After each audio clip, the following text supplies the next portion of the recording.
Are planning a breakup and a sale of the group. That, according to some FT reporting, we'll see whether the markets digest that well. And then lastly, we should talk about Asura as well, potentially getting a possible offer from KKR and Stonepeak, a little bit more private capital entering these public markets, Guy.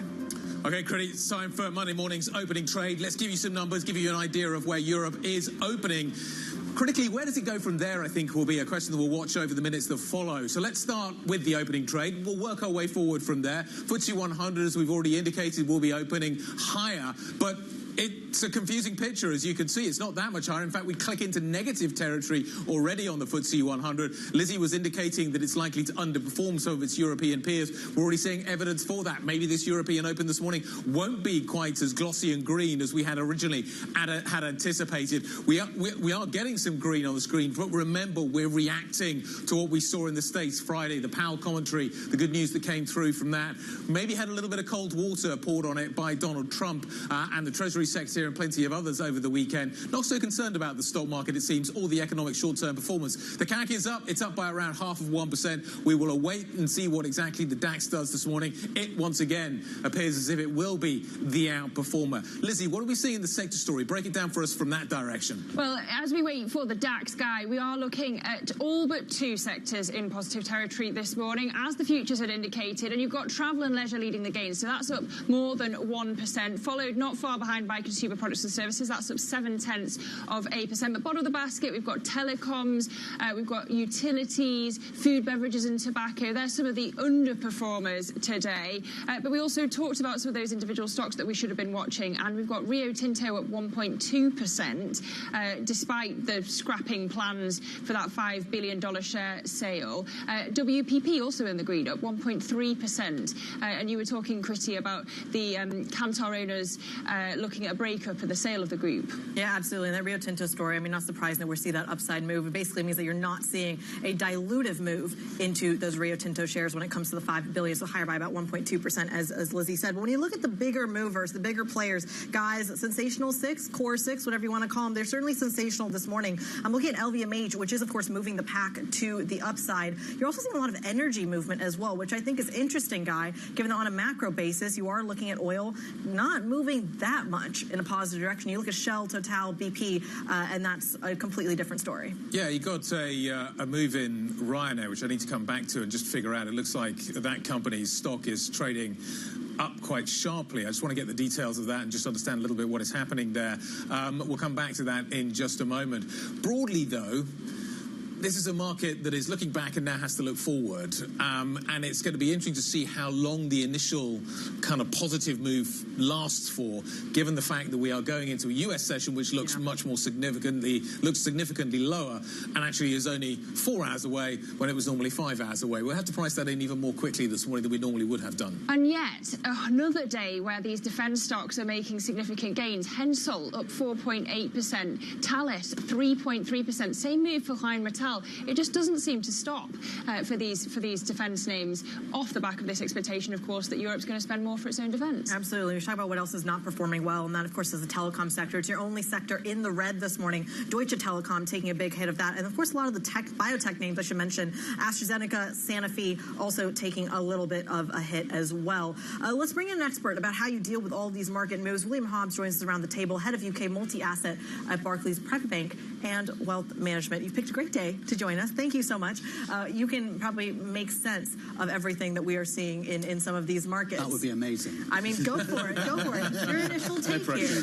That would be amazing. So it's so interesting. The question about U.S. recession, I mean, we're still not there yet. I mean, for us, the U.S. economy is still in such a good situation from from before the Trump administration took hold. You've got, if you're entering the meat of an industrial revolution, then the U.S. corporate sector is still owning important chunks of that. The U.S. consumer is still formidably tooled up. I mean, I think we had reports from one of the regional feds showing that the U.S. consumer in net asset terms still has grown its assets by around 50 trillion since the last quarter of 2019. So that's a big starting point. But what you are seeing, and I think you had a guest on earlier, Isabel, talking about the uncertainty tax. And as we know, like a lot of decisions about investing, hiring, they require a degree of visibility around what's going on.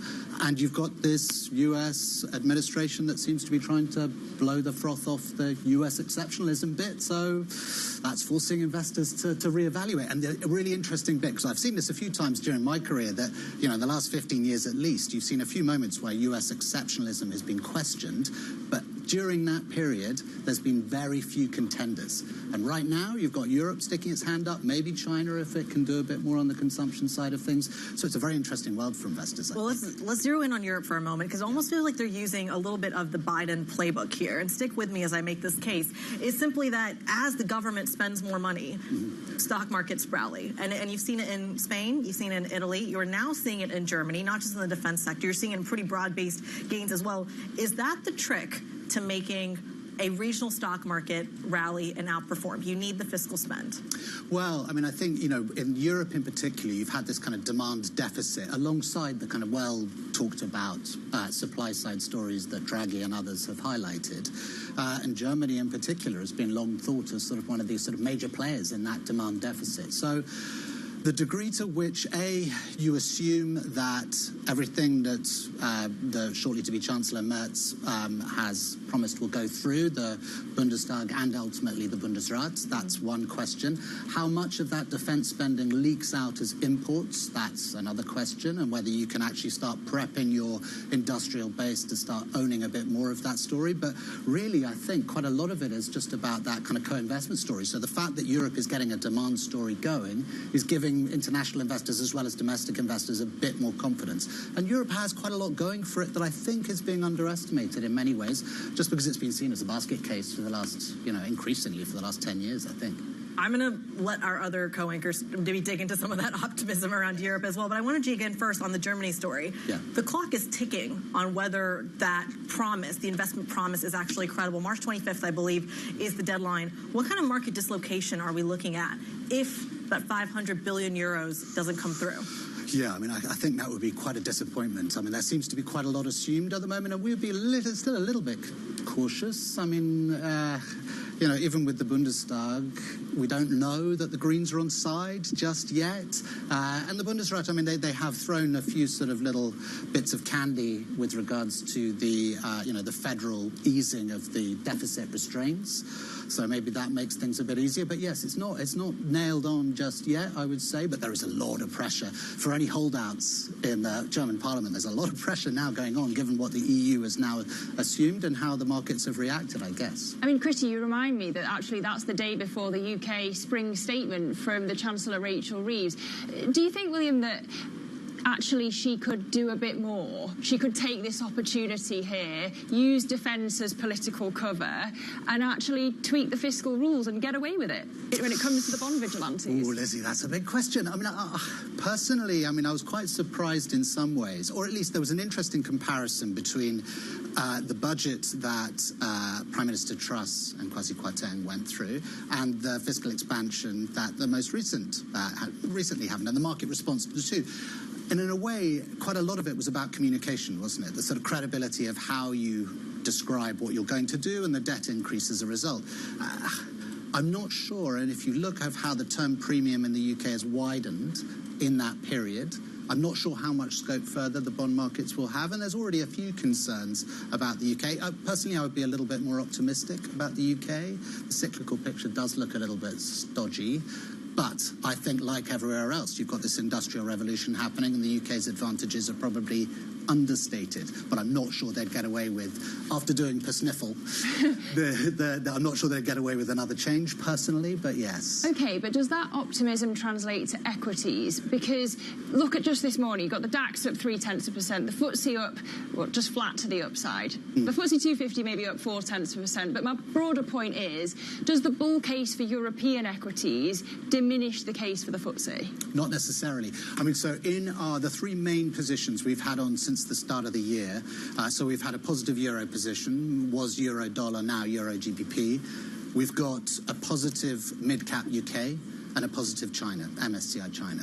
Now, those three positions stand, I think, and they're basically a function of that idea that maybe the exceptional nature of the US was exaggerated and the unexceptional nature of the rest of the world was also a bit exaggerated. So we're leaning in those directions still, and I think there is still an opportunity for UK. Certainly small and mid-cap, I'm not so sure about the large-cap space, but for long-term investors, there's plenty to like about UK large-cap if you think the dividends are sustainable and dividend growth is broadly plausible. In the near term, though, how much do I have to worry about a US downdraft? It's fascinating. In euro terms, the DAX is up 15% year to date. The S&P in euro terms is down by 6% year to date. That's a pretty big swing in the Europe's favour.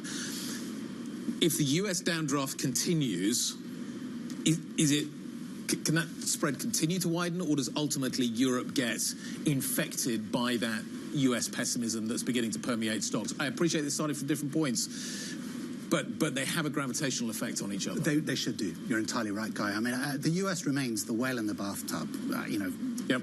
in terms of global capital markets. If you look at the long end of all yield curves, they're mostly explained by what's going on in the US. If you look at markets, the overwhelming majority. So I would still assume that that would be the case if you had a real US downdraft, a proper US downdraft. But how does it work? Does Europe underperform or outperform in that scenario? This is the question I keep asking. Does it go down? The US goes down 10%, and in euro terms, the Nasdaq's now down by 10%. Does Europe fall 5% or 15% as we see this all kind of washing its way through? What's the beta? Is Europe a safe haven in this, or is it the centre of the storm? That's a really interesting question. I wish I knew the answer for sure on that, Guy. So but when investors come and ask you right now, what do you do? That much will depend on how Europe and China use this moment. Because what you've got, in a sense, as you know, is that both of these areas have got difficult policy trade-offs to enact. Yep.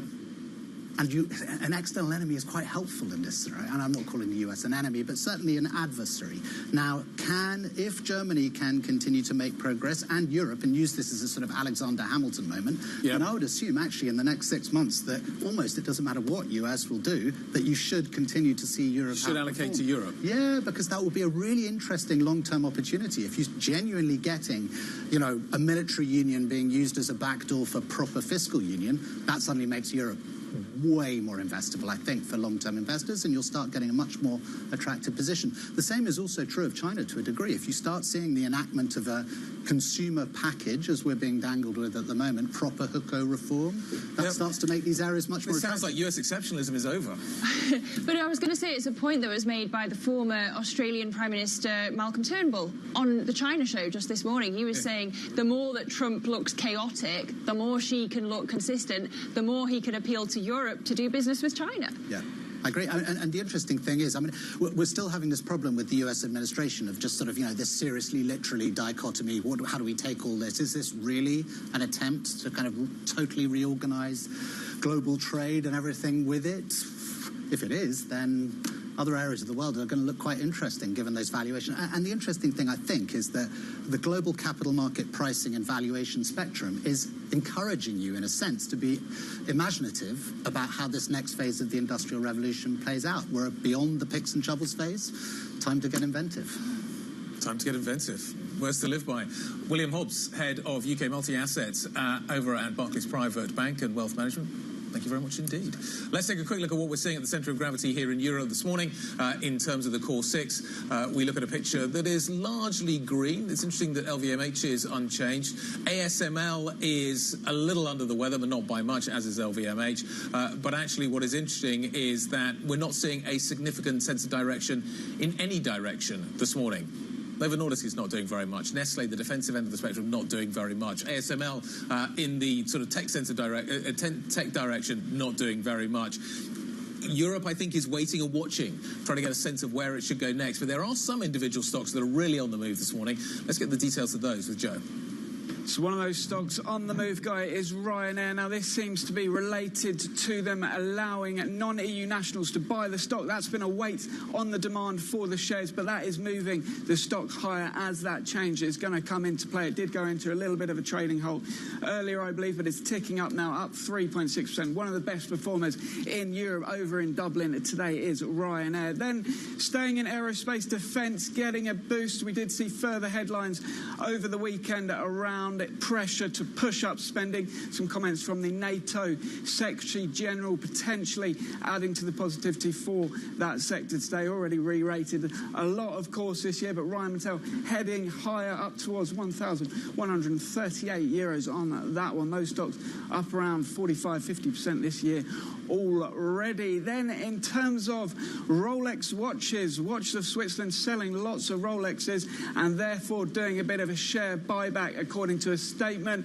that hit the wire at 7 a.m. here. The UK retailer has been on a downward trend in terms of their stock, but this potentially going to help a recovery in that one. So Watches of Switzerland up around 6% at the moment. One of the best performers in the UK, but not as good as a company that does the GP practices, all the GP surgeries, the buildings, they own them. It's a company called Assura, and they've got a takeover coming from KKR in private equity. KKR actually pushing up the offer price, and that is spurring a big gain for that stock today. Assura, potentially this is going to get over the line. Americans once again coming over and buying up all our companies. Assura up 14% this morning. Then we move over to Sillet Bang, Reckitt Benckiser. This one downgraded at Bank of America following those weak results that we saw last week. Bank of America saying it's a transition year for the household goods maker, and therefore they go down to neutral after being long-term buyers on that one. And the woes continue for BT. Finally, this stock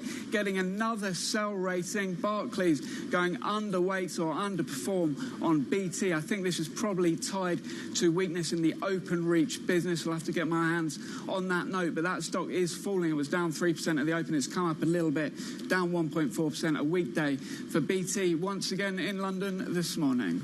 Joe Easton from our equities team walking us through some of those early movers 16 minutes into the opening trade. We should also mention, because of the time difference for the next 2 weeks, we're also getting initial pre-market trades over in the United States. And there are two key places you want to look for the moves. I'm going to kick it off with some of the big tech names here. When you look at NVIDIA shares, for example, down about 2% this morning. You'll see a big move in Tesla, down about 2.5%. Meta, same story. And Amazon also taking a hit. Now, those are your big kind of mega cap movers, but you're seeing plenty of other tech names in between. Palantir, Micron, Dell, Google, and even Netflix all taking a hit to about the same tune. I'll also get a quick check on the crypto stocks as well, because we are seeing a pullback when it comes to the crypto story, and 82,000 is where we are on the cryptocurrency. That being reflected in a big way when it comes to those stocks. MicroStrategy, Coinbase, and Marathon Holdings, from the exchanges to the investors to the miners themselves. Lizzie. So that's where we stand as we head towards the Wall Street Open, but we are going to stay with the US next. Donald Trump looking to achieve the US energy dominance he campaigned on and boost his geopolitical leverage across the globe. That's our big take. We're going to discuss it next. This is Bloomberg.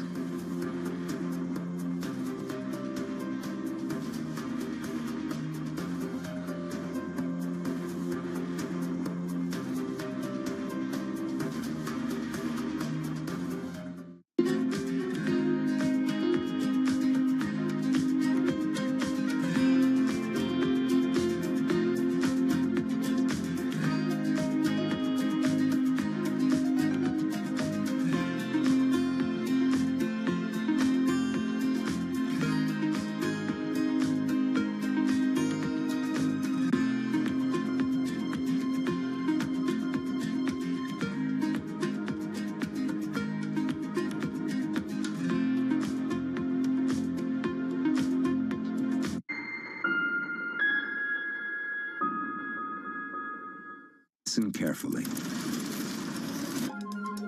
Can you hear the rhythm in the markets? Not just in the syncopations triggered by inflation, but in the preludes leading to global elections, in the dissonance that moves the Nikkei, and the rising course conducted by AI. There's music in the markets, and if you want to learn to listen for it, we'll show you how. It's a multi-trillion-dollar industry. We'll show you what's happening in ETFs like no one else. ETF IQ, Mondays on Bloomberg. From the world of politics to the world of business, Joe Matthew and Kaylee Lines deliver news, insight, and analysis live 2 times a day, every trading day. Balance of Power at 1 and 5 Eastern, only on Bloomberg. Up-to-the-minute news, technology news, geopolitical news, economic news, financial news. Bringing you the latest news in private markets whenever, and wherever it happens. In Washington, Beijing, Cape Town, South Africa, Las Vegas, Davos, Switzerland, Rio de Janeiro, Brazil, the south of France, and this is Bloomberg.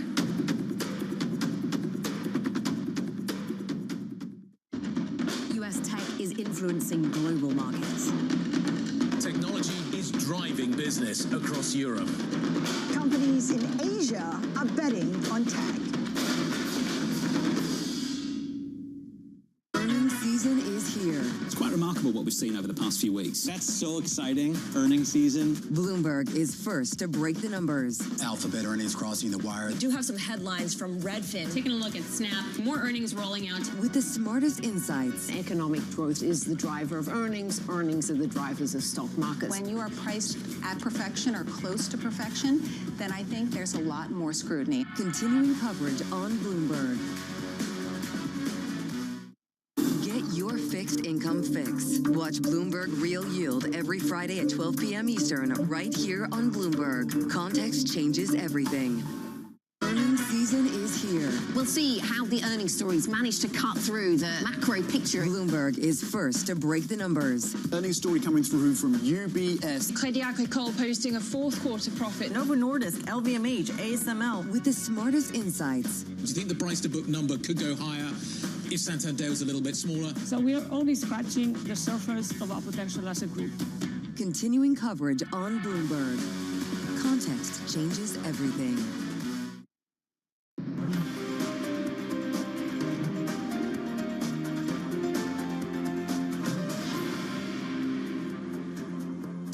Welcome back to the opening trade. Welcome back to the opening trade. We're 21 minutes into today's session, and that risk-off mood that you're seeing in US futures has now infected the European session as well. So the Stock 600 flat to the downside. The DAX still in the green, just as is the CAC, but the FTSE 100 also down 0.2% as things stand. Guy, it was going to happen at some stage, wasn't it? It was going to happen quite quickly. We priced, as we came through to the opening trade, the Friday story. We went out at US lows. US then rallied. We need to price that in. That's fairly straightforward. Now we look forward and a US market that looks quite nervous this morning, certainly big tech under significant pressure. Let's talk about the energy sector, because we've also seen some weakness in the crude price as well that is worth paying attention to, and talk a little bit about the bigger picture and the narrative that we are watching here. The US has elevated itself from what was once a tiny player in the liquefied natural gas market into effectively the world's largest supplier. President Trump is now looking to take it one step further. He's looking to effectively achieve energy dominance. He talked about it during the campaign. Let's talk about this as our big take today, the geopolitical leverage that ultimately it gives the White House. Stephen Stepchinsky joins us now to take on all of this. Is this a weapon? Is this a tool? Is this a geopolitical tool that we should be thinking about gas in terms of right now? Do you think, Stephen? You know, when you look at this as a geopolitical tool, yeah, I mean, this is the one area where you're going to see the U.S. actually significantly increase exports. They became the world's largest exporter of liquefied natural gas a few years ago, and they're aiming to double, or they're on track to double exports by the end of this decade. And this is one thing that the Trump administration has been pretty clear about. In order to cut the trade deficit with countries and regions from Japan to the European Union, they've been really pushing this view that you need to buy more oil and gas. Trump said it shortly after he was inaugurated. He said it on Truth Social, and he continues repeating that. But when you actually look at oil and gas, you look at the breakdown, oil production in the U.S. isn't really going to increase that much. That's more driven by the prices. And right now, prices are falling, so producers don't want to increase output. Gas, on the other hand, liquefied natural gas specifically, which is the way that the U.S. exports it on ships, that is set to grow and grow rapidly. And so because of that, that's one area that he's trying to take a bit of credit for, I'm sure, over the next few years, even though those projects were planned for months or years ahead, far before he was president this time. That all being said, countries are coming to the United States pledging to buy more gas as a way to get on his good side and potentially kind of get rid of a risk of these retaliatory tariffs. Okay, Bloomberg, Stephen Stupczynski with our big take. Want to read this morning, we thank you. And now I want to flip over to a corporate story. TSMC revenue climbing 39% in the first 2 months of the year, a sign of the resilient demand for the NVIDIA chips that, of course, power AI development. And we can get the latest on that with Robert Lee from Bloomberg Intelligence. Robert, good to have you. Just talk through what is the main read across from that sales number.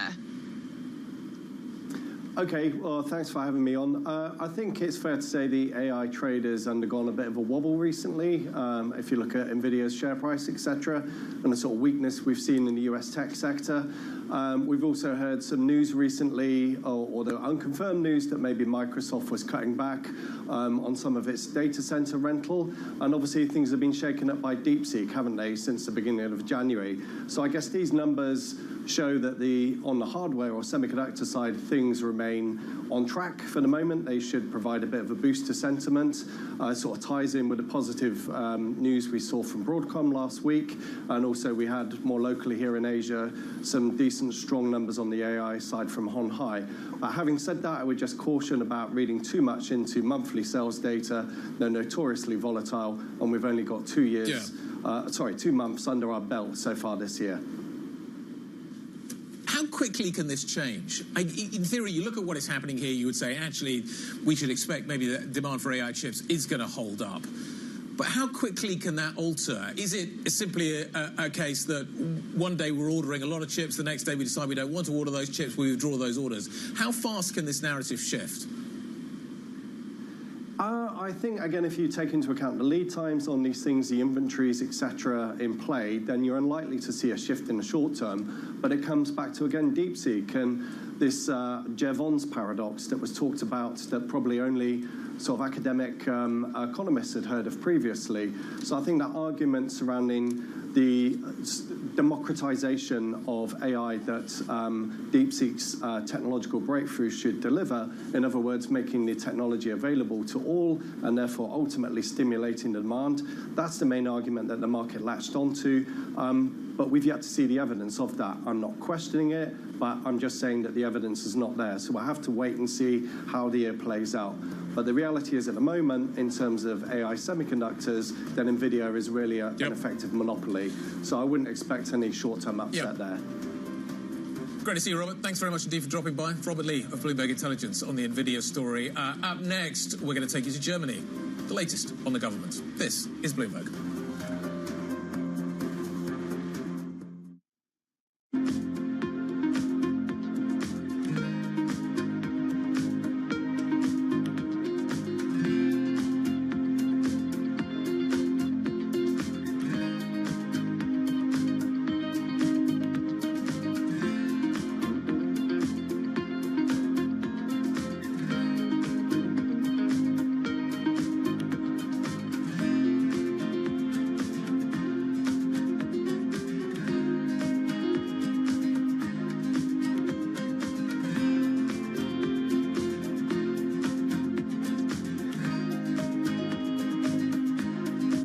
In case you missed it on the China show. Compared to a 10% tariff on Chinese export to the United States, I mean, even the entire entire determination of the fentanyl industry in China is totally worth it. I think this is a monumental moment for global AI development. DeepSeek did was not only just make the products free, but also they released the entire research open source so you can see how they did it. This has forever democratized this current most advanced version of AI. How do your students feel about their jobs prospects? There are a lot of opportunities in this AI application fields. On the other hand, if you look at traditional manufacturing, I think the main problem is that there's a lot of mismatches between supply and demand. Don't miss the China Show live every weekday. It's the world's second largest economy with a growing influence in global affairs. Bloomberg The China Show brings you the unmatched expertise you need to keep track of breaking news, in-depth market analysis, and the most influential newsmakers in and around China. We need to do more to engage the market more. We're risk on. I think we caught a little sweet spot. Massive savings right now. It's already a different game. Bloomberg The China Show.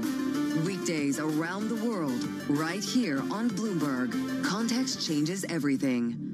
David Weston, join me for the next generation of Wall Street Week, telling stories of capitalism from business, markets, economics, tech, and climate. Each week, we'll go on the road for a look at what lies behind the headlines of today and what will likely be the headlines tomorrow. Above all else, is emissions. Done nothing but grow immensely. To me, that's an extraordinary sign. We can be the change that we want to see. Watch the all-new Wall Street Week. More than what you need to know, it's what you need to think about. Good morning. This is Bloomberg Surveillance. Welcome back to the opening trade. This is Bloomberg Technology. This is the Asia Trade. This is Wall Street Week. Welcome to Balance of Power. This is Bloomberg Television.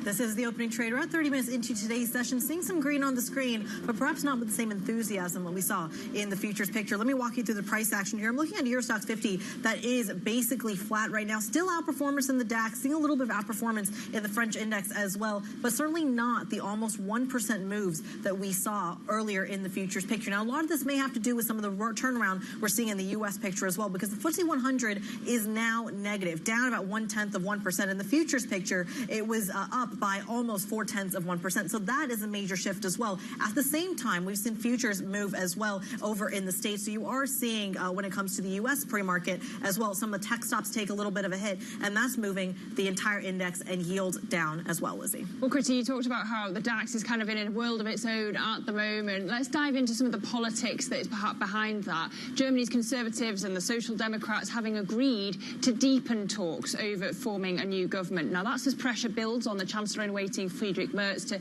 implement the sweeping reforms that have so excited these markets. But if they fail to bridge their differences, the door to right-wing populists will open wider. And of course, that risks a rupture with the rest of Europe. Let's speak now to Bloomberg Germany editor Chris Reiter, who recently published a book on this very subject, and it's called Broken Republic. Chris, I wonder for you how far you think we are from an agreement on a new government as you gauge the temperature in German politics. Yeah, well, we're certainly at least weeks away from a final deal. I mean, on Saturday, they went from what's called exploratory talks to coalition negotiations, so it gets a little bit deeper, it gets more serious. They break the topics down into working groups, and that gets into the real nitty-gritty, and that's really where the, I guess, the rubber hits the road. You know, it's where the tensions come out at that point. Walk us through kind of this massive spending picture as well. I mean, we're talking about this enormous amount on infrastructure, on defense, as well, abandoning years of austerity. How feasible is this? How credible is it? Yeah, these spending talks, it's hard to underestimate how important they are for Germany and for the coalition itself. If this spending package doesn't go through, it makes it even more difficult for a coalition agreement to happen.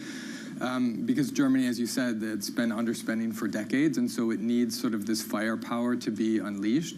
But the problem is obviously that it's not, in order to get the spending package through, it's not just a question of Merz and the Social Democrats coming to agreement. They also need the Greens.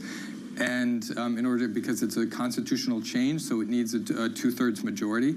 And the Greens have already made it, so they need the support of the Greens, and the Greens have already made it clear that they're gonna jack up the price for their support. Over the weekend, they've made some very sort of resistant comments about whether they would indeed support this package. So that's like step one. If that doesn't happen in the next couple weeks, then the coalition, the road to the coalition gets even rockier. Chris, this feels like an earthquake in Germany. This feels like a big shift. This feels like tectonic plates are moving. Is that the reality? Yeah, I mean, I think like what we write about in the book, and we have an essay out today, is that the nature of this crisis is very different than crises in the past. I mean, we've had Germany as the sick man of Europe before, recently like 20 years ago. But what hasn't happened in the past is that Germany is facing challenges on all different levels. I mean, you've seen that in the federal election, where seven parties had a credible chance to get into the parliament. So that shows a level of political fragmentation that reflects sort of the underlying conditions within Germany, that society is just not so united like it was before. On the economic front, we talk a lot about the challenges Germany faces in terms of, there's the auto industry crisis, there's the energy crisis, there's the industrial crisis. So the core of the German economy is also struggling. And so on top of that, what you have, and what has been reflected in the politics, is that you have society drifting apart from one another. Germany in the post-war period was very much dominated by this idea of shared prosperity. And as social inequality intensifies in Germany, that is fragmenting sort of the structure within Germany. And so Germany needs to find new ways to rally the society together. And so the level and the depth and breadth of Germany's crisis is really sort of unprecedented from what we've known before. It's going to be fascinating to watch how ultimately unfolds, a new Germany potentially emerging as a result. Bloomberg's Germany editor, Chris Reiser, thank you very much indeed. Let's move smoothly from German politics to German equity markets. David Sneddon, CEO and Chief Strategist at Snow Hill Consulting, joining us to talk about what is happening in these markets. And let's kick off with the DAX. Nice to see you. The DAX has had quite the rally, and we have watched in awe as it has unfolded. We've got to some pretty impressive levels. Do I continue to chase it? Yeah, I think you summed it up initially. You know, what a rally. I mean, with 35% up from the low in August last year, 15% this year, and I think equally as impressive has been the performance over the last 2 weeks. You know, we've seen the equity decline in the US, and we've just seen Germany stall, and actually even still edge higher in balance. So I think, you know, the underlying technical factors for the market remain strong. It's a very strong uptrend. The volume is absolutely fine. The breadth is absolutely fine. There's no major issues that are going on there. I think if you look at things on the macro front, the surprise data, the European surprise data has been very positive going along with that as well. I think the only question you probably have, or two questions you have at the moment, is one, purely in terms of location for the DAX. We are right, as this chart shows here, right up against the top end of the trend from 2022. Yep. So the location point of view, you go, this is kind of tougher levels. And momentum now, not showing anything bad, it's just getting pretty overbought on a weekly to medium term basis. So I think it's that location point of view that makes it a bit more challenging to be overly sort of looking for it to continue strongly. I think the risks in here are clearly if we see more of a breakdown in the US, maybe if we see more of a stalling in European data. And at the moment, well, let's just talk about that US story, because it appears that you've got two different equity markets at the moment, reversing a trend that we've seen over the last few years. We're at key levels in the States. What are the key levels that you're watching for? And if the US breaks below these levels, can Germany continue to do what it's doing at the moment? Can the DAX continue to outperform? So the key levels in the US, I mean, it's almost very simple binary key levels at the moment. I think that most of the market is watching. The S&P at the end of last week came down to its 200-day average, which sits around 57.30, 57.35. We're holding in there at the moment by the skin of our teeth. I think we're right on it this morning in futures. The equally weighted S&P is doing the same. That's still holding in the range it's been in for the last few months. So with all the weakness that we've seen in the US, are you at a point where we've broken some really more... But if we break below those levels, if you break below those levels, and I think the risk for the US US is the next supports are probably coming in initially around 56.20 and then probably 5500. I think the key, though, is what we're not seeing is a breakdown in breadth and volume. At the moment in the US, those are actually staying pretty constrained. We've seen a bit of widening in credit spreads, finally, but nothing dramatic as yet. And so I think it's to make the call right here, right now, the US has broken down. I think we need to see more evidence of that, frankly, in the near term. I think if we did, if you sort of posit that question, if we do break down, given how strong the European outperformance has been, I think probably, in my view, the bias is we would still see Europe outperform on the way down. But location point of view, you could see a narrative where, actually, from just a location point of view, Germany's probably in the right place. It does see a bit more of a stall, and it does see a bit more of a correction. So I think that the elements are there for it, but I think on that we're dependent on the US. Well, let's go cross-asset there then. If we talk about dependency on the US, how does the bond market react to some of these kind of honestly countering forces? Yeah, I mean, obviously we've seen some spectacular moves in the bond market last week as well, with German bond yields obviously leaping higher and still holding an upward bias in terms of the technical view there. US bond yields have stabilized, but they're kind of stabilized in what is a big range. I think that the big narrative that has been over the last few weeks has been this compression in the yield spreads. We've seen 10 US Germany yield spread come in dramatically. That, again, it's interesting, is now really at these sort of really big support levels all around 150. So I think the immediate direction here is a bit more tougher to call, because I think we could see a bit of stabilization in the 10-year spread.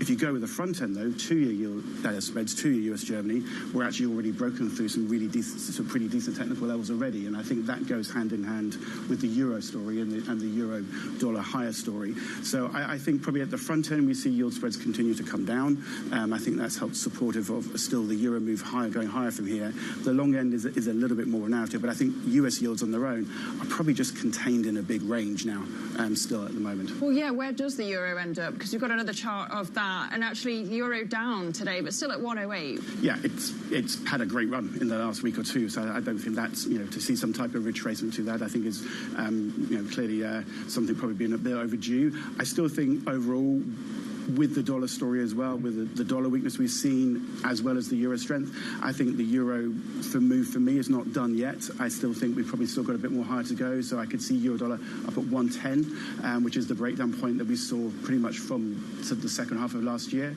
I think where you really start to think, is this a much more significant euro dollar move higher, is a long way away.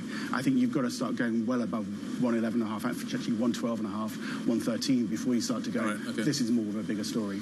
Well, what about if there is a Ukraine peace deal, but it's not the one that Vladimir Zelensky wants? It's something that he's pressured into. There isn't, for example, a US backstop. Is the market's peace dividend diminished? I think the problem is the sort of the headlines coming out at the moment is the market's getting sort of swung aggressively all the time on different ways, and we just, I think at the moment the market is pricing in that will be coming through, I think, in my view, on balance, and that does keep the dollar weaker in here, and there's the narrative that I think the US wants the dollar weaker. It's a difficult one to go. I still think at the moment making the really highly convicted call when essentially euro dollar's in a big range, when tenuous yields are in a big range, is a really challenging thing to do. Walk us through then the dollar ripple effect on gold specifically. How does that, if you're worried about the world and you're trying to hedge, and you're trying to find a safe place, is the dollar and gold supposed to move together?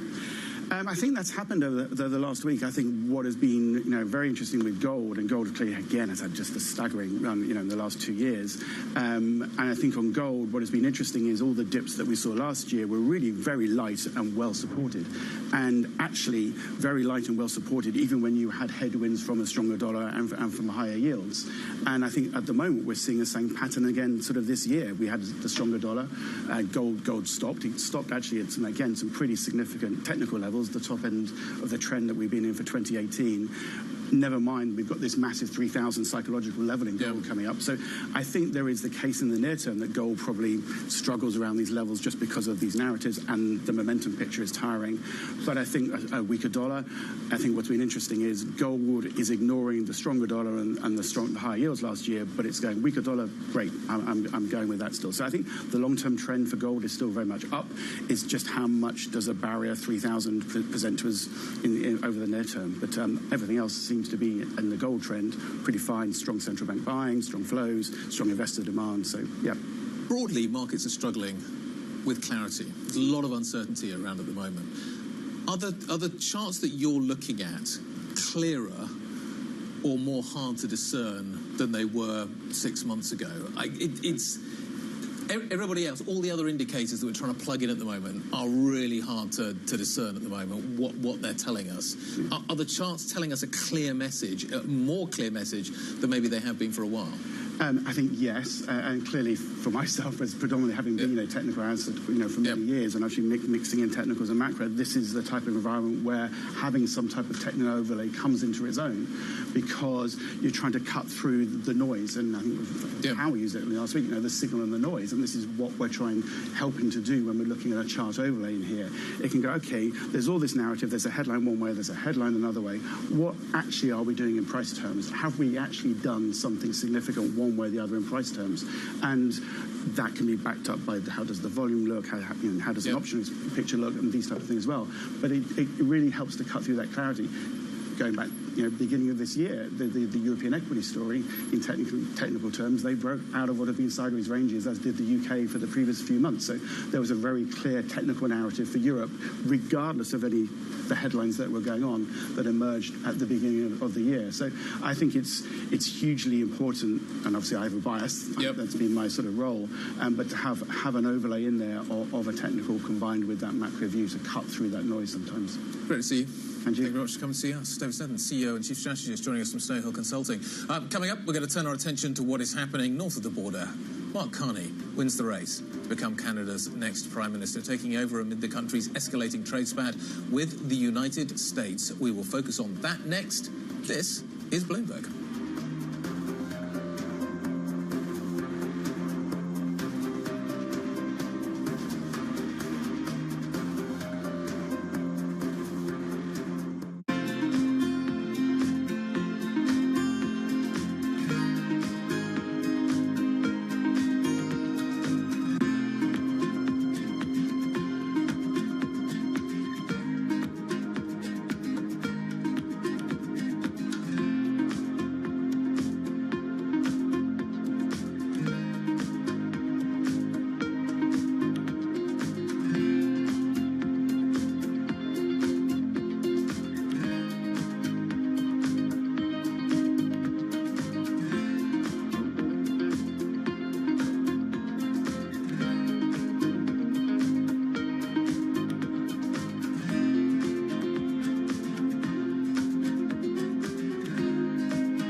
Prided myself, probably wrongly, having worked in many countries, been brought up as a child in the Middle East and in the Far East, having a mother who was not British, she was Hungarian, she was a survivor from Auschwitz, and I was the son of a Holocaust survivor, and being involved with lots of people, I thought to myself, I know a lot about diversity.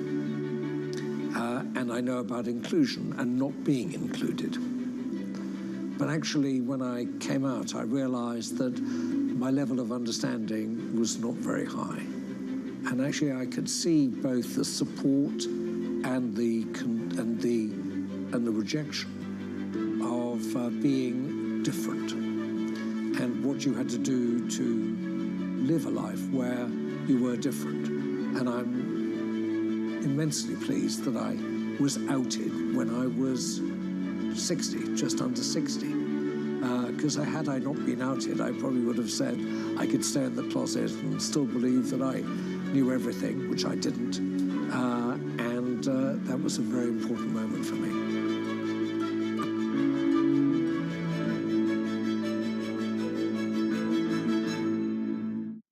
Bloomberg Surveillance covers the latest in global markets and the political events that influence your world. Join Jonathan Farrell, Lisa Abramowitz, and Anne-Marie Hordern. Only on Bloomberg. Context changes everything. Earnings season is here. I know it's like your Super Bowl, right? I can't wait. It's like opening presents in the morning. All right, it will be exciting. Nobody covers earnings like Bloomberg.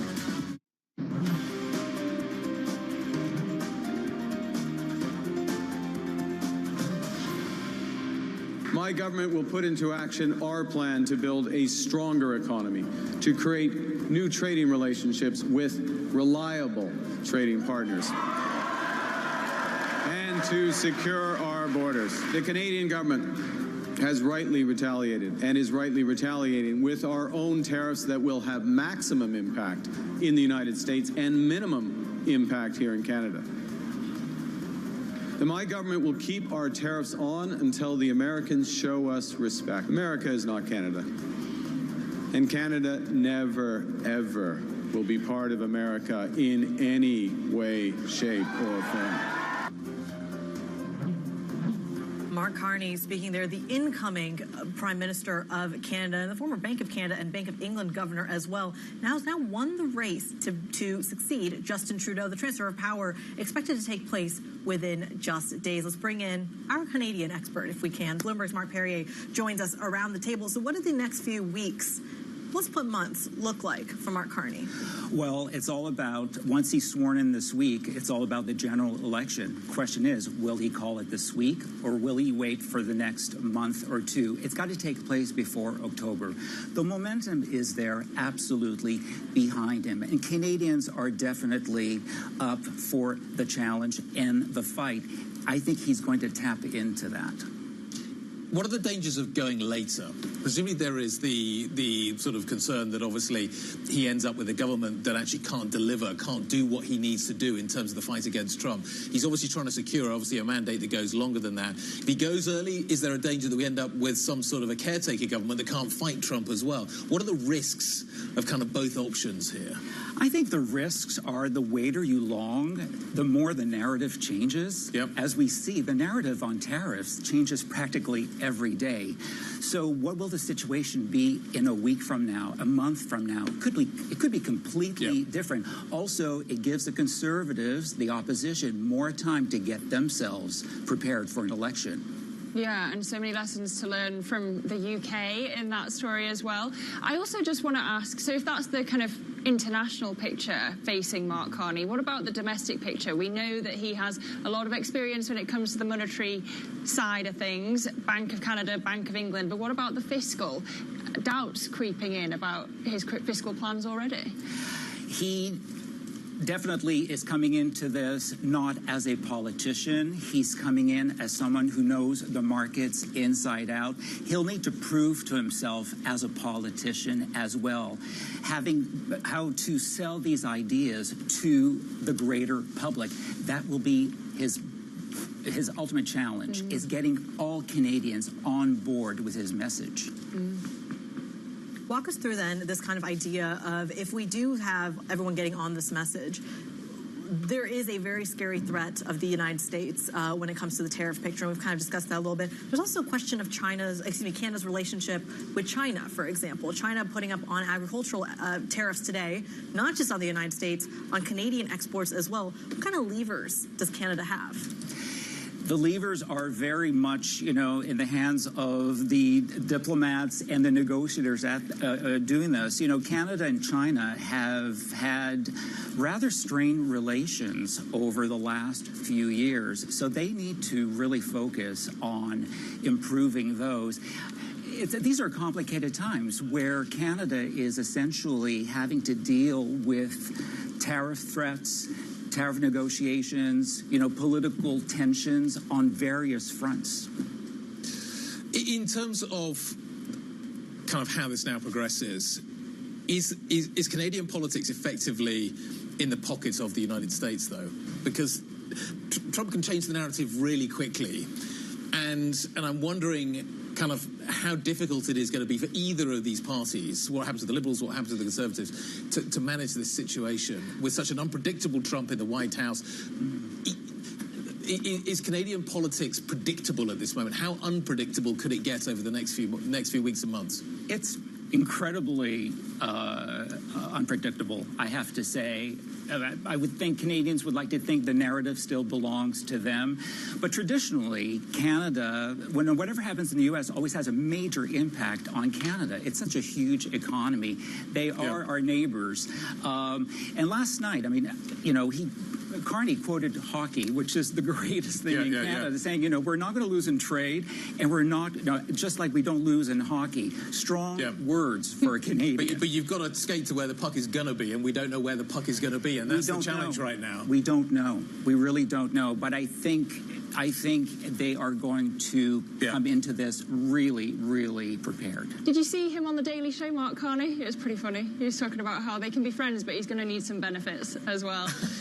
Can you do that? But as an unreliable boyfriend, is that something that I knew you can would expect? Bring that back up. Mark Perrier, we thank you as we look ahead to maybe whether that election could be called in the near term or a bit longer as we digest the Canadian politics. But here's what else we're looking out for this week. It's going to be a busy one. On Monday today, we've got the EU finance ministers meeting in Brussels. Tomorrow, we have US job openings data and important earnings out of Germany, Volkswagen, feeding in that tariff story. Then Wednesday, US CPI data and Rheinmetall earnings. Of course, the defense picture crucial at the moment. Thursday, US PPI. Friday, the University of Michigan consumer sentiment data, and also BMW earnings to cap it off. So plenty on the themes of Chinese demand, tariffs as well, and generally the health of this global economy. Okay, let's talk about the market. Let's figure out what is going to be happening in reaction to all of this. Morgan Stanley's Michael Wilson says US stocks are at risk of slumping another 5% on worries regarding the hit to corporate earnings from tariffs, the uncertainty, basically. We need to figure out where we're going to go this week and what will be the key moments. Valerie Teitel joining us now. The story over the weekend is: are we heading for a recession in the United States? In some ways, actually, politically, you could argue that maybe Trump would want that early on. Get a recession done, move on from it, get the recovery in time for the next kind of election as it comes through, maybe even for the midterms. But in terms of kind of where we are right now, what is the data telling us? And what is the market reacting to within that data? Well, look, I think the market this morning is clearly telling us that these recession risks aren't overblown. We have the S&P futures down over 1%, increasingly looking risk off in the market, even a decent rally into the Treasury market. That idea that you just said about Trump wanting to front load this economic pain, right? He's not even looking at the stock market. He's not even worried about the growth numbers. He just wants this adjustment to the U.S. economy to happen pretty swiftly, right? The detox that Scott Bessent was talking about on Friday. And look, this could cause a headache for the Fed, because if this data starts to show up in the job numbers, that would be something that they could react to when it comes to the May meeting. We know they're going to be on pause in the next 2 weeks at their meeting at the end of March, but the beginning of May, if they leave that door open, they could react quite quickly to any softening in the labor market. But if you look at the market this morning, I mean, it is telling us that it is taking heed to these growth warnings and from these words out from the Trump administration that economic pain is on the cards. Does economic pain almost offset any potential yield rise from deficit concerns? Oh, well, look, those are two things that are push and pull, right? If he does lower the deficit, there's less Treasury issuance, there's less rise in yields. But if he lowers the deficit because he's cutting spending, that's also punitive in the short term for the U.S. economy. I think that's what people are trying to grapple with right now. I mean, even Morgan Stanley's Mike Wilson warning about a 5% growth risk. They still maintain their 13% rise for the target for the end of the year. So near-term pain, but still leading into long-term growth. Will the market considerably buy that picture moving forward? Certainly something we're going to be keeping a very close eye on. Bloomberg's Valerie Teitel walking us through some of these market dynamics. As she was speaking, continuing to see futures hit a session low. U.S. futures now down about 1.2%, and yields kind of moving in line as well. I'm looking at 424 on the 10-year across the pond. That does it for the opening trade. The brief is up next with Danny Berger and Manus Craney. They're going to walk you through all these pre-market moves. Already seeing a sell-off in Europe, certainly setting us up for a sell-off perhaps in the States as well. This is Bloomberg.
CEO for 15 years, had a great career.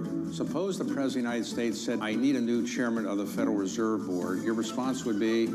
I think I'd say talk to David Rubenstein. I don't think so.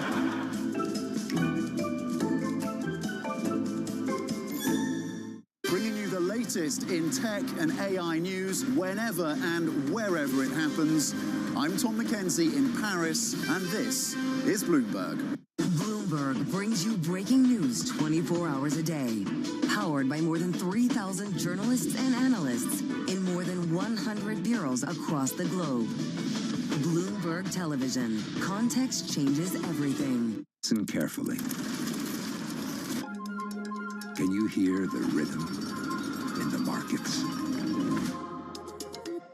Not just in the syncopations triggered by inflation, but in the preludes leading to global elections, in the dissonance that moves the Nikkei, and the rising course conducted by AI.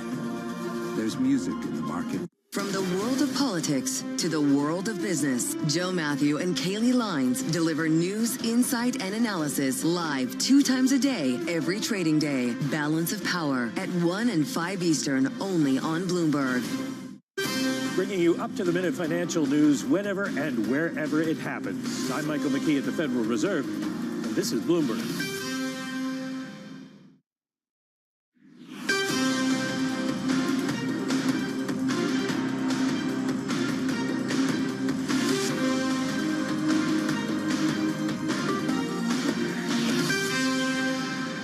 Good morning from our global headquarters in New York. I'm Manny Scranny alongside Danny Berger. Welcome to Bloomberg Brief. Let's set that agenda. No pain, no gain. President Trump declines to rule out a recession and says the U.S. faces a period of transition. Those comments weighing on Treasuries, equity futures down into the red after stocks posted their worst week since September. And Canada has a new prime minister. Mark Carney demands respect from the U.S. and vows to take on the tariff fight. Good morning, Manus. Danny, good morning. It was a brutal week for stocks last week, and we start on the back foot this morning, down 3% on the S&P 500, the biggest weekly fall in 6 months. We're starting the 4th week of decline in these equity markets. The Nasdaq already in correction. Well, it blipped into correction on Friday. If we continue at this pace, we will be firmly there. Laurie Calvasina at RBC says a garden variety pullback has finally begun. The risk is now these markets draw down 14 to 20%. Roll it over to the bond market. Extreme movements have been the real narrative here. We've gone from exuberance to despair. And, of course, this tariff risk is now from an inflation risk to recession risk. We've got $119 billion worth of 3s, 10s, and 30s, along with the CPI and the PPI later this week, coming in the bond market. 424, Danny. A busy week to come. Don't forget University of Michigan Sentiment Survey also coming too. We've got some individual stocks we're keeping an eye on, along with the whole risk-off thing we're seeing in markets. Bitcoin is also falling. That's affecting crypto stocks like Coinbase, down 6.5%. It is now the 5th consecutive session of losses for Bitcoin. Some of the negative sentiment came last week when President Trump's executive action on a crypto reserve led to some disappointment. To say the least. DoorDash Rising, as the food delivery company, is being added to the S&P 500 index along with Williams-Sonoma, TKO Group, and Expand Energy, all in. Finally, wrapping things up with some luxury. Ferragamo getting a nice little bounce back intraday, up 2.7% in the Italian trade. But that is mostly because it had its worst ever plunge on Friday, falling nearly 16% after issuing a weaker than expected outlook. And in just a few moments, we'll catch up with Andrew Sheets of Morgan Stanley, and later in the hour, Terry Wiseman of Macquarie Group joins us. Danny, there's no doubt about it. We are on the back foot this morning. I like what Ed Yardeni said late on Friday. We're wondering whether Trump tariff 2 turmoil might trigger a rare kind of flash crash that then almost triggers the recession, or is accompanied by a recession. Well, you have this concern that 10% of the world's wealth spend 50% on corporate spending. So is the wealth effect a bigger issue? And I think that's kind of what Yardeni is getting at.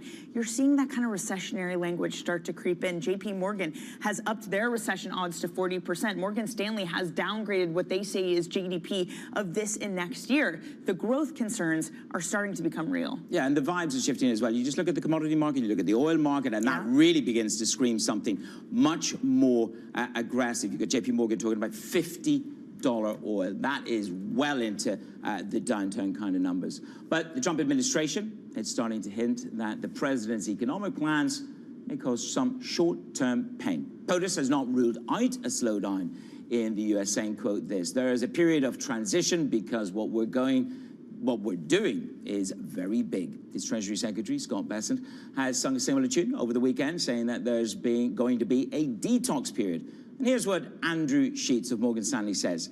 The market impact. We think there are signs of weakness in the hard data. It will feed into recession fears and challenge the resilience of credit. The beta should increase on further drawdowns. Please say Andrew joins Danny and I this morning. He's the global head of corporate credit research over at Morgan Stanley. Look, these recession fears are rising. The count is rising. We're at 30% by some of the analysts. What is the risk of this potential flash crash triggering recession? And therefore, do you prepare for some kind of significant repricing in credit? Andrew? Yeah, thanks. Good morning. So look, I think we need to take a step back and think about kind of the dynamics of what's happening. And so, our initial assumption, kind of when we think back to the end of last year, was that the Trump administration would make these larger policy changes to tariffs and immigration, but they'd be somewhat slower to occur. And so the economic impact would occur somewhat later. And so for an asset class like credit, where you still had very strong demand, you had attractive yields, it could be somewhat more resilient. And I think really over the last month, we've seen an administration that's pushing harder and faster on tariff and immigration policy. And that's causing real fundamental change in terms of how we at Morgan Stanley are seeing the U.S. economy. We are effectively bringing forward some of the slower growth and stickier inflation that we saw kind of happening later in the year and into 2026. We're bringing that forward into 2025. And that's happening in the context of a credit market that's been very resilient, that's in some ways ignored the weakness you mentioned in the commodity markets, the weakness we've seen in cyclical stocks or small cap stocks. And so I think that's the vulnerability. It's not just that our fundamental expectations at Morgan Stanley are getting worse. If we think about our base case, it's that specifically for credit, it's really kind of been surprisingly and impressively resilient. That rubber band has stretched a lot. We're worried it can't stretch anymore. What does it actually take to make the rubber band snap, though, Andrew? Because you probably could argue that seeing risk assets except credit do as poorly as they have 3 weeks of selling.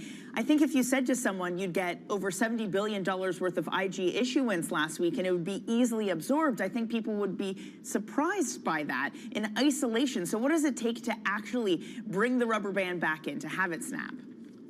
Yeah, I think that's the right question to ask. So one factor is growth. I mean, credit is a growth-sensitive asset. So, moderation is great for credit. Growth expectations kind of coming down maybe to the lower end of 2%, high ones, that's still okay. But, our tracking estimate at Morgan Stanley has got down to kind of 1.4 for this quarter. I think if that drops another couple of tenths, then you're starting to flirt with kind of a 1% number, which I think the market would read as too low. I also think the decline in yields can be a bit of a dangerous dynamic. Initially, that decline in yields is great. It means that the total return on the bond fund that investors are holding is getting better. That can attract inflows. But I think as you break down below, say, 4% in the U.S. 10-year yield, and our expectation is that U.S. yields will continue to fall over the course of this year, we think that could sap some demand as those yield buyers step back. So, I think it's the growth data that's going to matter most, that people are going to be most focused on. But I think the decline in yields, that could turn from, an ally into an enemy as it progresses. It's going to be interesting to see what yield flashes red at the White House on the Treasury market for Scott Bessent. If the U.S. elasticity is becoming more fragile in credit, then how much more elasticity is there in European credit, given the fiscal shift and narrative in Europe, Andrew? Yeah, so I think this is one of the genuinely interesting dynamics. I think some of the developments over the last week in Europe were good. We saw a larger than expected German fiscal plan. Our economists think that's good. Our economists have taken, up the risks to European growth, or up the outlook to European growth at the same time that we're downgrading the outlook to the U.S. The ECB cut rates at a time where we think the Fed is going to be very hesitant to cut rates in the U.S. We only have one cut in 2025. I think the market in the U.S. is close to 3 cuts as their base case. So, Europe, we have the growth forecast going in a better direction. We have the ECB, which we think is going to be able to deliver more than the market expects in contrast with less. Europe has rarely been able to completely decouple from the U.S., but it does seem to be in a better place. And so we think it should have somewhat more resilience, and that resilience we think going forward can continue. Yeah, who knew that building the wall would be the wall of worry that we were going to get for the U.S.? But Andrew, I just wonder how bad the economic data actually is, because a lot of it seemed to hinge on sentiment survey, and then we get the ISM. The services actually wasn't bad. The official reading wasn't too bad. How much about this moment is vibes versus an actual fundamental shift?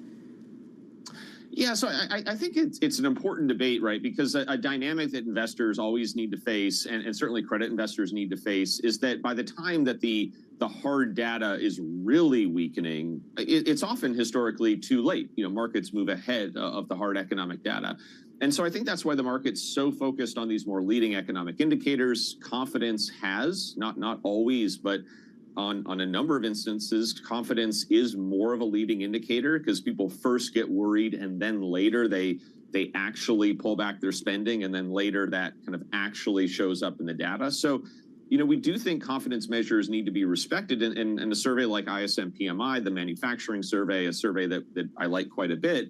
I mean, I think the underlying details of that, of weaker new orders but higher prices paid, that's just kind of the worst of both worlds when it comes to potential for weakness down the line, and then difficulty for the Fed to react to that. So I think the market is right to be focused on some of these more leading indicators that have been weaker. I also, again, going back to what you mentioned at the top of this program, the weakness in commodities, the weakness in oil, signaling somewhat greater weakness in the cyclical economy. I mean, I think that should also be taken seriously, and that's both a segment within credit, but that also we see has some leading indicator aspects as well. Yeah, oil prices reaching a 3-year low last week, which I think people would be forgiven if they missed, given everything else that was going on. Andrew, so wonderful to have you on. Thank you so much for joining us this morning. That is Andrew Sheets of Morgan Stanley. Oil prices, again, have been falling. Stocks at the lows of this morning, down more than 1% in the futures session. Let's get some other top stories that are trending on the terminal this morning.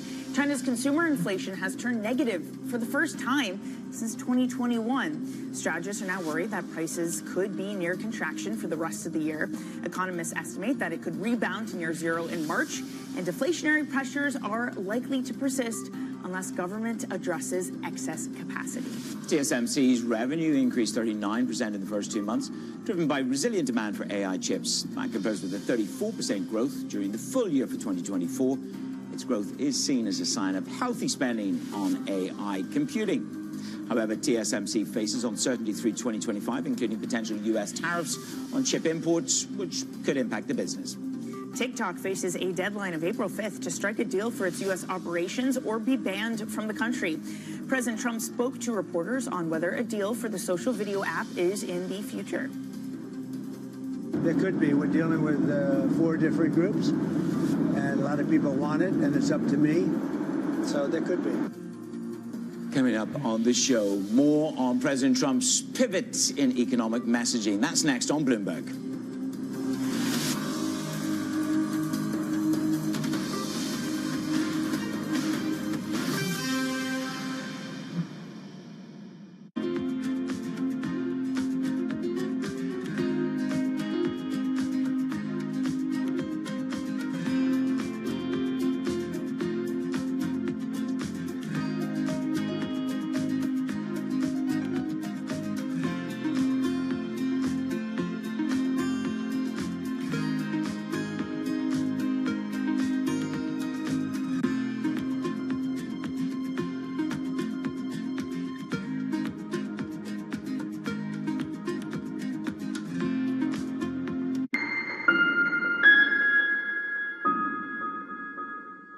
Jumpstart your trading day on Bloomberg Open Interest. 2 hours of single stock stories that are driving the opening bell action. We'll take you to Wall Street, Main Street, the C-suite, and beyond. These are companies that are growing their market. The great companies in the U.S. are the companies hitting the cutting edge. That's a different story. Get the inside track on what's buzzing in markets. With the players who are shaping the narrative. If you have bad earnings reports, you're going to get punished. They're not buying what the industry is selling. Join us on Bloomberg Open Interest. Every trading day, only on Bloomberg. Good morning. This is Bloomberg Surveillance. Welcome back to the opening trade. This is Bloomberg Technology. This is the Asia Trade. This is Wall Street Week. Welcome to Balance of Power. This is Bloomberg Television. Bringing you up-to-the-minute geopolitical news whenever and wherever it happens. I'm Stephen Engel at the Forbidden City in Beijing, and this is Bloomberg. Welcome to the world of decentralized finance. Massive outperformance from Bitcoin. Bloomberg is covering all things crypto, the people. The tectonic shift emanating from Washington. All we're looking for is clear rules and an ability to build in the United States. Crypto shouldn't be partisan. The transactions. Really a record-breaking moment. Crypto VC is back. And the technology. It's really the beginning of a global on-chain economy. And if America doesn't embrace it, we're going to be left behind. Bloomberg Crypto, only on Bloomberg.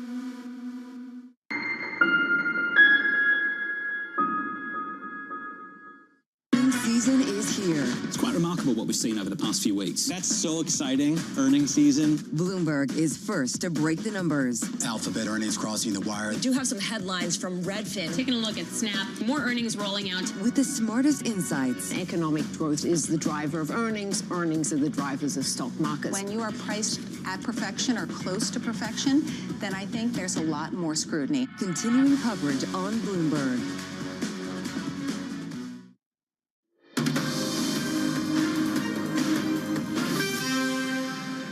I hate to predict things like that.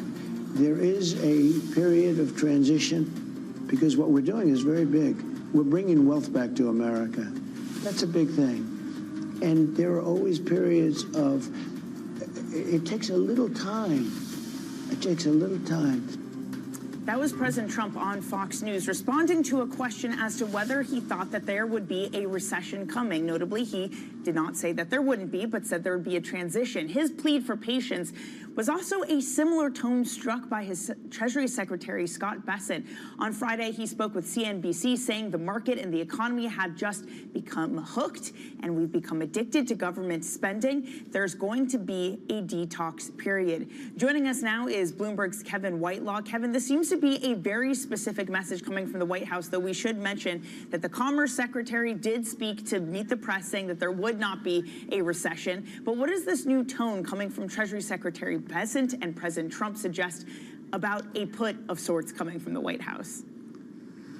Well, I do think some of this is about managing expectations and trying to figure out how to spin what look like some, slightly worrying numbers about sort of where the U.S. economy is headed. But, I think more broadly, I think Trump has talked a lot about tariffs. He's talked about applying them for several different reasons. And I think a lot of the world was hoping that this would mostly be a negotiating tactic where he'd threaten things, people would make some kind of deal, and then the threat of tariffs would go away.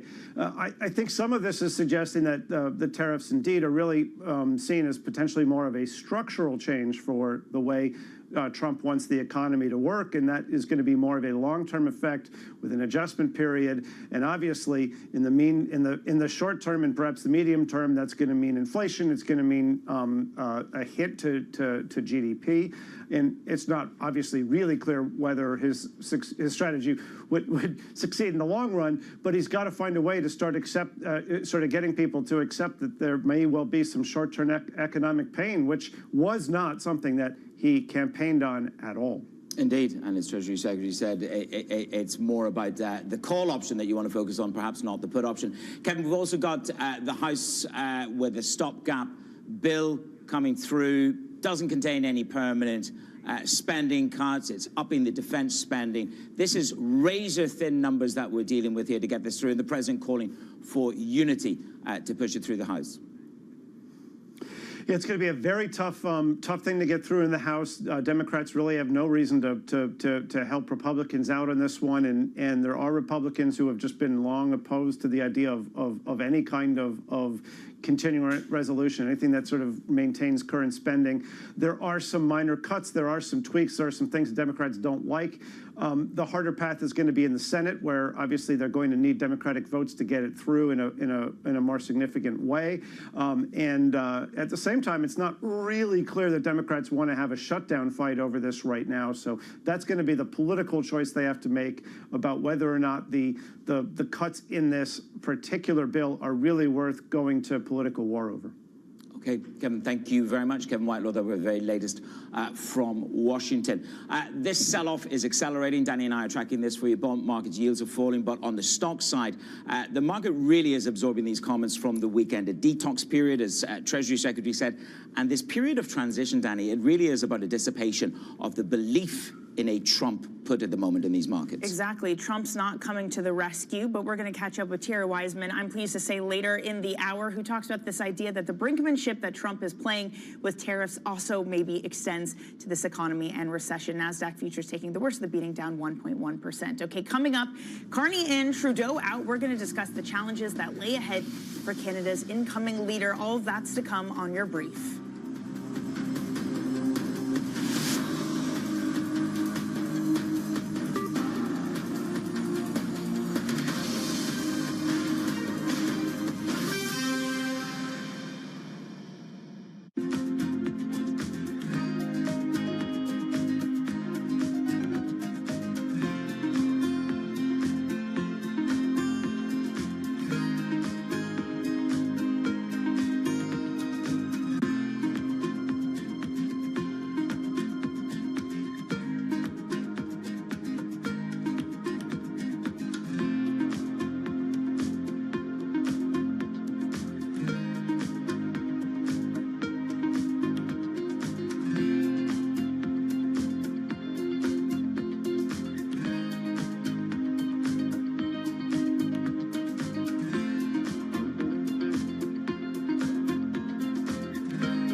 But what about the diagnosis? If the diagnosis at the end is worries about growth rates, Yeah. how do you get from point A to point B? Why do you worry so much about that end goal of better growth? Because if we can't grow, you're going to have a much more inflated debt to GDP and federal deficit, and that's not good for the economy. Growth is really critical, and I think what's underappreciated is what the inputs are to get to the growth number. And so we talked a little bit about productivity. I hope that we can continue to produce at 2% indefinitely on productivity. I think that would be great. But you got to make sure you have the other levers in place, I think, to buoy that. So if you look back over the last several years, we've had 8 million immigrants come into this country in the last 4 years. And that's helped growth. And by the way, that's deflationary.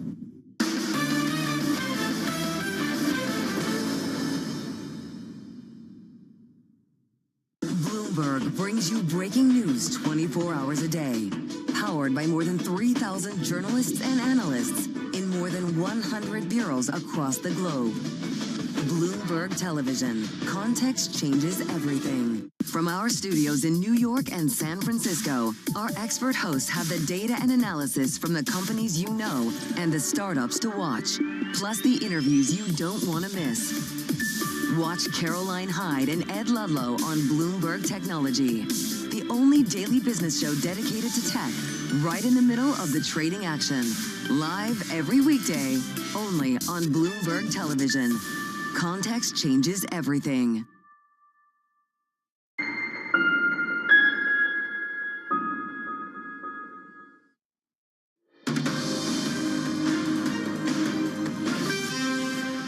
Get you set up with your front pages from around the world. First up, the FT.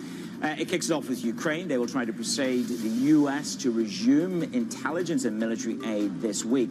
President Trump said that he has largely lifted the intelligence sharing freeze, and he hopes to push both Ukraine and Russia to negotiating table to broker a peace deal.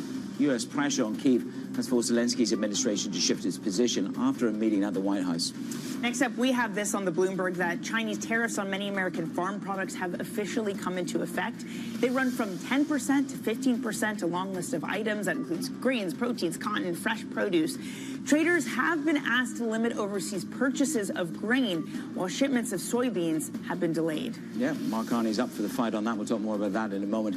The Wall Street Journal leads with Mark Carney winning the race to become the new Canadian Prime Minister. He will succeed Justin Trudeau just as President Trump's administration threatens its economic future. Now, Carney won the contest to lead the Liberal Party of Canada with nearly 86% of that vote. Joining us now with a little bit more is a Bloomberg Daybreak editor, Mark Perrier. Mark, good to see you this morning. Look, Carney is now officially the party leader. It's fighting talk out of him last night. But what lies ahead? He's had a strong vote. Does he go straight to calling the election? Well, that's the big question. The party's behind him, obviously. He's got to get Canadians behind him. Once sworn in this week, he can basically call an election. Does he do it? Does he wait a little longer? That's the big question. My thoughts is that he'll probably go on the early side just to capture that momentum. You look at the language that Mark Carney is already using, saying that retaliatory tariffs stay on until the U.S. shows respect. Mark, there has been this trend of foreign leaders standing up to Trump, helping their politics. Claudia Sheinbaum having a whopping 80+% approval rating from her country.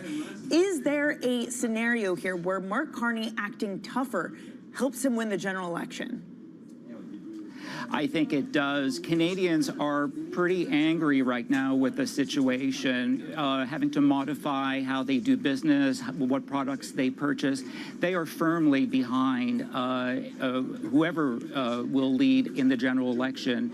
You know, the message is we're not going to take these tariffs. We're going to impose our own tariffs. So I think the resolve is very much there to fight as a united country. And it'll be interesting to see how both nations repair their ties. These are two fantastic neighbors.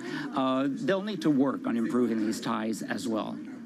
Well, Carney talks about dark days, and this is a fight that they didn't call. We're seeing various sort of headline actions taken over these tariffs, from electricity threats into the USA to Starlink contracts. How are the tariffs actually impacting Canadians? The mood is, again, as I said, angry. People are, in supermarkets are basically trying to avoid buying U.S. products. Very difficult to do, obviously, as both economies are so tied together. It's having a major impact on supply chains. Some people are canceling their trips to the U.S. There's very much a rise in patriotism. But again, I think most Canadians understand we need a fix to this in order to repair the damage that has been done to relations between both countries. Yep, goes further than just booing at a hockey game, although that's definitely an element of it. Mark, thank you so much. That is our Bloomberg Daybreak editor, Mark Perrier. And just a quick disclaimer for our viewers that Mark Carney is also the chair of Bloomberg. All right, as we head to break, a quick look at these markets this morning. You're at the lows of the S&P 500 future session with a 10-year yield that is also moving lower by 4.5 basis points. Coming up, from policy uncertainty to government efficiency drives, we're going to discuss slowdown risks with Terry Weissman. That's coming up next on Your Brief.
In 2000, post-Napster, generally everybody wrote off the recorded music industry, including the investment community.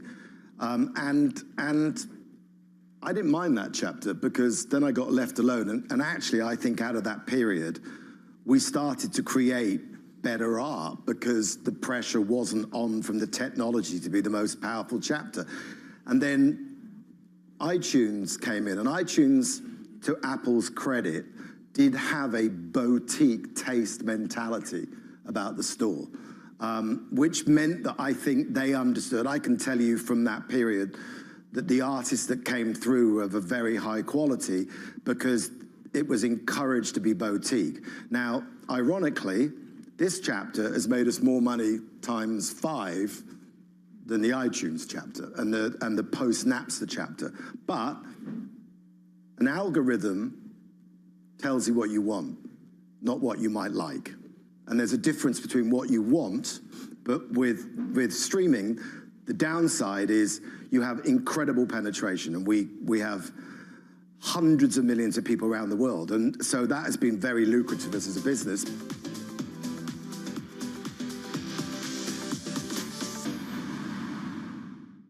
Key investors, top executives, global innovators. Join me for in-depth conversations with the biggest newsmakers on the day's top stories. Insight with Haslinda Onen, only on Bloomberg. Bringing you up-to-the-minute geopolitical news whenever and wherever it happens. I'm David Gura in Rio de Janeiro, Brazil, and this is Bloomberg.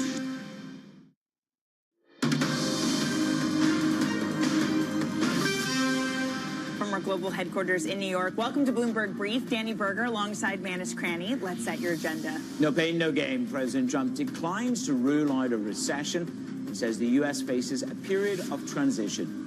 Those comments weigh on Treasury yields and equity markets after stocks posted their worst week since September.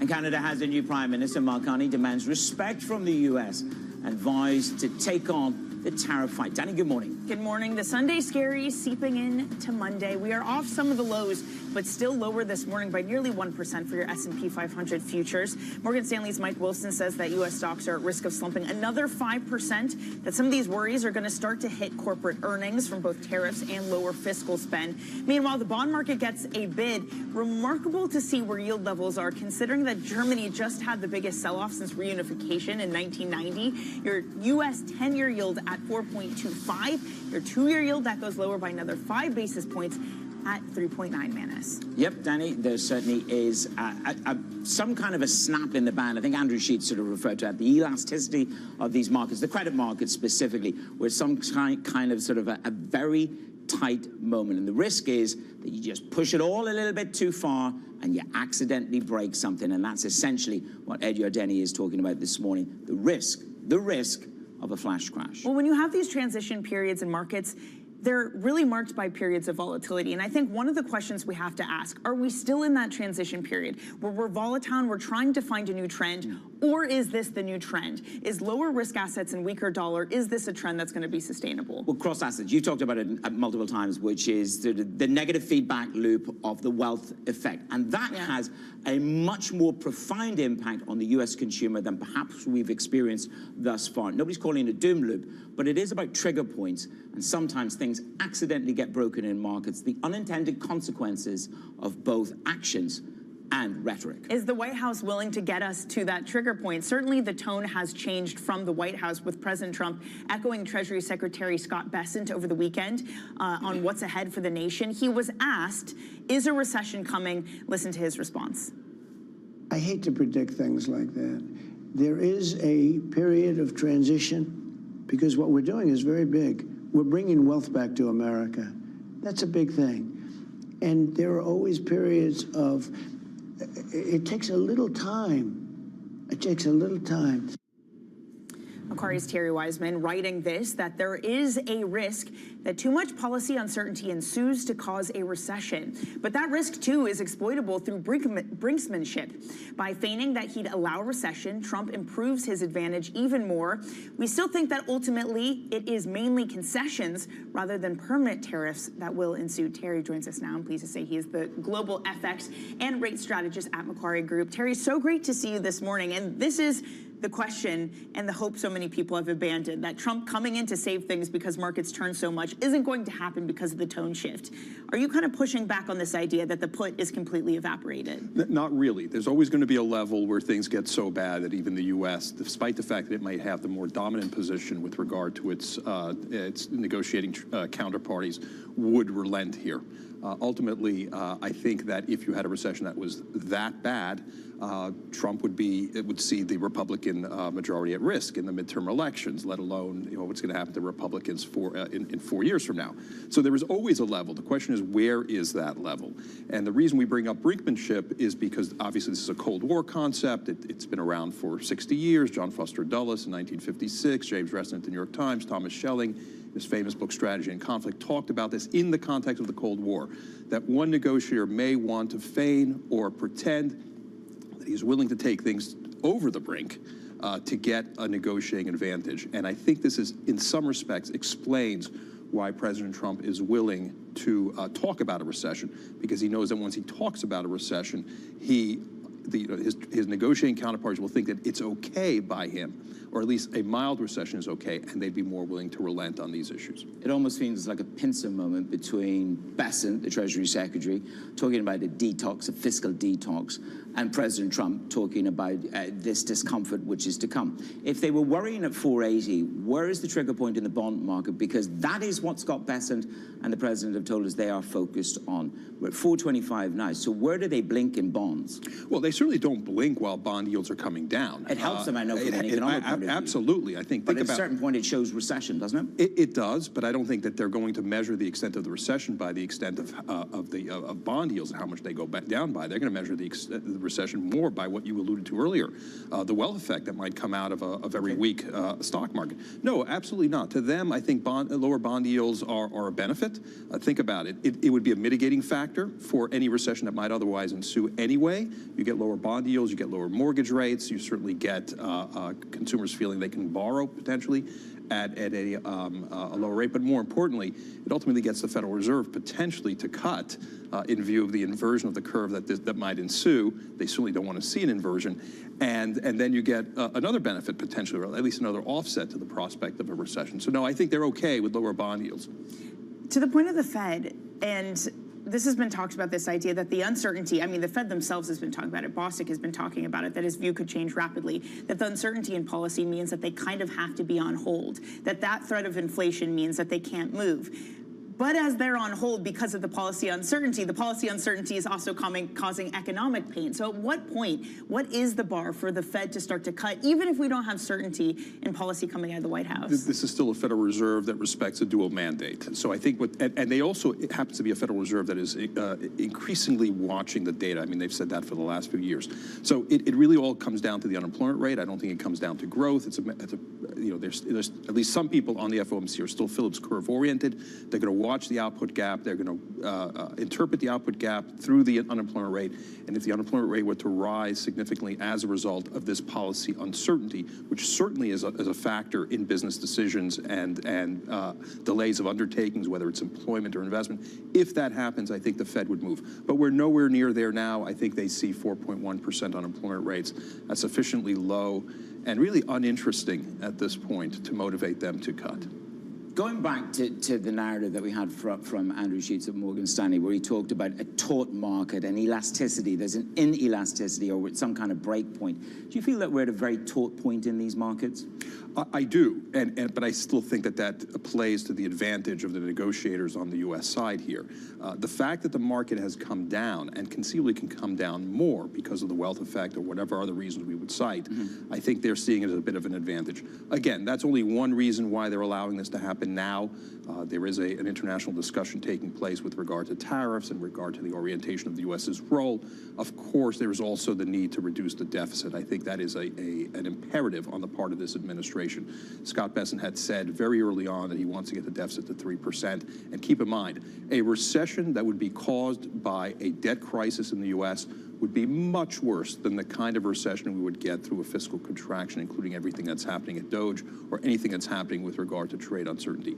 So if it's a question of choosing between the very bad recession and the mild recession, I would take the mild recession any day of the week. It just feels like this bizarre world where we're talking about some form of austerity in the U.S. while Europe is running higher deficits or plans to, doing more spending. And it's a very short-term memory. It wasn't that long ago that fear of higher deficits in Europe sent the currency falling. It's the opposite now, and you point this out too, that we have a currency that's strengthening. How sustainable is that? It is sustainable as long as Europe follows through. And I want to highlight that if all Europe did was spend more and get their deficits higher, I think Europe would be in trouble ultimately, because these concerns about debt to GDP ratios and high deficits and sovereign risk would recur. What Europe needs to do is not just spend more. Europe needs to reorient and restructure its economy so that trend growth goes up, so that when you see these high deficits, it's not as fearsome, as not as worrisome as it would be in the context of low growth. What Europe doesn't need right now is high deficits and low growth. High deficits with high growth that would mitigate the ultimate trajectory of the debt to GDP ratio would be okay, tolerable to the market. And I think in those conditions, the euro could continue to do well. And this is something that came up last week, the distance between promises, rhetoric, and actually delivery on the fiscal front. This is what Mark McCormick questioned in terms of the actual delivery. When you see that flow into the euro and that spread move between US bonds and the Bund, does that continue? Because there have been really, really quite punchy moves in the bond spread over the past sort of 5-6 days. It can continue. I think there are a lot of people who doubt the premise that the Europeans will actually follow through on the amount of defense spending and infrastructure spending and spending on digitization and all of the other spending programs that they discussed. The reason they doubt this is, in fact, because they see the bond yield rise and they say, effectively the opposite of the U.S., right? We're seeing bond yields fall. They see bond yields rise. They say that will be the constraint on the amount of spending, because ultimately it will cause other deleterious effects, including pressure on the household to stop spending. But I actually think that the Europeans might very well be successful this time in following through. And I think ultimately that also depends on what President Trump says, right? As long as he keeps the pressure on with regard to leaving NATO, the pressure will be on for them to continue to spend. So this is not just dependent on what the Europeans want, it's also dependent on what President Trump wants and what he says. Yep, there's plenty of mileage left on this road. Terry, thank you very much. Terry Wiseman there of Macquarie Group. Setting the agenda this Monday morning. There are other stories trending on your Bloomberg terminal. Let's get you up to speed.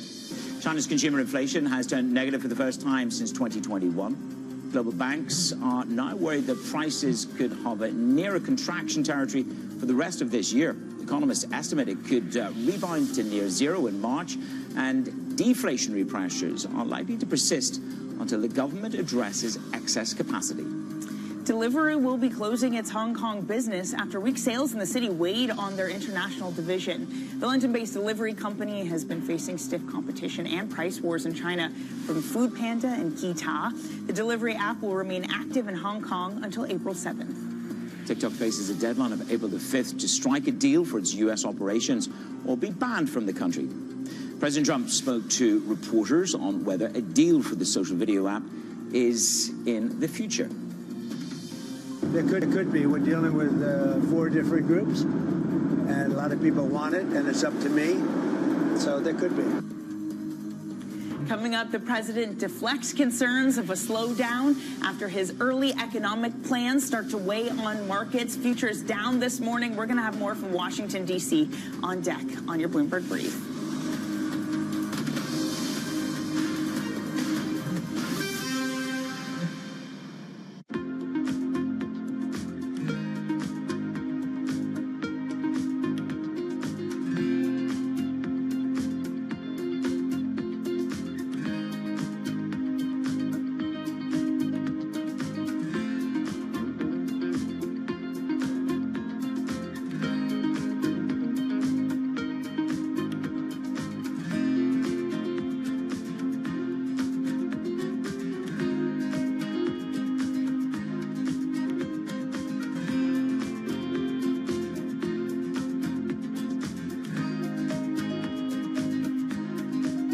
Listen carefully. Can you hear the rhythm in the markets? not just in the syncopations triggered by inflation, but in the preludes leading to global elections, in the dissonance that moves the Nikkei, and the rising course conducted by AI. There's music in the markets, and if you want to learn to listen for it, we'll show you how.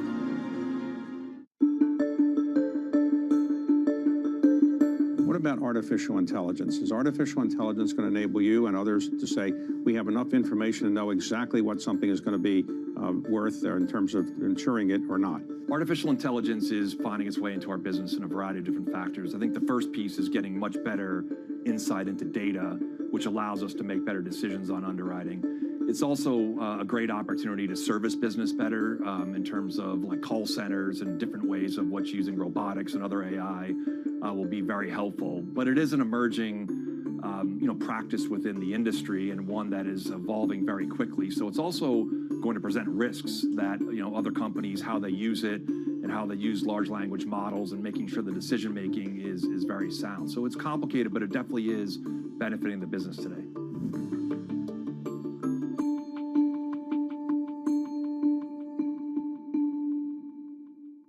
Morning, this is Bloomberg Daybreak Europe. I'm Tom McKenzie in London. These are the stories that set your agenda. Taking you from the U.S. market's close to the overnight session in Asia, we'll walk you through what you need to know to kickstart Europe's trading day.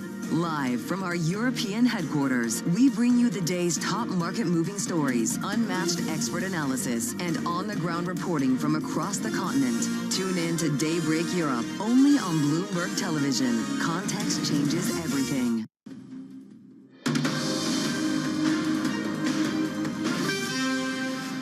I hate to predict things like that. There is a period of transition because what we're doing is very big. We're bringing wealth back to America. That's a big thing. And there are always periods of, it takes a little time. It takes a little time. That was President Trump responding directly to a question from Fox News as to whether there'd be an economic slowdown. Again, he doesn't necessarily say no. Treasury Secretary Scott Bessent delivered a similar message on Friday, saying the market and the economy have just become hooked and we've become addicted to this government spending. There's going to be a detox period. Bloomberg's Mike Shepard joins us now from Washington, D.C. Mike, it is a different tone coming from the White House. Is there a suggestion that this is a White House that is trying to get all the bad stuff out of the way right now? That this is a feature of them doing all the bad things that might hurt the economy first before the midterms for what they see as gains down the road? Well, Danny, they are trying to get ahead of the message now coming from Wall Street about some of the uncertainty that investors are seeing from Trump's policies less than 2 months into his second term in office. And that is namely tariffs, but also the uncertainty created by the wave of moves by DOGE into government agencies. All of this has created a little bit of frisson of uncertainty for investors about, okay, what about all the gains that you were promising? Why are all these tariffs being imposed and then taken away and then maybe threatened only a month later? And businesses and investors really thrive in having a little bit of that predictability when it comes to regulation, when it comes to import levies, and that they're seeing less of that. The longer we get into this administration, the less that they're actually liking it. And we've seen equity slide 6% from their peak about 3 weeks ago. And all of the bravado that we had seen right after the election, that this pro-growth agenda really would not only juice markets and preserve gains, but would also send the economy in the right direction. It's giving way to a different sentiment altogether, that some of these policies, especially tariffs, will come at some kind of cost. And we saw the concerns expressed last week by automakers who had gone in to lobby the president, really seeking almost desperately to get a bit of relief, a break from the tariffs that have been promised against Canada and Mexico. They did get a bit of a pause, but it's only a pause. And now investors and companies must now assess, okay, so what is going to happen now? What is going to happen not just like tomorrow, but a month from now and 6 weeks from now? And the president is promising, instead of just all gain, he is signaling that there may be some pain involved too. Yeah, well, Scott Besson said there is no put, but you want to focus on the core, which is the policy side. There's only so many times you can get relief in this market. Let's talk about Washington, because this week they're racing to avoid this government shutdown, aren't they, Shep? Ahead of the Saturday deadline, there's a new spending bill, and there's a lot of pressure here on the margins are very, very tight in this Congress to get a bill through.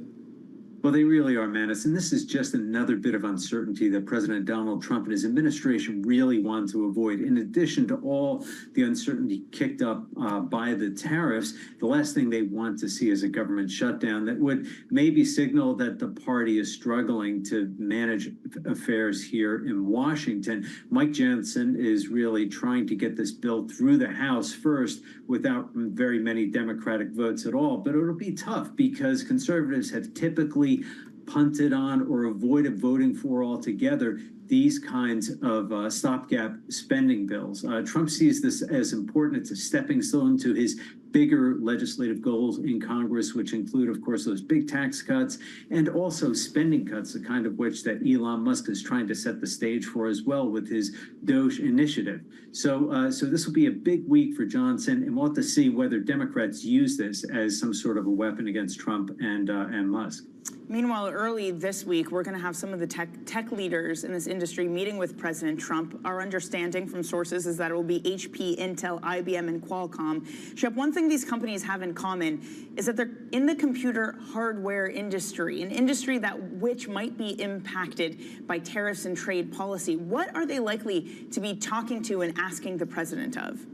Well, it's very much a tariff-focused conversation. You know, the White House has listed this as a closed-door meeting. They haven't even divulged who will be attending. But certainly for all these tech leaders, they're going to be talking to the president about what the tariffs on Canada, Mexico, and China are going to mean for their businesses and what the risks are there. And maybe making a case for other changes in policy as well, especially when it comes to artificial intelligence and the course that Trump is trying to set there.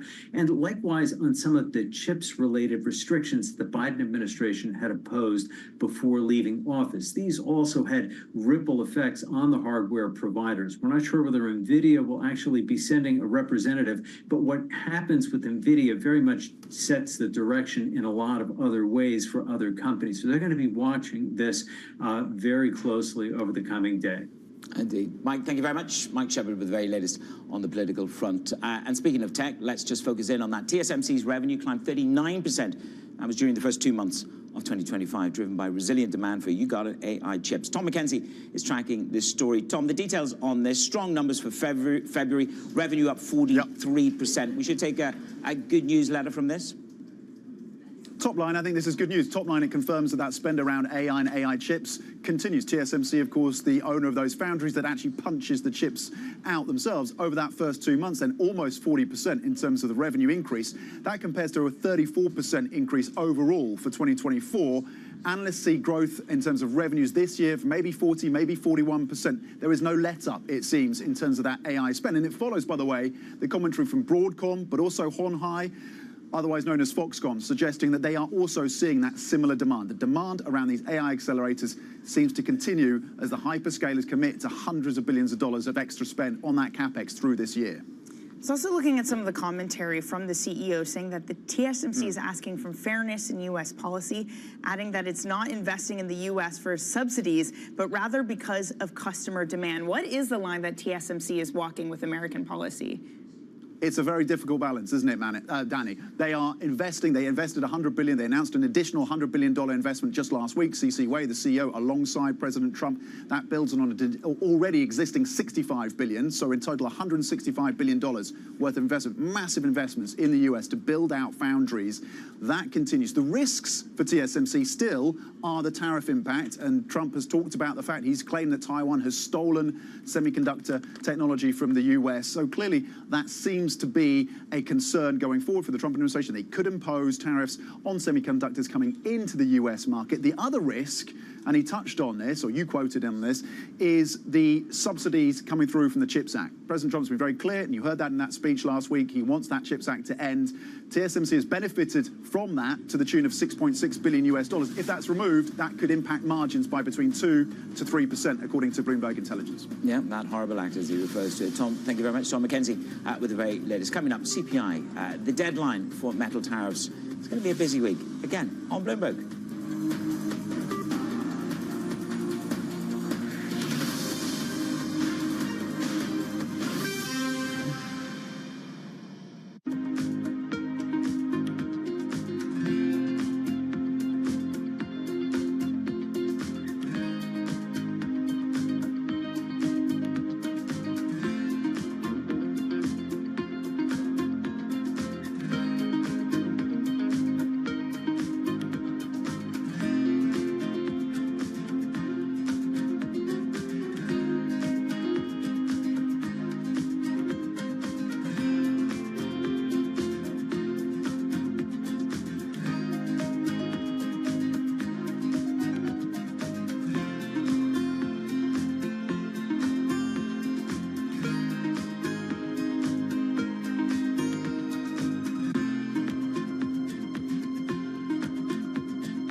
From the beating heart of global finance, economics, and politics, and wherever newsmakers are moving markets, Bloomberg brings you conversations that allow for deep discussions and important insights. What do you think the future is for inflation? Is this new normal? Are markets too optimistic? How do you worry about the things that are outside your control? How does the current fighting completely stop? I'm Francine Lacroix, and this is The Pulse, every weekday only on Bloomberg. U.S. jobs numbers are released. Bloomberg has the report under surveillance with crucial data and expert analysis at terminal speed. Nobody covers Jobs Day like Bloomberg. Middle East and Africa, vibrant resources and high-yield investment opportunities abound. Join me on Horizons Middle East and Africa for the stories, newsmakers, and insight from this exciting region. Now weekdays, only on Bloomberg. Jumpstart your trading day on Bloomberg Open Interest. 2 hours of single stock stories that are driving the opening bell action. We'll take you to Wall Street, Main Street, the C-suite, and beyond. These are companies that are growing their market. The great companies in the U.S. are the companies hitting the cutting edge. That's a different story. Get the inside track on what's buzzing in markets. With the players who are shaping the narrative. If you have bad earnings reports, you're going to get punished. They're not buying what the industry is selling. Join us on Bloomberg Open Interest. Every trading day, only on Bloomberg. Bringing you up-to-the-minute tech news whenever and wherever it happens. I'm Ed Ludlow in Las Vegas, and this is Bloomberg.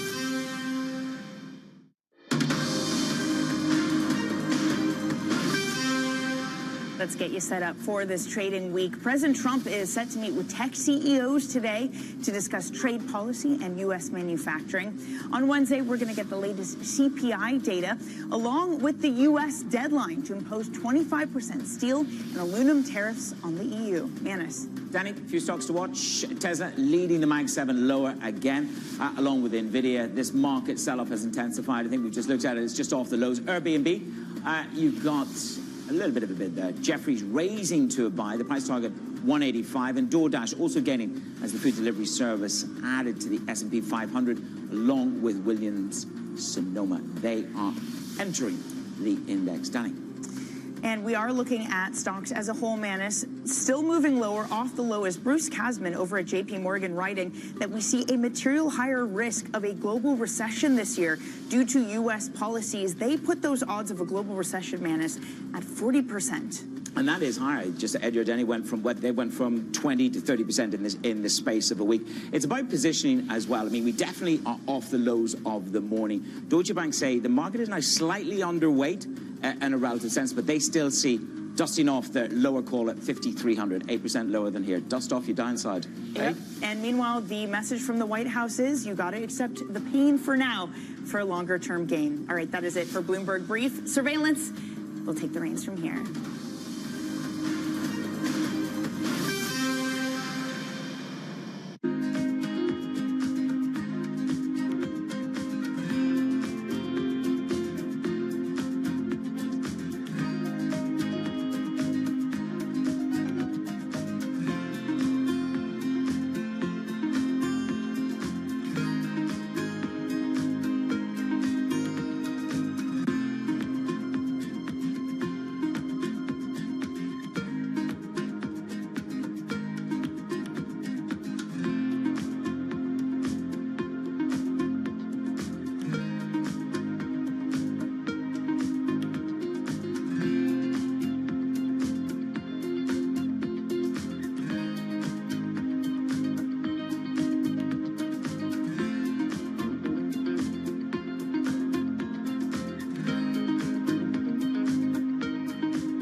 drive productivity and improve efficiency, Prudential has made significant investments in data analytics and artificial intelligence. Janella Frias plays a key role in integrating these tools into the company's processes. We always need people. We're in the people business. But more and more, if we really want to provide the right customer experience, fast access to products, it's about technology. Technology has always been an enabler. Now it's a strategic differentiator. Give me a sense of AI in Prudential. What are you experimenting with? A few areas. One is around customer experience. In our individual life business, our underwriting process has gone from about 20 days to minutes. In our group business, we have partnered with a number of different fintechs to really improve customer experience, to bring on board capabilities, things like claims management, where we can process a disability claim faster and help people get to work faster. How much productivity uplift are you getting and will you get? We're probably getting 10% at this point, but I think over time that is where the value is, and it will then allow us to take our capacity in the form of people and redirect it to more value-add activities. In a nutshell, it means turning the menial into meaningful. It can be both a huge saver of time, but it can also provide real insight. Always on the heartbeat of the tech spread across global markets. The real-time data aspect is going to be important. We're going to bring you expert analysis on that. Sure. Don't miss Bloomberg's interview with the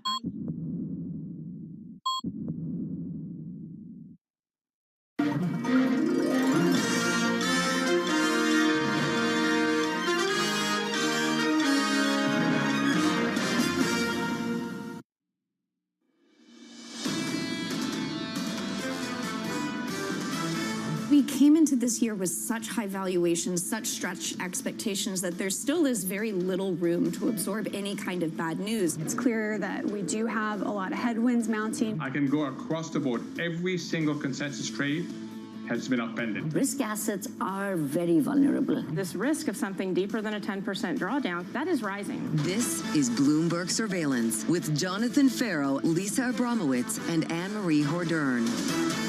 Live from New York City this morning. Good morning for our audience worldwide. Bloomberg Surveillance starts right now. Coming into Monday, following the biggest weekly loss of the year so far. Equities struggling to bounce as President Trump forecasts a transition period. I hate to predict things like that. There is a period of transition because what we're doing is very big.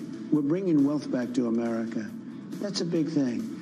And there are always periods of it takes a little time. It takes a little time. Echoing sentiment from his Treasury Secretary Scott Bessent, calling for a, quote, detox following a boom in government spending. Sobering thoughts for the bond market this morning, sending bond yields lower across the curve, 2-year, 10-year, 30-year, across the board. And really starting to price in some sort of downturn, if not outright recession. A number of different Wall Street firms talking about the increasing chance of recession.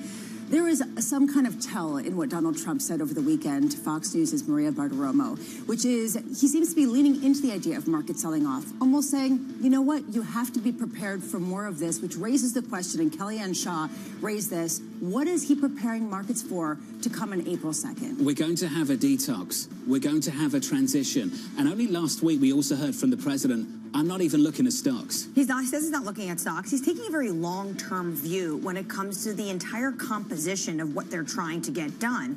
At the Economic Club as well last week, Scott Bessent talked about we're trying to de-leverage the government sector and re-leverage the private sector. What the market is waiting for and hungry for, Jonathan, and Kevin Hassett said this to you on Friday, it's time to get that train rolling when it comes to tax cuts, or at least extension of TCJA and deregulation. So a few data points to watch this week. Let's start with PPI and CPI. CPI coming on Wednesday.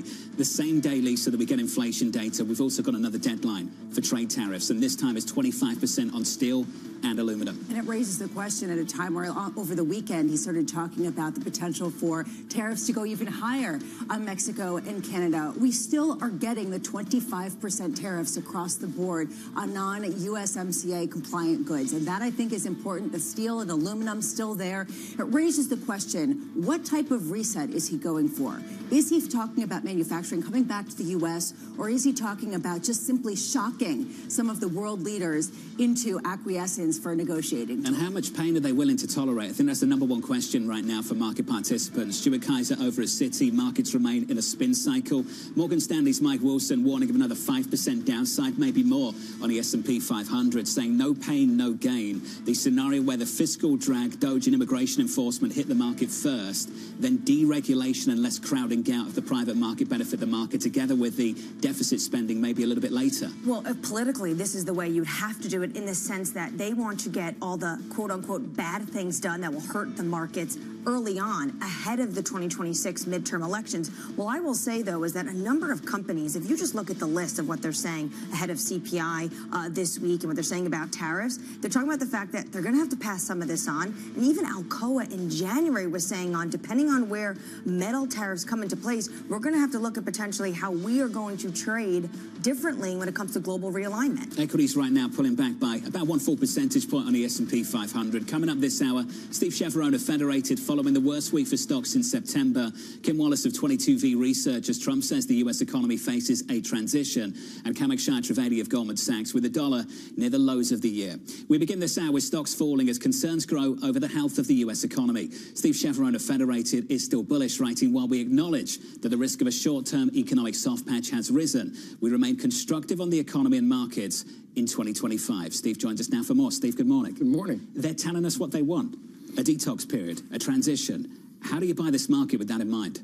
Yeah, look, I think Trump is always a negotiator, and he's negotiating with three parties right now. He's negotiating with the Fed that he wants to have cut, and an economic slowdown helps. And he's negotiating with conservatives in Congress where he's looking for a bigger tax cut, and a slowdown helps. And he's negotiating with the bond market. If we were talking 3 or 4 months ago about tax cuts and rate cuts, we'd have 10-year yields north of 5.5%.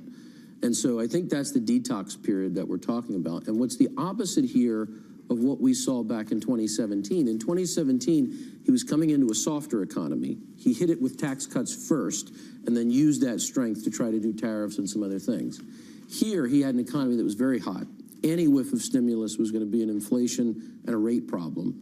And he's doing it the opposite way. As Anne-Marie said, you're taking all of the pain first. So as an investor, if you wanted to get defensive ahead of this, you had to do it 2 months ago, and none of us did. And so now you're in a situation where if you think that you've got the better things to come, and look, tariff uncertainty may peak on April 1st, and you're likely to get into a negotiating on a tax cut soon. I think you've got to invest through this and see the better second half of the year in front of you. To your point, though, the investor also has a sequencing problem now. And yes, you're too late. But do you want to buy the recovery before you've had the downturn? Because the hard data is still okay. Yeah, and I think that's the big question. When we talk about recession, you mentioned the word recession. I think we're going to have one. But I don't think it's a United States recession. I think it's a Washington, D.C. recession. I think that's primarily what's being orchestrated. And the question is, can Washington have a recession and the rest of the country doesn't? I think if those savings get passed along, either in terms of a DOGE dividend or in terms of a bigger tax cut or lower interest rates, then you can have a Washington recession and the rest of the economy does well.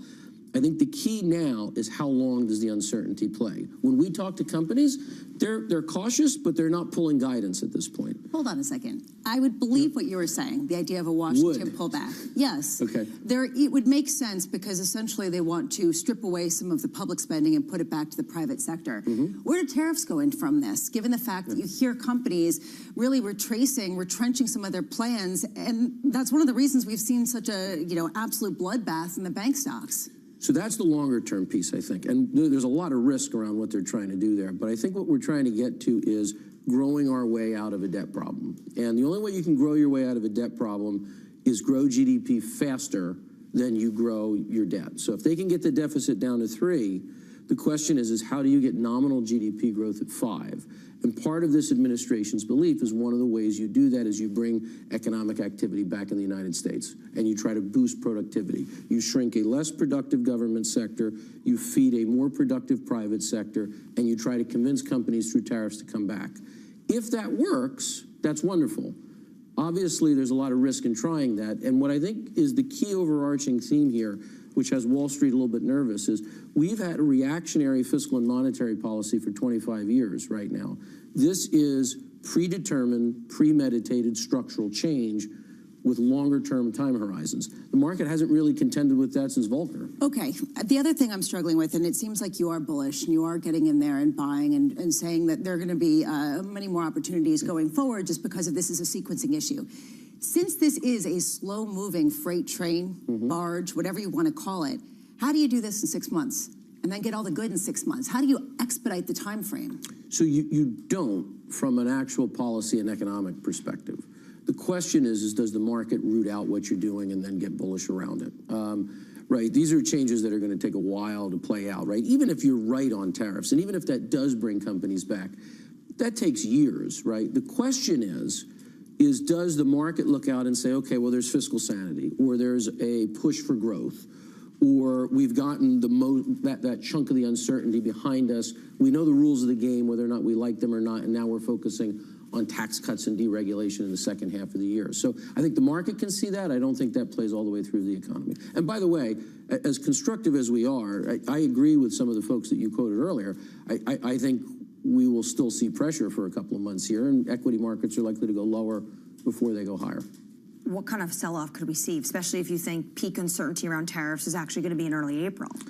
I mean, you know, one of the issues, I was looking at this morning, is we haven't had a 10% correction in 5 years. It's the second longest stretch ever going back to the mid-90s. And so, you know, we look at what we're going through and it's like we're catatonic. I mean, you generally have a 10% correction per year on average. So, look, could it be 10% down? Could it be a little bit more? You tell me how long the uncertainty plays. You tell me how quickly we shift this narrative to tax cuts and deregulation and all that other stuff. You understand why people are so nervous, though, Steve? Yeah. Because I think this goes beyond just a normal 10% correction in some people's minds, and I'll stress why. Yeah. We've built up this massive dollar long now for the best part of a decade, and that goes beyond just the currency market. That goes into tech stocks and a whole lot more. And the wind down we've seen so far, particularly in equities, goes beyond the banks you mentioned. It goes to places like Netflix. What has Netflix got to do with the kind of things that we're talking about? And that's the worry that people have right now, that maybe this is bigger. Maybe this is the start of a big unwind, of a big long that's built up over the last decade. And the sentiment shift we're seeing goes beyond some of these growth concerns. It goes to a sentiment shift to Europe, to China, away from the US. That maybe it's bigger than what we're talking about. I'd be careful about that. I think you've been in a scenario right now where you're in peak uncertainty, and what that's done is created a desire for safe haven assets, long duration fixed income, defensive U.S. equities, and in that environment, you've seen non-U.S. do well as the dollar has softened some. That's great, because the world's looking at a period of time right now where you have kind of debt spending internationally and some austerity or restructuring in the U.S. I don't know that that's the world that we're in come 4th of July. I think come 4th of July, you may see tax cuts that are larger. You may see a president that's pushing Congress to include pay-fors that maybe don't materialize. And then I think you're back into a scenario where it could be stronger dollar, stronger U.S. growth, and you get an unwind of that trade. So I'm not trusting of that. And then in terms of worry, I mean, I get that, but that's what our industry exists to do, is not to worry and be able to figure this out logically. That's why we charge a fee. And so I get it, but, you know, we've got to... So earn your fee, if we could do that right now. Let's do that right now. We've had a 9% move on banks just last week, close to those levels, almost wiped down the post-election gains for the KBW Bank Index. We've had moves of NVIDIA down like 10% last week and down 25% off the highs of this year. What do you want to buy? What do you want to step into? Yeah, so what we've done so far is we've kind of stood pat. So we came into the year about 5% overweight equities. You've heard me, it's like kind of waiting for Godot, but we've talked about overweight cyclicals, overweight some of those small caps. I want to buy the things that are in pain right now. I'd like to see the market a little lower. In fact, I'd like to see a little bit more dislocation in the equity market to jump in. But as I look at that back half of the year, I think we've gotten 2 previews of what it can look like. We saw it last July. We saw it last November. It's the cyclical trade. It's those banks that are getting beaten up. It's some of the small cap names. It's the names that benefit from that Trump agenda. It's short duration fixed income. But I think, you know, back in July, it started, and then Harris entered the race. And then it started again in November, and then Powell gave that masterclass press conference in December. I think you tried. Masterclass. Well, I'm being facetious, if you can't tell. And now I think we're waiting for that as you get rid of this pain stuff and you get into the kind of candy, which I think comes later in the year. So I think it's those things that benefit in the back half. Steve, it's good to see you. Good to see you. As always, level-headed once more. Steve Cheveron there of Federated Hermes. Equity futures right now down about 1% on the S&P as we kick off a brand new trading week. Let's get you updated on news elsewhere with your Bloomberg brief. Here's Danny Berger. Hey, Danny. Hey, John. President Donald Trump says the U.S. economy faces a period of transition, declining to rule out a U.S. slowdown. Trump has argued that he's aiming to reshape the American economy with the belief that it would drive future prosperity. In Canada, Mark Carney has won the race to become the next prime minister. The former Bank of Canada and Bank of England governor will take over from Justin Trudeau. In his acceptance speech, Carney said that retaliatory tariffs would stay on until, quote, the Americans show us respect. Canada has met Trump's tariffs with patriotic fury and widespread boycotts of American goods. Taiwan Semiconductor's revenue increased 39% in the first 2 months of the year, driven by resilient demand for its AI chips. The world's largest chip maker is often seen as a barometer for the sector, and its growth is a sign of healthy spend on AI computing. Their future, though, is uncertain due to Trump's tariffs. And that's your brief, John. Danny, thank you. More from Danny in about 30 minutes' time. Up next on the program, a period of transition. I hate to predict things like that. There is a period of transition because what we're doing is very big. We're bringing wealth back to America. That's a big thing. And there are always periods of, it takes a little time. It takes a little time. Up next on the program, Kim Wallace of 22V Research joins us next, live from New York City this morning. Good morning.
Politics to the world of business. Joe Matthew and Kaylee Lines deliver news, insight, and analysis live 2 times a day, every trading day. Balance of Power at 1 and 5 Eastern, only on Bloomberg. Welcome to the world of decentralized finance. Massive outperformance from Bitcoin. Bloomberg is covering all things crypto, the people. The tectonic shift emanating from Washington. All we're looking for is clear rules and an ability to build in the United States. Crypto shouldn't be partisan. The transactions. Really a record-breaking moment. Crypto VC is back. And the technology. It's really the beginning of a global on-chain economy. And if America doesn't embrace it, we're going to be left behind. Bloomberg Crypto, only on Bloomberg. There is this real momentum from Wall Street. We are basically deep in the European earnings season. Take a look at how we're faring when it comes to Asian markets.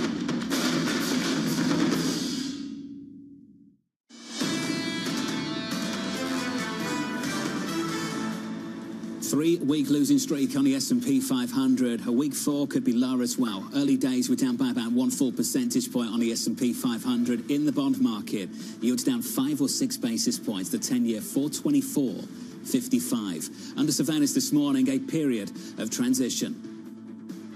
I hate to predict things like that. There is a period of transition because what we're doing is very big. We're bringing wealth back to America. That's a big thing. And there are always periods of, it takes a little time. It takes a little time. So here's the latest this morning. President Trump avoiding predicting a recession this year as his focus on tariffs and federal job cuts rattles financial markets worldwide. Bloomberg's Tyler Kendall joins us now for more from the nation's capital. Tyler, this is a different approach this time around compared to Trump 1.0. Right, John, and it appears that the White House's message is that there will be a short-term adjustment period in order to have long-term growth. For example, later on in that interview, President Trump went to compare U.S. and China, in his words saying that China has a 100-year perspective while the U.S. likes to think in quarters. That then led him to double down on the fact that he says he is not watching the stock market, though did say that he has his eye on interest rates. But it really does track with the messaging we've heard from senior administration officials in recent weeks, which is to focus on the broader fiscal agenda here when there are inflationary concerns, consumer sentiment concerns, or workforce concerns. And it's important that when we are talking about that long-term agenda, the White House is really banking on some things actually happening. And perhaps most pertinent to our conversation today, that's twofold. It's one, using tariffs as a revenue raiser, which goes hand in hand with trying to get President Trump's tax agenda over the finish line, something, John, that we know is not going to be easy. And those conversations are already starting as we saw the House Republicans float their short-term spending plan to keep the government open till September. That's signaling to us that they know that it's going to take months to get that tax cut agenda off the ground, considering there's disagreements over the tax priorities themselves, the mandatory spending cuts, and then actually how to get that bill over the finish line when the House and the Senate appear not to agree over that one big, beautiful approach that we know President Trump would like to see. Tyler, when it comes to tariffs on steel and aluminum, is the White House prepared to enact them this week? Well, according to Commerce Secretary Howard Lutnick in an interview over the weekend, he said that Wednesday should be the day that we are looking out for. He did, though, make some news saying that those reciprocal tariffs on Canadian dairy and lumber that President Trump had floated could come as soon as last Friday will be on hold until April 2nd. But as of now, we are expecting this to be a big tariff week.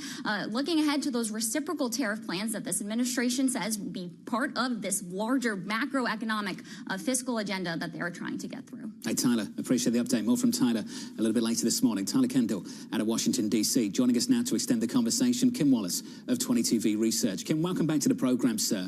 I think we have to take a giant step back. Think about what we've been told over the last week. There's going to be a transition period. There's going to be a detox. They're going to try and rebalance the U.S. economy. Kim, when you talk to clients, what do you tell them the ultimate objective is? Rebalance towards what exactly? We haven't been told that part yet, John, so I don't have advice for clients on where the end game is. I do focus on the uncertainty that's been mentioned a lot over the last week, certainly the last weekend and this morning, in fact. That uncertainty hinges on two of the three macroeconomic policy tools, both fiscal and trade. It is difficult to imagine with this level of uncertainty, and I would argue that we are months away, if not quarters away, from peak uncertainty. Markets get to vote on a daily basis, hourly basis. Voters aren't that fortunate. They don't get asked that often. And so you're not sure how the uncertainty is going to play out. It's very difficult to map, in my view, whether this is going to be wildly optimistic or something else because you just don't have enough details and you haven't heard from the stakeholders involved. Well, based off how Trump dealt with the 25% on Canada and Mexico, what we did learn is that he is willing to negotiate. Do you think everything when it comes to trade from this point on, barring China, is a negotiating tactic? Anne-Marie, I finished the week thinking that strongly, and I'm still leaning in that direction because of recent history. However, if the administration is putting together the concept and eventually a policy plan for financial repression that deleverages Washington, releverages the private sector, you have a lot of steps to go through before you get to that end point. And so I'm not sure what the administration's game plan is at this point.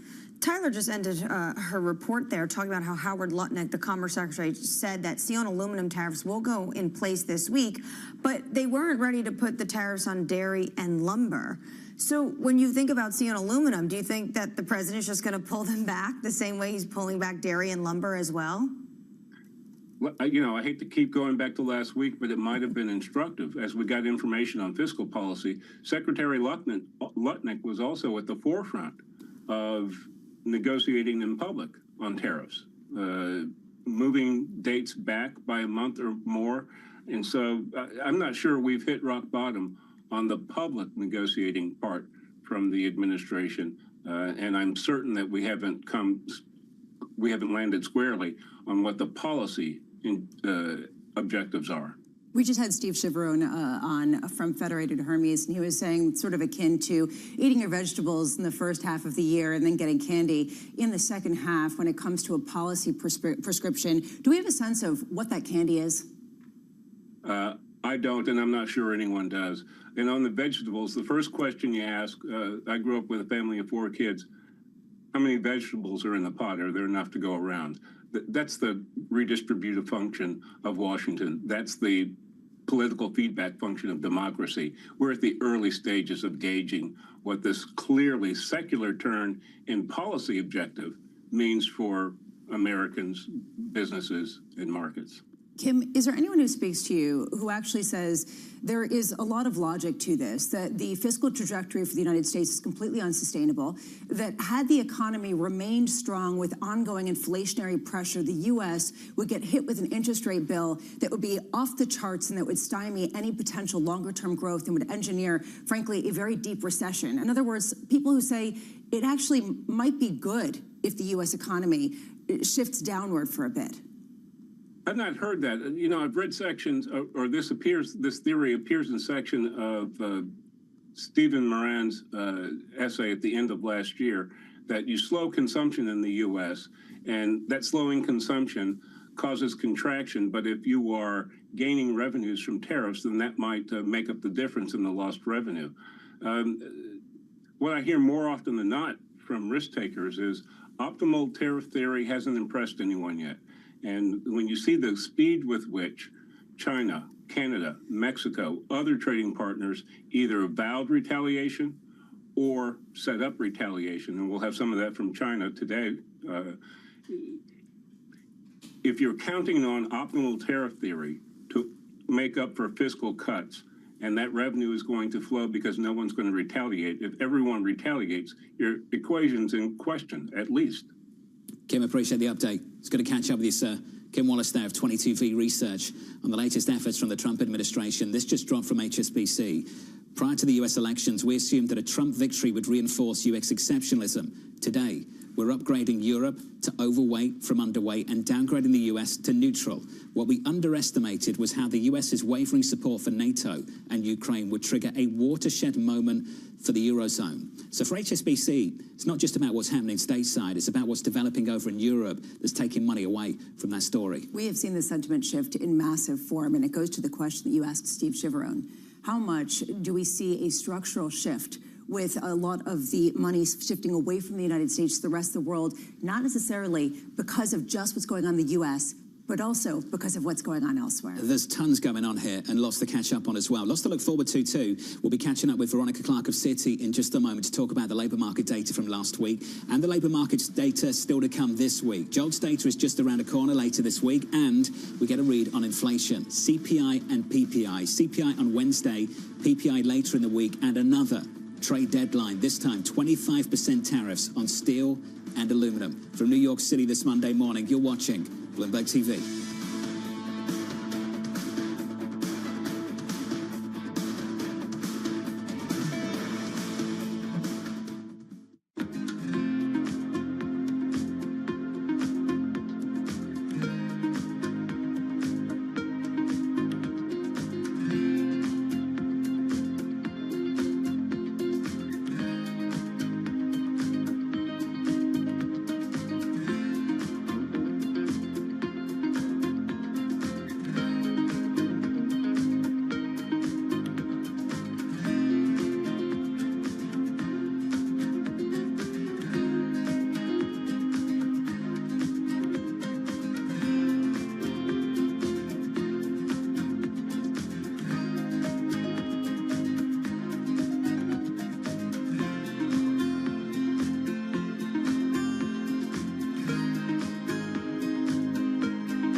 Behind the bright lights and adrenaline of pro sports is an equally exciting world of negotiations and deal making. That's what we cover each week on our podcast, The Deal. I love the fact that you have, we say the cojones, but we can't say that in Bloomberg. Maybe moxie? Yeah, moxie. I'm Alex Rodriguez, former baseball player turned business executive. And I'm Jason Kelly, a journalist at Bloomberg. Over the next couple months, we'll hear from all-stars like Billie Jean King. Well, what should I learn? What should I do? I said, learn the business. Jay Williams. You're an asset, but how do you become the principal? Paul Rabel. We're going to be the league of digital, and that's why you're going to invest. Adina Friedman. I definitely am competitive. David Rubenstein. People don't come up to me on the street and say, let's talk about this private equity deal you did recently. Nobody does that. They say, let's talk about the team. And so many more. You need a clap? No, I didn't Ready? Go. From our studios in New York and San Francisco, our expert hosts have the data and analysis from the companies you know and the startups to watch, plus the interviews you don't want to miss. Watch Caroline Hyde and Ed Ludlow on Bloomberg Technology, the only daily business show dedicated to tech, right in the middle of the trading action. Live every weekday, only on Bloomberg Television. Context changes everything.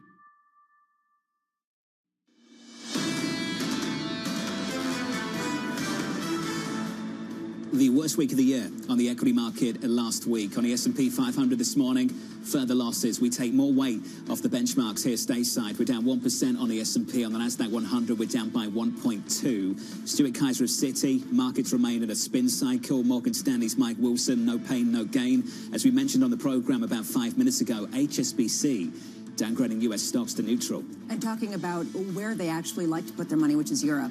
And this goes to the question not just of what the United States is doing, but the response from others. And it's the reason why that is the wild card, just in this whole equation, how much that fiscal stimulus elsewhere, as well as potential counter tariffs, could shake up some of the grand plan. Let's turn to fixed income, 2-year, 10-year, 30-year. That fear of softer growth starting to pull down yields. 2-year, 10-year, 30-year. We're down by 6 basis points on 10s, 424, 36. Last week we took a little bit of a break. The first week in some 2 months where we actually had climbing yields. They are declining once again, and we've got some key data points through the week, CPI and PPI. No Federal Reserve speak, a Federal Reserve meeting about a week away, and the final word came from Chairman Powell. Chairman Powell is not in a rush to cut interest rates. He said that he expects the 2% inflation will continue to be bumpy, but he's not in a hurry. He was looking for more clarity. It sort of takes away the chance that they're going to cut aggressively. That said, nobody believes him. Everyone expects him to change as the data changes, so people kind of discounted that. Well, put it together. You've got a Fed chair that's saying, I'm not in a rush to cut interest rates. You've got a Treasury Secretary saying that we're going to have a detox period. It's hard to be bullish for a lot of people when they hear those kind of things. Well, bullish on anything, right? Because on one hand, except bonds maybe, and that's actually what Morgan Stanley is coming out and saying, that this increases their bullishness on bonds in favor of equities simply because they want that 10-year yield to go down even if the Fed's not cutting rates. And I think that's what they're setting up, that eventually the Fed will have to cut rates, but there's going to be pain in the economy. The big fear for me is some of this pain gets away with it, gets away from the orchestrator. I mean, the idea of job cuts can build on itself. And that seems to be a little bit of the fly in the ointment for This is hard to manage. I totally agree with you. If it is by design, it's hard to manage. I want to talk about Europe. Hard to be bullish the German debt market last week. We had a move of more than 40 basis points on a German 10-year maturity. And in the FX market, what do you look to foreign exchange for? This is what I look for. When you loosen up fiscal policy, you look to see if it's validated by a stronger or weaker currency. We've got a stronger currency on the euro side of things, validating that loosening of fiscal policy potentially out of Europe and specifically Germany. The euro just had its best week since 2009. And euro dollar right now is pushing 109. And a lot of people are saying it can only climb from here. 110 is some of the goals, but some people talking about even 130 on the euro. It goes to this question of can they actually come through with the plans that they have promised in Germany? And we're going to find out. They've got a 2-week window to get some of these plans passed and get the coalition they need. If they succeed, I expect these gains to continue. Euro stronger by a third of 1%. On our radar this morning, Commerce Secretary Howard Lutnick signaling he doesn't expect a reprieve on 25% steel and aluminum tariffs. The The measures are set to take effect on Wednesday and include imports from Canada and Mexico. Doesn't sound like there's going to be exceptions or a pause when it comes to aluminum and steel. Those tariffs will be going into place this week. But of course, we just heard from Kim, our guest, and what did he say? What he took away at the end of last week is that Trump is in negotiating mode. One thing is clear when you talk to administration officials. April 1st, April 2nd is going to be huge. That's the day they're going to come out with these reciprocal tariffs. The question I have is which tariffs actually hit on April 2nd and which have weeks, months leeway because they're going into filing report and potentially another negotiating period for the president and foreign countries. I'm trying to understand how different companies actually operate in this environment. And there was a study from Automotive News showing that roughly 1/3 of U.S. auto parts suppliers said they would move production out of the United States if the 25% tariffs on Canada and Mexico were to remain on for 6 months or longer. This is completely counterintuitive, but at a certain point, it would make it too expensive to produce in the United States. It just raises questions about whether this will have the goals and achieve the goals that they're setting out to do. These are the economic outcomes. They're complicated. And I think that's really captured by what's happened in the FX market. There's so many different variables to manage. Most people assumed, though, if you were more aggressive on tariffs, you'd get a stronger dollar. We've ended up with a weaker dollar. That complicates things. It complicates things because of what's going on elsewhere, but also because of potential growth fears. You cannot just say this is the sucking sound into Europe. This is also people starting to question U.S. exceptionalism. It's shaking up the politics elsewhere as well. Check out this story. Mark Carney winning the race to replace Justin Trudeau as Canada's next Prime Minister, clinching nearly 86% of the vote. The transfer of power expected to take place within days, with the possibility of a national election soon after. So who's in a world of pain right now? Pierre Poilievre. Poilievre, the leader of the Conservative Party, is sitting pretty comfortable 2 months ago with a 20-point lead over the Liberal Party, and then all of a sudden this trade war starts and completely turns this race on its head. They now actually, when you look at the polling, Canadians prefer Mark Carney goes toe-to-toe with Donald Trump when it comes to trade. You almost see Trump have a win and then push it too far, and then there's this rebuke that comes in Canada, and they're saying, actually, all Canadians need to stick together, and we're going to go probably stay with the Liberal Party.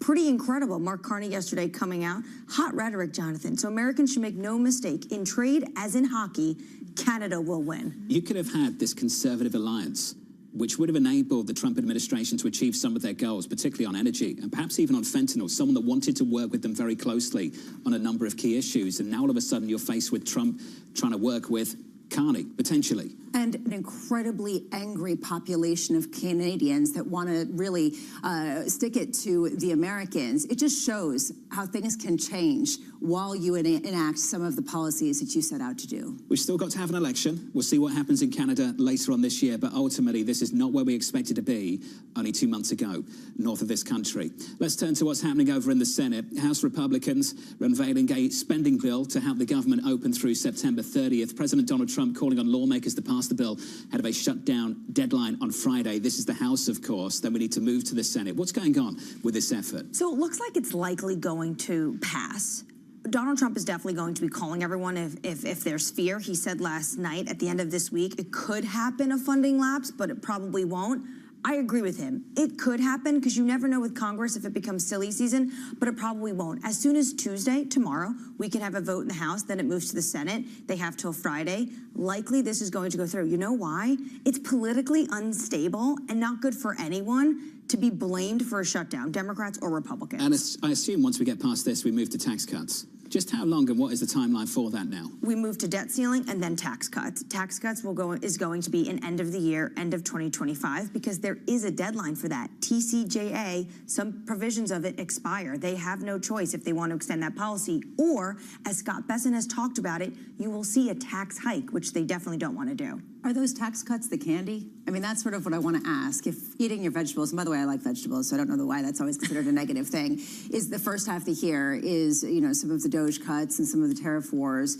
Is that what we're looking forward to, an extension of the trade, of the tax cuts? Lots of people don't like their vegetables, Bramo. Do you like vegetables? Sure. My kids like their vegetables. Okay.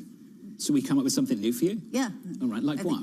Well, eat like Twinkies the first half of the year. I'm not a big Twinkie person. Can I move on? We should probably move on.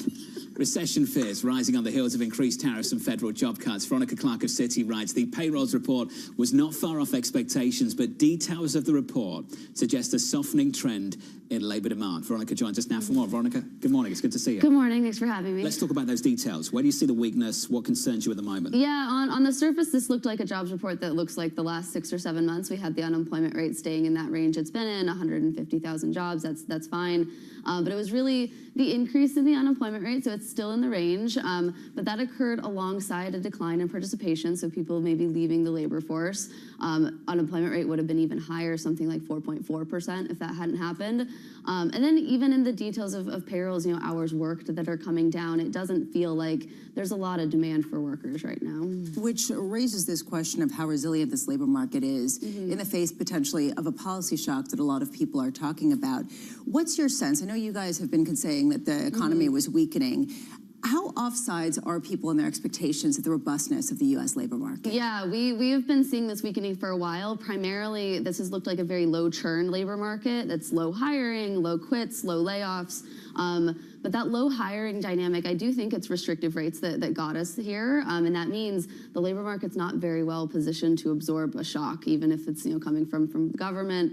Obviously, we're tracking the numbers of those layoffs, and the direct impact of those might be minimal enough. A couple tenths on the unemployment rate could get bigger.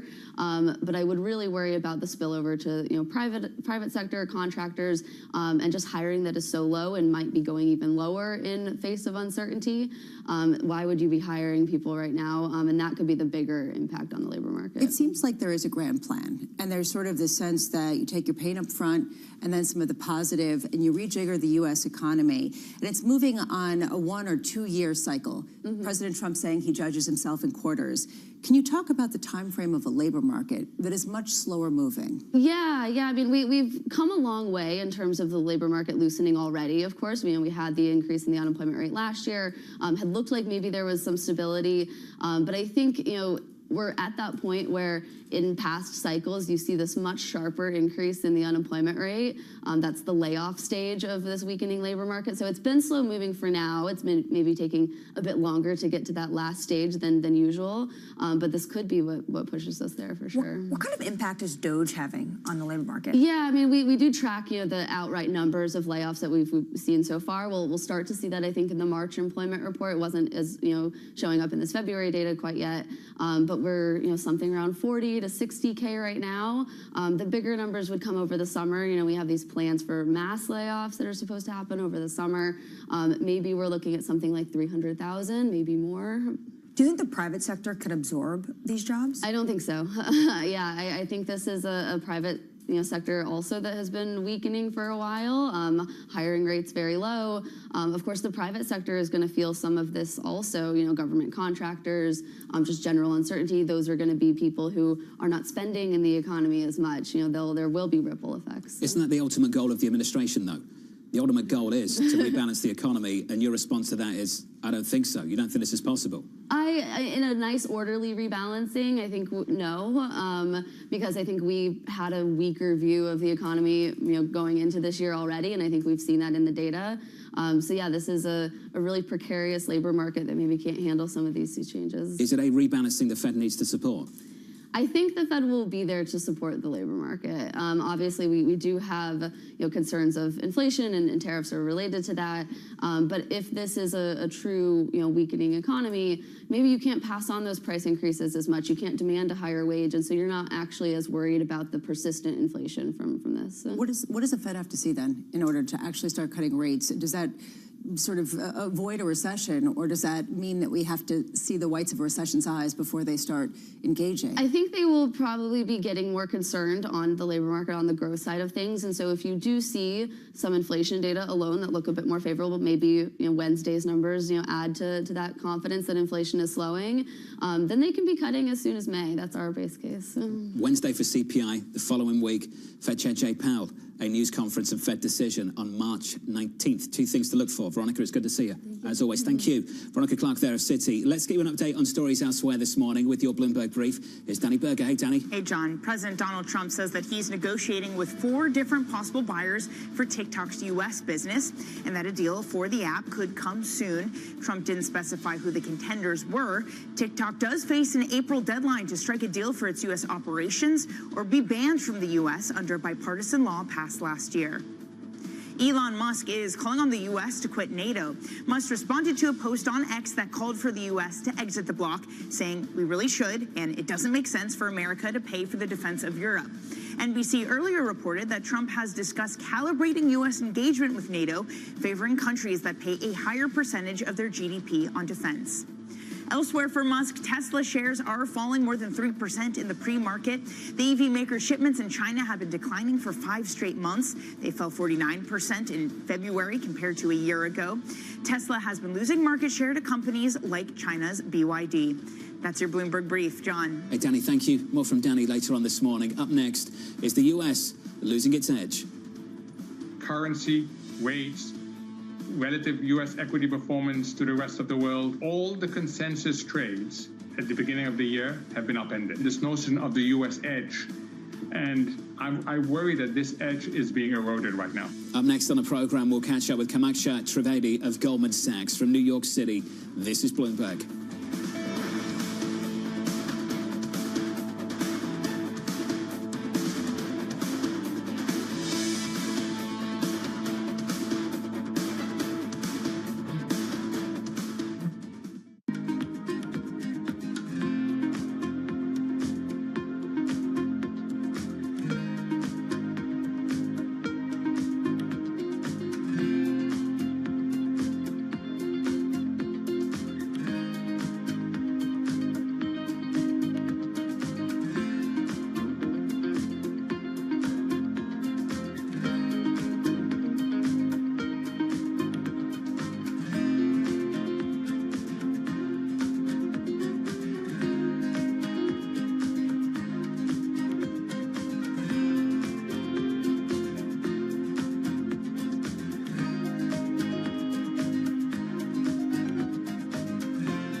What makes it India's time? It's us women who are going to transform India. I truly feel that the time for Indian women has come. They're not only breaking glass ceilings, but they are redefining, you know, whether it is in sport, whether it's in medicine, whether it's in creative arts. They are everywhere, and I have so much positive energy that comes back to me when I'm talking to Indian women. And I just think at all these little girls and boys, I don't want to discriminate, who are now in school-going age, imagine once education, sports, we empower them. What a difference they would make not only to India, but to the planet and the world. And the world needs it now than ever before.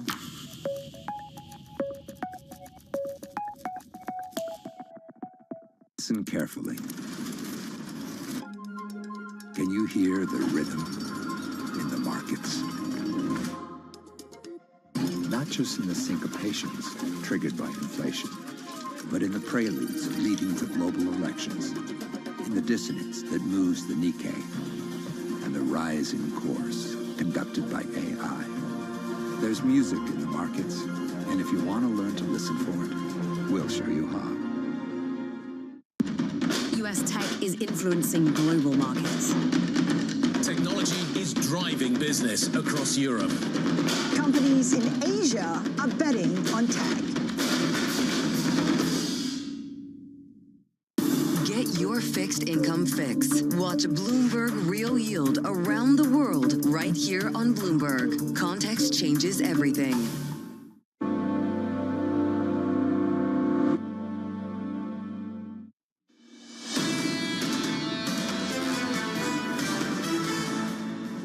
Leaving behind the biggest weekly loss since September and adding to it, we're down by more than 1 full percentage point on the S&P 500. In the bond market, a rally here developing. Yields are lower by 5 basis points. The 10-year 424.55. The euro stronger, dollar weaker. Euro dollar approaching 109, 108.63. Under surveillance this morning, the US losing its edge. Currency, wage, relative U.S. equity performance to the rest of the world, all the consensus trades at the beginning of the year have been upended. The U.S. is still you know, whether you want to call it the cleanest dirty shirt or whatever, but it's simply not as clean for outsiders as it was a few weeks ago. This notion of the U.S. edge, and I worry that this edge is being eroded right now. So here's the latest this morning. Investors looking for opportunities outside of the United States on growing economic fears. Kamaksha Trivedi of Goldman Sachs writes, our economists expect the U.S. tariff rate to rise 3 times more this year than it did during Trade War 1.0. To a large degree, the dollar outlook depends on the balance between U.S. policy changes and the foreign policy response. Kamaksha joins us now for more. Kamaksha, welcome to the program, sir. I want to pick up on this dollar trade story first of all and just figure this out. Last time around, tariffs up, dollar stronger. And we came into 2025 thinking about the same kind of playbook. We've turned it on its head. Tariffs up, dollar weaker. What's changed? Good morning, John. Thanks for having me. So it's not just the difference between last time around. Think about the response to the imminent threat of tariffs on Canada and Mexico just at the end of January. At that time, we also saw dollar down, near-term rates up. What's changed? What's changed is that at that point and through much of the trade war 1.0, the markets were very focused on the inflationary impacts of tariffs. What has happened in the short span of a month is that as U.S. growth views have repriced lower, the focus has shifted dramatically to the downside growth risks for the U.S. economy. And that's mediating the tariff response. And so now, when there is threat of more tariffs, when that uncertainty rises again, the market is more nervous about what that is doing to U.S. growth and the downside there than it is to the worries about inflation. And I think that's what's causing the tariff response to be much more muted on the dollar. Can we sit on that, the idea that slower growth in the U.S. is causing investors, traders to move away from the dollar? That's different than in the past, because it's not just the U.S. that's going to face a growth shock from some of these tariffs. It's other economies as well. Why is it that the U.S. is looking like maybe it'll suffer more or it'll have a more significant deterioration than it did just a month ago?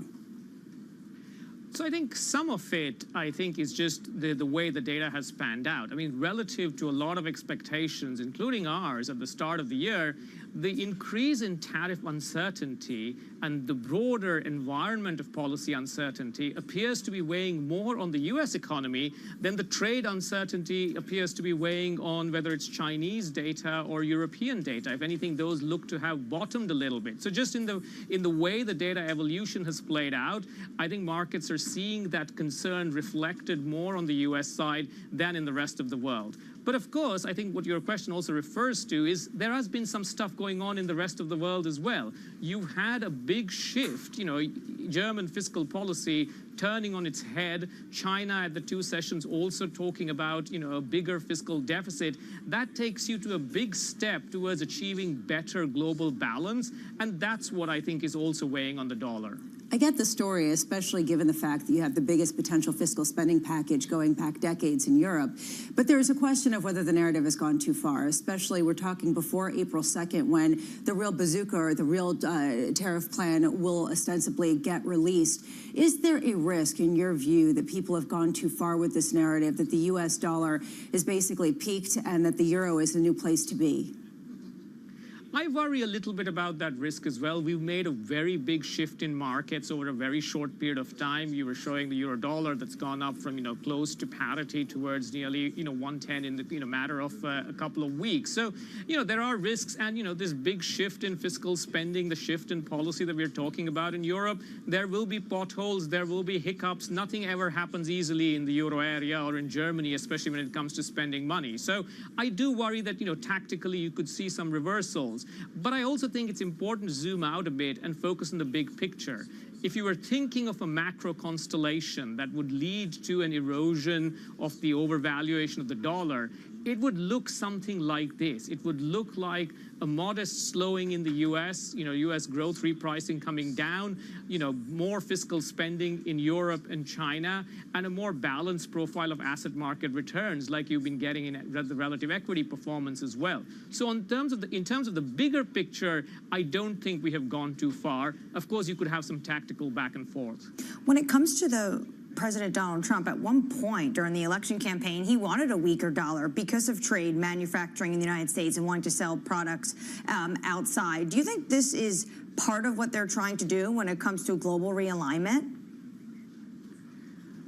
I think there are parts of it, certainly sort of the pressure on the rest of the world to boost domestic demand, to boost defense spending. That is all, part of, I think, that global realignment that the new administration has certainly talked about. I don't think, however, that there was a desire to engineer a weaker dollar by, having more weakness in the U.S. economy. That was certainly not part of the agenda and is not part of the agenda going forward. So I do think there are aspects of it that one can pin there. And again, I think that is the big picture to focus on. Does the rest of the world really step up to the plate to generate this more balanced global growth and global asset market picture? Or is this just a question of U.S. growth being a bit softer? Because if that's all that you get, it's going to be a much more risk-off picture. I was looking at Kit Jukes' note this morning. He talks about the CFTC data that basically wiped out the entire euro short. And we have this huge repricing, and he's talking about, but we don't have the GDP forecast yet to back it up. So how do you think about the rest of the year if you have the FX market basically whipsawing just on headlines? I do think there's going to be a lot of whipsawing on headlines for the rest of the year, so I think we all have to be prepared for that as FX investors. But you make a good point. I think that the move in the euro, the move in currencies generally, I think the move also in the relative equity performance and rates, I think has run ahead of the kind of GDP forecast changes just for 2025.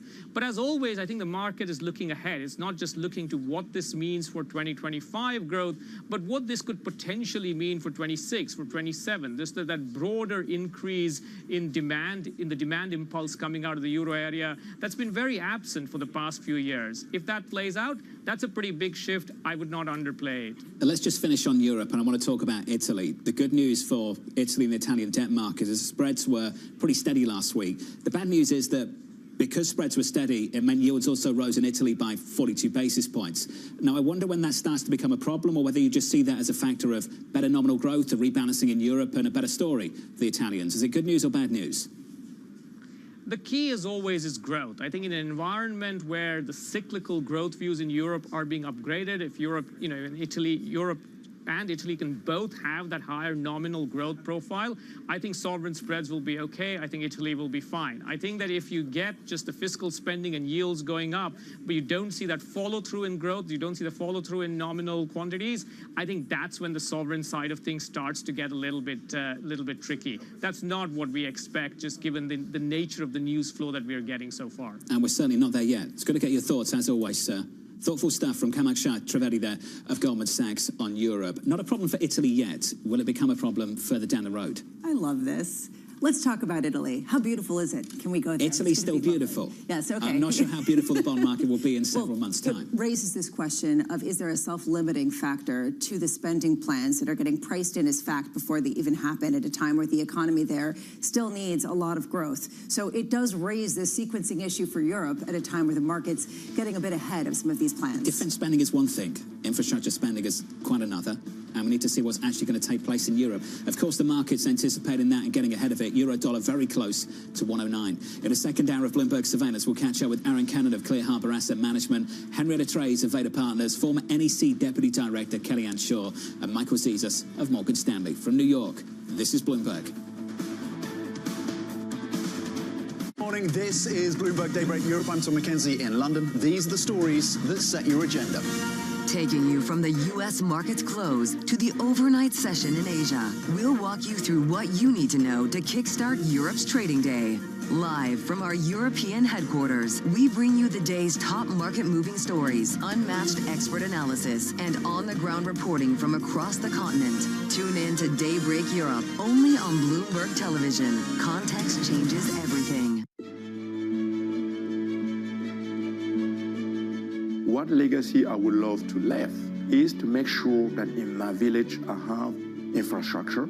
So long when I'm gone, things are still working. Then I have done my job. And if some people get inspired through my work and then try to engage themselves for their community and create something that is inspiring for everyone, I will be happy. What's the best piece of advice you would give to someone young who wants to make a difference actually in this world? In architecture or with something else? Well, I'm not the right one to just do that. I think you are. Yeah, but with the pressure you have, and then you try to be the good one, the fancy guy, the intellectual one, I have no advice than to believe in yourself and really work hard. You know, when I started, no one would have imagined that I will be able to see my name connected with Aga Khan or Pritzker or sitting at Bloomberg to talk about sustainability, about future of sales. No, myself 5 years ago, if you told me that, I will say no. I will never imagine. So I will encourage everyone to believe in what you're doing and not try to run after the newest of the newest. Just be consistent. Just work on things that matters for you. Really, at the long term, it pays.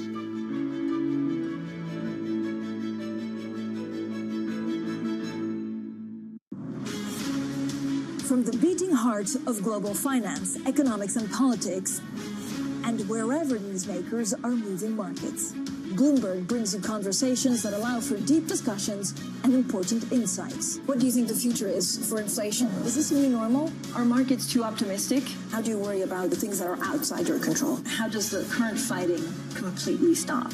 I'm Francine Lacroix, and this is The Pulse, every weekday only on Bloomberg. Good morning. This is Bloomberg Surveillance. Welcome back to the opening trade. This is Bloomberg Technology. This is the Asia Trade. This is Wall Street Week. Welcome to Balance of Power. This is Bloomberg Television.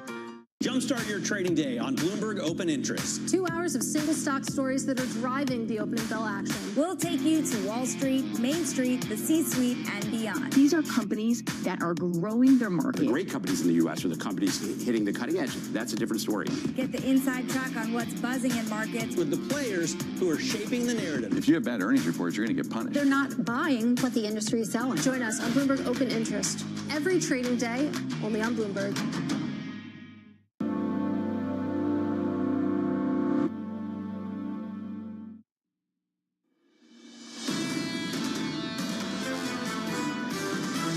Those animal spirits that we were talking about just 2 months ago, I think that's been replaced by recession fears. There's a very big difference between falling into a recession and collapsing growth versus decelerating growth. The appetite among households, businesses, and the market for the inflation side of the picture is very different now. The slowdown is taking place, and we will see more of it. It'll snowball as things go forward. This notion of the U.S. edge, I worry that this edge is being eroded right now. This is Bloomberg Surveillance with Jonathan Farrow, Lisa Abramowitz, and Anne-Marie Hordern. Live from New York City this morning, the second hour of Bloomberg Surveillance starts right now. A defensive setup in financial markets across assets to start this morning and a brand new trading week. Equity futures on the S&P near session lows and down by more than 1 full percentage point. On the Nasdaq, we're lower by 1.2. You'll see a similar picture in the bond market. Yields down on the session on a 2-year, 10-year, and 30-year. On a 10-year this morning, we're down 6 basis points to 424.17. The big question here with this type of setup, with bond markets seeming to worry more about some sort of economic downturn, is the Trump put dead, or is it just in hibernation? Is there a point at which Donald Trump does come in and start to support some of the equity valuations? Are we talking about the wrong game? Are we talking about a game that prioritizes something that is no longer on the horizon, and we're really looking at bond yields coming down and a reordering of global trade in a way that we haven't done for decades? A bit of de-risking has started. Who's going to step in? Not the Federal Reserve, Chairman Powell. We're not in a hurry. Who's going to step in? Not the President of the United States. They are very well aligned right now, both the President and the Treasury Secretary, on rebalancing this economy. They keep talking about this period of transition. Trump over the weekend said on Fox News, you can't really watch the stock market. That's not the barometer of what they're watching in terms of where they want to go.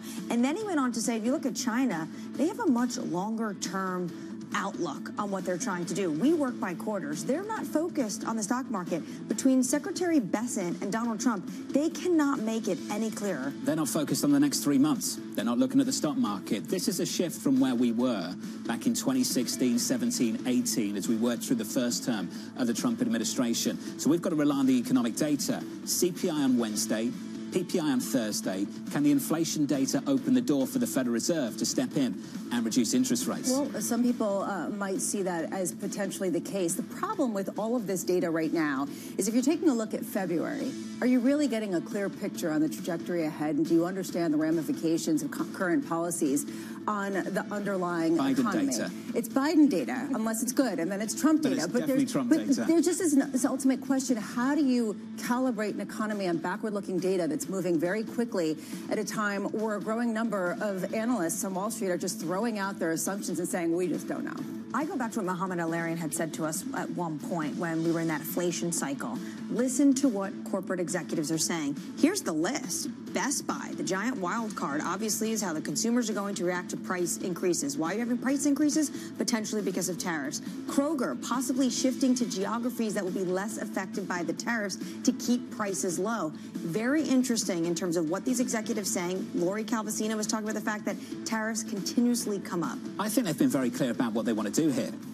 The question I would have is how much pain are they willing to accept in the meantime? And we've talked about what they're trying to achieve. Lots of government at the border. Immigration's going to come down. Tariffs are going to go up. Lots less government inside the border. Spending's going to drop. We're going to allow the private market to step in. That's the rebalancing that they're talking about here. And for a lot of the bulls out there, they're sitting here saying, look, the strategic anchor for us is that the policy mix is still positive, and in 12 months we'll be in a better place. The question you've got in the near term is, okay, how much pain are you willing to accept? And if you're an investor at the moment, are you willing to buy the recovery to the downturn that hasn't happened yet? Could it get a whole lot worse than this at a time when the hard data is actually still okay? That's what you asked Steve Chivarone, and he said, yeah, you kind of have to stay invested. It could go down before it goes up, but still, the good is coming on the back end of this year. The question I kept asking myself over the weekend, and this is something that the Fed and Mary Daly over at the Fed has talked about a lot, job losses get entrenched, and the loss in buying power and earning power stays for a longer period of time, and there are scarring effects that come with rounds of layoffs that do start to escalate on themselves. I'm not talking about DOGE, but on a broader economic level. Does it get away from some of the overall grand plan? It reminds me of Chairman Powell back in the summer of 22 when he talked about pain, which at the time I thought was easy for Chairman Powell to say because he's unelected. The midterms are going to be just around the corner. Next year, the end of next year, and they're going to come up so quickly. How much pain are you willing to accept with the midterms coming up? It's one of the fundamental problems where people have these plans that can only be executed over years, but they have to operate in quarters, just like President Trump was saying. And that's why China, of course, has a 100-year plan, because they don't do elections. That's another story. Not a story we want to hear stateside, by the way. Yeah, I was about to say. On the S&P, just to clarify. Really? Just to clarify. We're down by 1.2% on the S&P. Coming up this hour, Aaron Kennedy, Clear Harbor, with markets whipsawed on tariff and growth concerns. Henrietta Trays of Vader Partners with President Trump's steel and aluminum tariffs on deck. And we'll speak to the former NEC Deputy Director, Kellyanne Shaw, on why ambiguity is a feature and not a bug. We begin this hour with stocks low, with the S&P 500 extending losses following the worst week since September. Aaron Kennedy of Clear Harbor writing the following: investors are attempting to determine whether tariff policy will prove more bark than bite. More bite creates higher costs, and more bark generates more noise. Aaron joins us now for more. Aaron, let's talk about the price of noise. What is the price of that noise? Well, certainly we're seeing, markets shudder here in the United States, but rally abroad. We're seeing huge liquidity tectonic shifts happening, Jonathan, that's a function of many factors. But one is the U.S. backing away from an 80-plus year historical sort of security agreement with Europe and our other allies, from Singapore to Japan and beyond. And I think Europe particularly has awoken to this reality just over the last couple of weeks. You've reported on this quite well, and you just have Germany out last week. I mean, this is a country that has embraced austerity. They have a very high savings rate, and yet they're going to spend 20% of their GDP over the next 10 years to defend their country, and the EU is going to spend up to €1 trillion or more to do the same.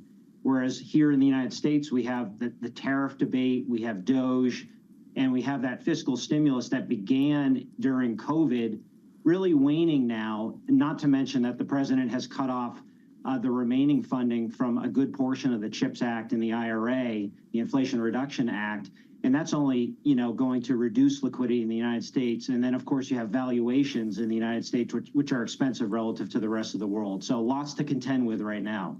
Aaron, how much are you buying this idea that there is so much more to come with some of the gains in European markets at a time where we're pricing in that they will do all of these things, like you just said, even though there still are a lot of potential roadblocks?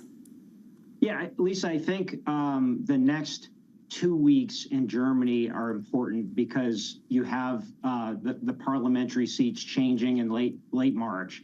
So if they can move before then, I think there's a much higher likelihood that some of this spending will in fact occur, that Parliament will pass funding in Germany and that the EU will rally. This is an existential threat to Europe. And so the notion that they're either going to spend or not spend, I think this is now being taken very seriously in Europe. Donald Trump was asked whether or not he would defend a NATO country last week in the Oval Office, and he balked at it. And he said, "Well, if they've paid their bill, what does that mean? Does that mean that if they move their defense spending in a country like Estonia from 2% to 4%, but they only make it up to 3.9% upon being, attacked by let's say Russia, that the United States wouldn't come to their defense?" There are huge unknowns here, and I think that's the problem too with tariffs, Lisa. That there are unknowns here. It's not that the market can't react to a tariff if we understand what the details of the tariff are. It's that there's so much uncertainty on both timing, carve-outs, which countries are next. Is it China, and then is it maybe the next largest economy in the world, Germany, and then Japan? What's the order? What's the cadence? There are a lot of unknowns, and I think that's really rattling markets. And one of those unknowns is whether the proposed spending in Germany can even happen. There's a headline that just crossed the Bloomberg that the Greens won't support the draft debt package in Parliament. Do you just assume these are teething problems, or do you think actually there is a chance that maybe these plans don't become reality?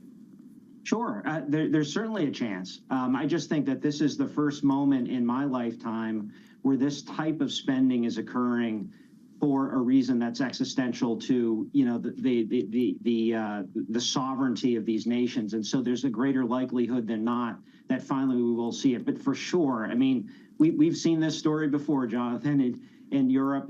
Post 08-09 spending during COVID, it always comes out a little lighter than we anticipate, and we have to keep that in mind.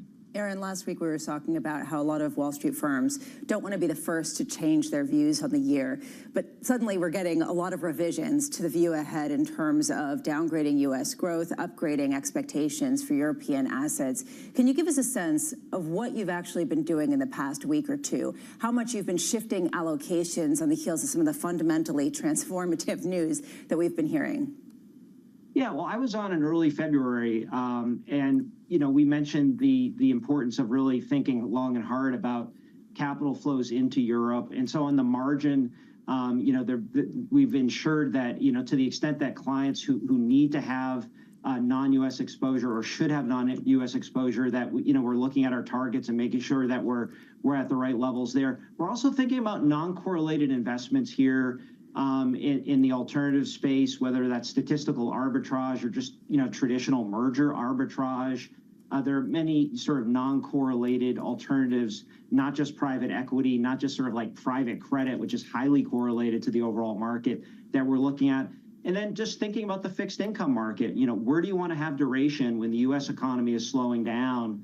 And where do you want to have your credit exposure? So we're keeping our credit exposures more in the short end of the curve, and we're pushing our sort of treasury mortgage-backed security duration a little further out the curve. This was what we've been doing several weeks ago, and that's worked out reasonably well. As growth expectations in the United States have come down, you're able to capture a little more upside as those treasuries rally in the long end of the curve. Aaron, appreciate your time, sir, as always. Thanks for breaking it down for us. Aaron Cannon there of Clear Harbor Asset Management. Just to return to that headline, two things to look at in financial markets, just to take the temperature of this story. One is the bond market after a 40 basis point plus move higher in 10-year yields in Germany just last week.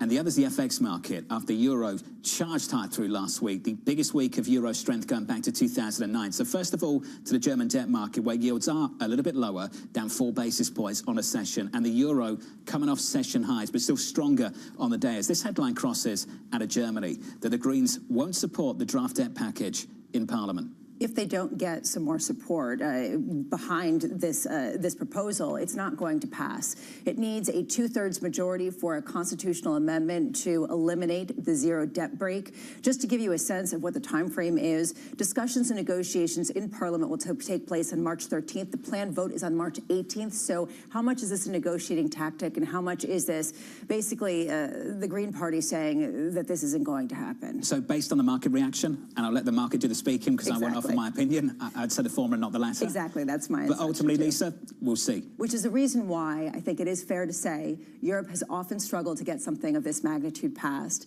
The fact that the market is running away with the story, and we were talking about this with Kamakshia Trivedi, how much does that really put the euro dollar at risk of some sort of violence, as this is going to be a choppy procedure? Well, one thing is for sure, the Greens hold the cards. This entire idea, this entire package will either fall or will pass whether the Greens sign up or not, which is why they have a tremendous amount of leverage. And to Lisa's point, they might be using that leverage right now. You'd have to imagine there is an ask, and maybe a big ask. Right now, the euro just off session highs, euro dollar 108.47. Let's get you an update on news elsewhere this morning with your Bloomberg brief. Here's Danny Berger. Hey, Danny. Hey, John. Starting in D.C., House Republicans unveiled a spending bill to keep federal agencies open through September 30th, setting up a potential confrontation with Democrats. President Trump called on GOP lawmakers to pass the bill, warning them to allow no dissent in their ranks. Congress must act by midnight Friday to avoid a partial government shutdown. Israel has halted its already limited supply of electricity to the Gaza Strip, a move the government said was in response to what it called the Hamas hostage crisis. The 6-week Gaza truce expired a week ago. The sides are divided on conditions for an open-ended suspension of hostilities. Morgan Stanley's Michael Wilson says that stocks are at risk of slumping another 5% on concerns about tariffs and lower fiscal spending.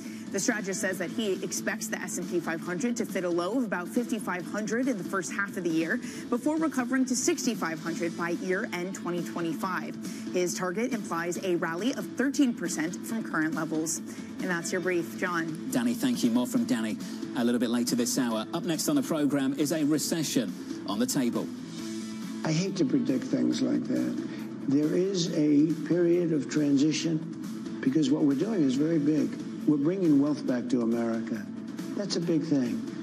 And there are always periods of, it takes a little time. It takes a little time. Up next on the program, Henrietta Trays of Vader Partners, live from New York City this morning.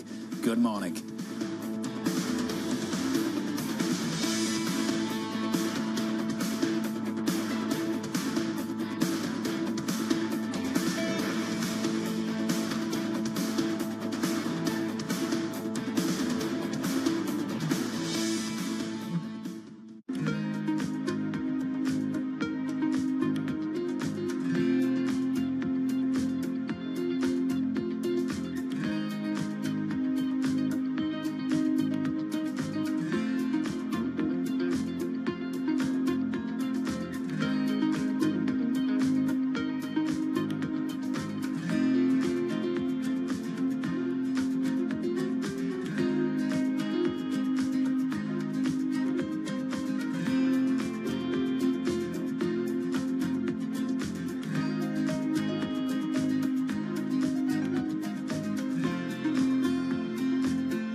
Bloomberg brings you breaking news 24 hours a day. Powered by more than 3,000 journalists and analysts in more than 100 bureaus across the globe.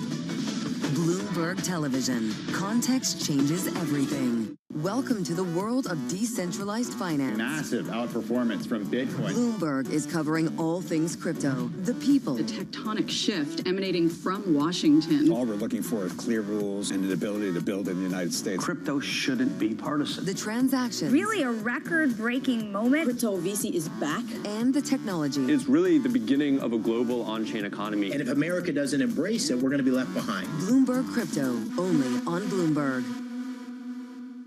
Key investors, top executives, global innovators. Join me for in-depth conversations with the biggest newsmakers on the day's top stories. Insight with Haslinda Onim, only on Bloomberg.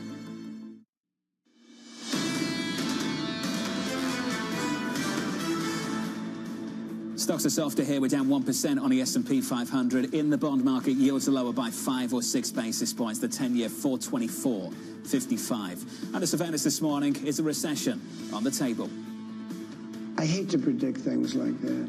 There is a period of transition because what we're doing is very big. We're bringing wealth back to America. That's a big thing. And there are always periods of, it takes a little time. It takes a little time.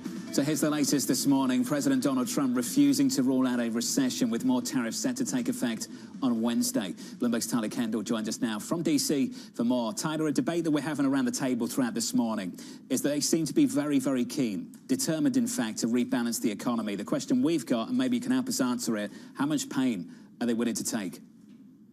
Well, John, it does appear that there seems to be a higher threshold for pain here from this White House than previously believed. And you even had President Trump talk about this idea that he acknowledges that there's a disturbance, but there doesn't seem to be any indications that they're going to change their policy rollout. In that same interview, President Trump was asked whether or not businesses can expect more reliability when it comes to his tariff plans. And his answer was that he's at liberty to hike tariffs even higher. And he's not quite sure if there's really any predictability around that. Also notable over the weekend, Commerce Secretary Howard Lutnick saying that Americans should brace for higher prices when it comes to foreign goods and contending that U.S. goods will ultimately go down over the long term, but that there might be that transition period as well. So sort of this evolving rhetoric when it comes to the White House, and we look ahead to what has been shifting tariff plans. Up next, of course, John, this Wednesday, we are expecting those steel and aluminum tariffs to go into place. At the moment, we've been told not to expect any exceptions or carve-outs, although, of course, that could change. But John, we should also be paying close attention to that these tariffs apply to downstream metal products, and that's where economists say consumers could get hit particularly hard. So, Tyler, the next question is, are we going to get carve-outs or exemptions when it comes to some companies, especially downstream companies? Right. At the moment, we are not expecting any, but it's important, Anne-Marie, that we should expect the conversation from the White House to start to shift in their rhetoric, right? We've often heard them talk about their border policies when implementing these Mexico and Canada tariffs. That conversation is soon going to shift to talking about national security concerns. So whether or not countries potentially that can prove to President Trump that they don't pose national security concerns, for example, that might end up being here. We know we're watching closely Australia, for example, one of the countries that has already started bidding for President Trump's favor, particularly when it does come to metal imports. These imports are going to hit Canada and Mexico particularly hard. We're going to have to see as it all shakes out as we get closer to Wednesday. Tyler, appreciate it. Tyler Kendall down in Washington, D.C. Joining us now to extend the conversation, Henrietta Trace of Veda Partners. Henrietta, welcome to the program. A really revealing conversation with the President of the United States and Maria Bartiromo over the weekend. I took away a lot about how he was thinking about trade right now, and maybe a lot of people didn't get the answers they want, but they got answers. What did you learn? You know, what I'm trying to ruminate around here is that the president is saying that there may be a recession this year, and he's not going to predict, but maybe that's the direction it's going. JP Morgan's saying it's a 40% odds proposition. What's really striking to me is that we are about to enact $5 trillion worth of tax policy. And effectively what the president's saying is that that's not stimulative. It's not enough to offset the impact of the tariffs. It's not enough to offset what DOGE is doing in terms of firing federal employees or trying to trim the fat here and there. I think that's the most striking part about this. Even with a $5 trillion spend, $3 trillion of which is deficit financed, there's still a higher potential of recession because of the president's foreign policy and trade agenda. But Henrietta, also is that because they're not fresh cuts. We're just extending what we have right now in terms of policy. Exactly. I mean, we frequently refer to these as tax cuts, but they are exactly an extension of existing policy. And all of the stimulative provisions have already been permanently imposed as a part of the tax deal in 2017. The corporate tax rate, for example. we talk about this a lot, but there's a 14 percentage point reduction in the corporate rate that was stimulative, that did generate economic feedback. And the reason inflation partially wasn't massively reported in the wake of the trade war under Trump 1.0 is because we just cut corporate rates by 14 percentage points. This time around, we don't have that potential. Indeed, some of the members on the House Republican Conference are talking about raising the corporate tax rate to 23%, which might generate $150 billion worth of revenue per point, just to offset some of that $3 trillion deficit cost. So, yeah, exactly. This is just an extension of the status quo, hence recession risks are rising. Henrietta, when it comes to what Trump is not paying attention to, he continuously says, and he said again over the weekend, he's not really paying attention to the equity markets. But at what point does he start paying attention to the polling? Last week, a CBS poll was talking about how most Americans want him to focus on inflation and the economy, bringing prices down, something that he ran on. I'm so glad you mentioned that. I do not buy the narrative that Trump follows the stock market. I think he follows it when it's positive. When it's negative, he blames it on foreign investors and said he's going to limit foreign engagement in the U.S. stock market. That's not consistent. Those are two completely dueling ideologies. What I think is important is exactly what you point out, the polling data. And I'm constantly stress testing whether or not Republican voters continue to support President Trump. The answer is unanimously yes. They think that tariffs are a good idea. They believe that the president has maybe some priorities that aren't theirs right now, such as, egg prices being $11 a carton, but he's focused on the agenda that he has, and they're willing to give him that leeway. Where that leeway does not exist is in the House Republican Conference or the Senate Republican Conference. And so you're seeing members sort of come out of the woodwork. Oklahoma is a perfect example. Try to get carve-outs from DOGE, try to get carve-outs from cuts, keeping the weather service open. Those are member-specific problems that do not have the benefit of the extreme popularity that Trump does. And so you're going to start to see fissure between Republicans and Trump eventually. Henrietta, I heard something different from the president over the weekend. What I was thinking about is maybe we need a lower benchmark rates in order for him to actually carry out some of his plans, including the extension of those tax cuts, which they may not be all that stimulative. This may all be by design to try to lead to lower rates, because otherwise the fiscal picture does not make sense. Does that have any validity to you? It does, because it does generate some economic feedback. And there is a part of a corporate rate reduction that gets offset by dynamic scoring at the Joint Committee on Taxation. But it doesn't cover the full cost. So, for example, if the 1 percentage point reduction from 21% to 20% in the corporate tax rate costs $150 billion, you might get an economic feedback number in the $30 to $40 billion range. It doesn't cover the cost. It does generate some economic growth. Another good option, and something that investors are really focused on, are things like bonus depreciation extension, 100% expensing. That encourages you to go out and buy, a big piece of machinery, put it in your factory, get it to work, create new jobs, that kind of a thing. So I think you could see those pieces. The R&D proposal, the EBITDA to EBIT shift needs to be changed, and bonus depreciation is something we could see for a short period of time. I don't think a corporate rate reduction is in the cards. Henrietta, appreciate your input as always. We're all looking for that clarity and struggling. Henrietta Trace there of Veda Partners, struggling to get clarity on trade. Really interesting exchange over the weekend between the President of the United States and Maria Bartiromo over trade. Pressed on whether we'd get that clarity anytime soon, because that's what most officials, most people running businesses right now want. It's what they desire. They're not really too fussed if it's 5%, 10% or 15%. What's paramount at the moment is just knowing, is it going to be 10%? Is it going to be 15, 20, 25? Tell us, then we can plan. And the president turned around and said, might go up a little bit more. Yeah, although he then said, they always say that. That's almost like a soundbite. They always say that. We want clarity. He said, you have clarity. And then he just went on to say, essentially, you have our plan. What more do you need? And everyone's saying, well, it's a little thing about, details. Also very telling right now, we heard from Kevin Hassett. What he told reporters over the weekend is he doesn't like the word exemption. He said, when I go into the Oval Office and I say, what about an exemption? He goes, then I'll probably get kicked out. So maybe don't expect too many of those. Jim Zauter of Apollo had a great phrase in the last week, macro paralysis. I think that kind of sums up where businesses right now are at, still confident, but not doing anything. And that's the problem. Coming up next, former NEC Deputy Director Kellyanne Shaw with President Trump's steel and aluminum tariffs on deck.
From our studios in New York and San Francisco, our expert hosts have the data and analysis from the companies you know and the startups to watch, plus the interviews you don't want to miss. Watch Caroline Hyde and Ed Ludlow on Bloomberg Technology, the only daily business show dedicated to tech, right in the middle of the trading action.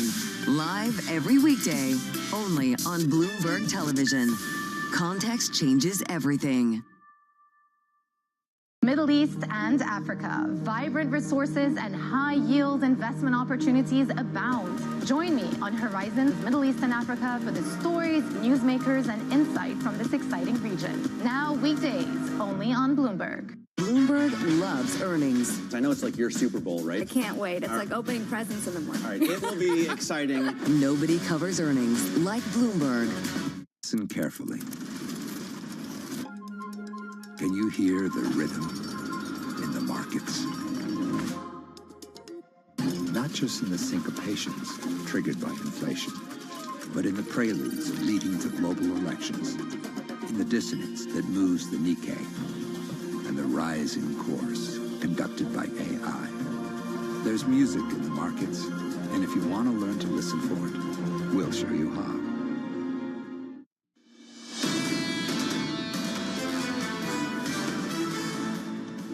2 hours away from the opening bell. Let's start with equities stateside. Negative again, we're down 1% on the S&P 500. On the Nasdaq, we're down by 1.1. I just want to sit on Europe just for a beat and take a look at the German 10-year and euro dollar. We talked about this about 20 minutes ago. This is what we've heard from the Greens, that they plan to reject a draft debt package in Parliament. Initially, that took the euro off the highs and sent bond yields in Germany lower. The key part of this story, though, is that they seem to be annoyed that they were left out of talks about the debt plan, and have signalled that they do want to come to an agreement and are prepared to negotiate what they call a real reform to constitutional debt restrictions. So Germany, as far as the market is concerned, is still pointing in the right direction. It's just not going to be as easy as some people thought it might be. Which really kind of goes to the point that they are willing to negotiate, which is actually a positive to this getting done, not necessarily an obstacle to Germany actually making plans to spend money. This is the key question. Can they go through with something that potentially is an existential threat that they need to do, or is it going to be stymied in all of this procedural and disagreement that we've seen in the region? This actually speaks more to negotiation than it does to obstacle. I won't offer my opinion. I didn't 20 minutes ago. I'll just let the market speak for us, right? And the market's speaking pretty loud and clear. This market still believes this is going to happen, because if it didn't, you wouldn't see the euro positive on the day, and I don't think you see German 10-year yields lower by 3 or 4 basis points after rocketing higher by more than 40 last week. If they really were looking to block this, they would criticize the spending. They would criticize the goal of it. They wouldn't criticize their particular involvement of it. They just want their say too. I'm just saying. I mean, look, everything can change, but that seems to be that seems to be the tone in markets. We'll see if that changes. Yields down just a little bit. The euro stronger on the session. With 2 hours until that cash open, let's get you up to speed on equities with some morning movers. Here's Manus Cranny. Hey, Manus. Jonathan, very good morning to you. The laggard of the Mag 7 last week was Tesla, down 10%, down for 7 straight weeks. We start on the back foot again this morning. This is just a manifestation of the concerns around politics and production, and also within the Mag 7 as well. Dan Ives, the evangelist of this stock, buy it. Price target $550. Double your money. Roll it over. Airbnb, give you a little bit of light. It was, sorry, this is Novo Nordisk. Excuse me, slightly out of sequence here. This is all about your weight loss trials and the CagriSema. This is the next generation of weight loss drugs, clinical trials for people with diabetes. They lost 15.7% weight loss over the period of time. The expectation, again, was higher. It was a 20% weight loss. And by the time you get to 68 weeks of using the drug, well, 2/3 were on the highest dose. Now we'll have a little bit of Airbnb. In the midst of all this recession talk, in the midst of all this growth slowdown, and this wealth effect that we're talking about, Airbnb, you've got one out there, Jefferies, upgrading the stock to a buy. Durable growth, 38% upside. Price target, $185. Who's calling recession? Jonathan. Not me, Manus Cranny. Manus, thank you. More from Manus a little bit later on this morning. On our radar this morning, President Donald Trump reiterating there will be growing pains as his policies go into effect. I hate to predict things like that. There is a period of transition because what we're doing is very big. We're bringing wealth back to America. That's a big thing. And there are always periods of, it takes a little time It takes a little time. Will there be a recession? I won't forecast that. There will be a period of transition. It takes time. It takes time. And what you're hearing from the president, what you've also heard from the Treasury Secretary, Scott Bessent, is that, one, they are preparing the American people for this, and two, they think it's necessary for long-term gains to have this short-term pain. The issue I have with all of this is not even what happens in the financial markets, but at some point, do you start seeing a lot of this turn up to polling, especially to your point, Lisa, if you see people being laid off and the scars that leaves? Right now, you're not. And actually, Nate Silver of 538 came out with a poll, and it showed Donald Trump's approval rating at about 48%. It's holding in there pretty much in line, maybe a tick or two lower. But I've been watching those polls, too, to see if they've been shifting, and they haven't been. And that, I think, is telling. He still has some leeway to go. And that really is the reason why it's hard to see why he would take a step back from this approach. And at the index level, we haven't had a massive gap lower just yet. We might in the future, but at the moment, where are we at? 6-7%, something like that on the S&P? Right. It feels more dramatic than it is. That said, Wall Street already is downgrading their forecasts pretty significantly, and you're seeing that across the street. You're seeing that Goldman Sachs now a 20% chance. On Friday, they said of a recession. You saw a 40% chance put out there by J.P. Morgan. There is a sense that things are shifting, and they're shifting very quickly. Saw the same thing from Mike Gapon last week of Morgan Stanley, dropping his growth forecast, increasing his inflation forecast. Let's get you the latest elsewhere. Elon Musk urging the U.S. to exit NATO, saying it, quote, doesn't make sense for America to pay for the defense of Europe. His comments coming as NATO's future hangs in the balance. So this is a lot of consternation between NATO allies because of that man right there, Elon Musk, the proximity of power he has to President Donald Trump. And last week in the Oval Office, when Trump was asked about NATO, he said, do you think they're going to come and protect us? They're supposed to. I'm not sure. What I take from all of this is the fact that there's two things that we do know. We do know that the United States is pressuring NATO allies to spend more, 5% of GDP, which, by the way, the United States doesn't, but maybe they're going to get to. The other thing, last week at the Economic Club, I was struck by what Scott Bessent said. He said that increased burden sharing on security is critical amongst friendly nations. He sounded like Jonathan when he said this. No longer should American tax dollars, American military equipment, and in some cases American lives be the sole barriers of holding up friendly trade and mutual security. Basically, we are no longer going to fund these social programs that Europe has the blessing of having because of the U.S. defense. If people were worried about the Green Party stymieing any negotiation in Germany, this just basically pushes them that much further. You know, if the U.S. drops out of NATO, Green Party wants this, okay, give it to them. You know, let's keep going. You ever seen that meme? You're about to find out why America doesn't have socialized healthcare. Yes. It's those pictures of, like, fighter jets coming through and aircraft carriers. Uh-huh. Yeah, that's what that's about. I think that speaks to this story perfectly. Very much Europe so. has nice trains. Europe has nice socialized healthcare, and we have a, what, $800 billion defense budget. Do you know how popular Doge is, just to mention Elon Musk? I was at a concert on Friday, comedy show, Barclays Center. Doge and Elon Musk gets a shout-out. 20,000 people, raw. So much support for some of the policies coming from Doge and the general public. The concept of reducing waste, of becoming more efficient, is hugely popular, and it's something that a lot of people should embrace. Question really remains how it's being done and whether it's going to be effective, and frankly, whether people who are affected by it are going to feel the same about it. And I think that that's really the key question as this unfolds. Sebastian Maniscalco said, I want Doge to come to my house. Yes, well, yeah. And, yes. And deal with what? We'll talk about that another time. President Trump saying he's negotiating with 4 possible buyers for TikTok's U.S. business. Trump didn't specify the contenders and didn't say if he's leaning in a particular direction. This story, front and center. Front and center, because guess what? The clock is ticking, literally tick-tock. Deadline of April 5th. Although there is a caveat. Trump could extend it. He could give all these parties a little bit more time when it comes to negotiating, but more people keep throwing their name in the ring when it comes to who wants to take over TikTok.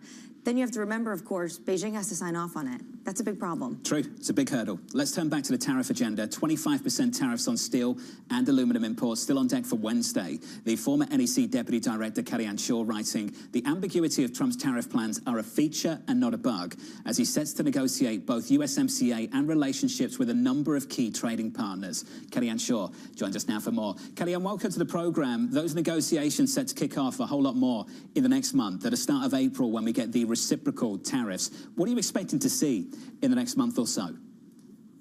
Yeah, good morning. I think what's been really interesting is, despite the fact that last week's tariff action on Canada and Mexico was the single largest tariff action of any president in modern history, the administration keeps saying, hold your breath and wait till April 2nd. So I'm expecting the announcement of large tariffs on a number of U.S. trading partners, particularly those with large trade deficits, which will give them an opportunity to potentially negotiate their way out of whatever the administration has planned in terms of rebalancing those trading relationships. Kellyanne, when it comes to April 2nd, is this just the announcement and then we're going to have a public comment period? How long until we see the tariffs actually take place? Yeah, the truth is we don't know yet. We're not clear on how the administration intends to structure this, whether they intend to actually move forward with tariffs under something like IEEPA or Section 338 on April 2nd, as well as some of these sectoral tariffs that they've been talking about, or whether they'll announce their plan and then kick those off into investigations, which would take several more months before those tariffs went into effect. They could pick either path. If it's a path that they're going to have some more time, does that mean that Trump is in negotiating mode and he's happy to maybe pull back the tariff threat if he gets something from one of the trading partners?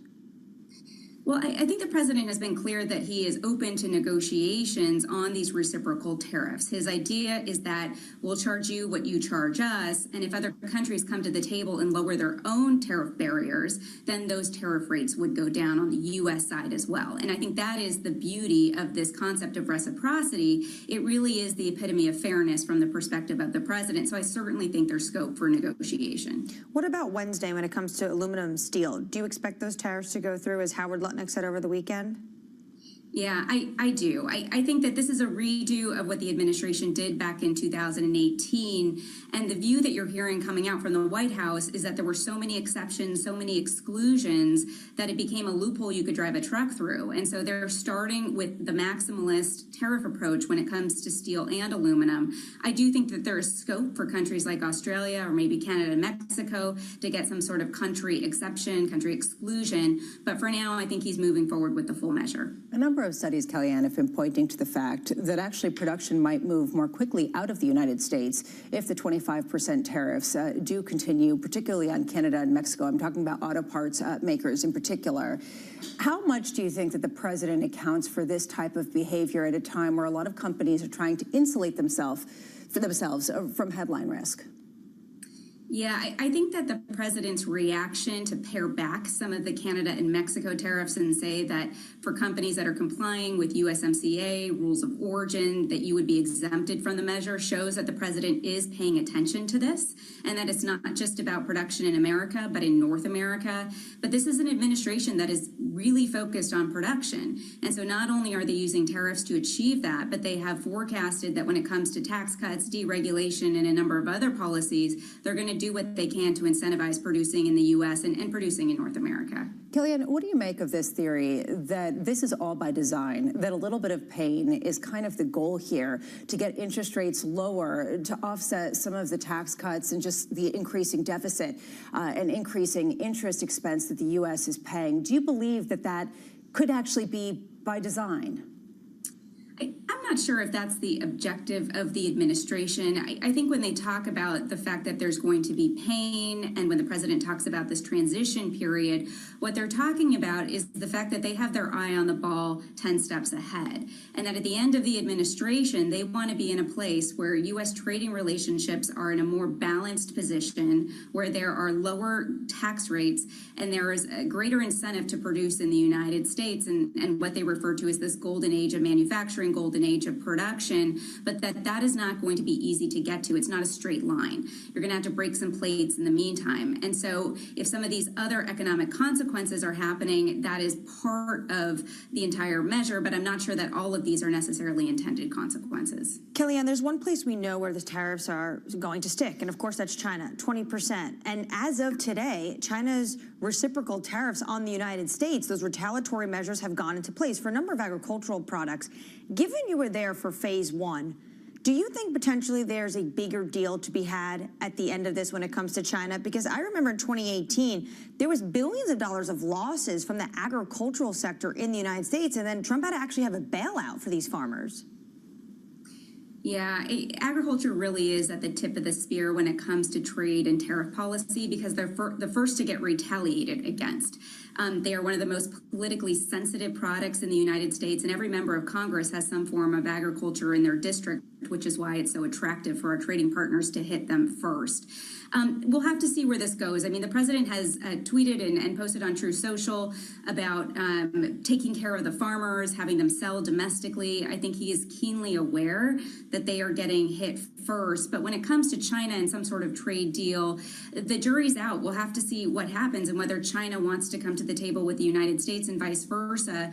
April 2nd, the president has a report on China's compliance with the Phase 1 deal, a review of the $18 billion in tariffs that the Biden administration added, and then China's IP practices. So I fully expect this relationship to get a bit more tumultuous before it gets better. And then maybe this spring or summer, there might be some scope for negotiating some of it back down. Well said. Kellyanne, good to see you as always. Kellyanne Shaw there, the former NEC Deputy Director. We get the tariffs potentially on steel and aluminum this week. Then next month, it's reciprocal tariffs time, which we're told by the administration will be the big one. Let's get you an update on stories elsewhere this morning. Here's your Bloomberg Brief with Danny Berger. Hey, Danny. Hey, John. President Trump is set to meet with CEOs of major tech companies at the White House today.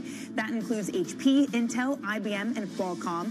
The meeting will focus on trade policy and U.S. manufacturing, with mounting questions on expected policy changes. That including tariffs and stricter export rules that could impact the tech industry's global supply chains and operations. A U.S. negotiator says a new Gaza ceasefire deal is possible within weeks. Adam Boehler told CNN this weekend the possible agreement could even see Israel recover all hostages held by Hamas. A 6-week truce expired earlier this month, with both sides divided on conditions for more suspension of hostilities.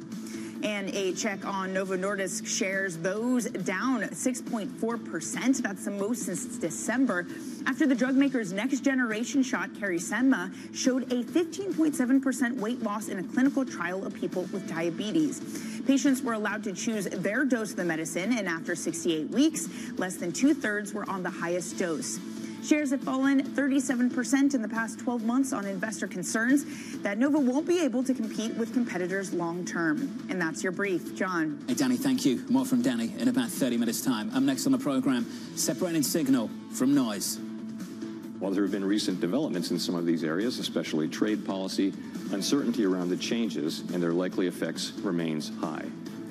As we parse the incoming information, we are focused on separating the signal from the noise as the outlook evolves. The chairman of the Federal Reserve in no rush to cut interest rates. Up next on the program, Michael Zezas of Morgan Stanley. From New York, this is Bloomberg.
But what about the diagnosis? If the diagnosis at the end is worries about growth rates, Yeah. how do you get from point A to point B? Why do you worry so much about that end goal of better growth? Because if we can't grow, you're going to have a much more inflated debt to GDP and federal deficit.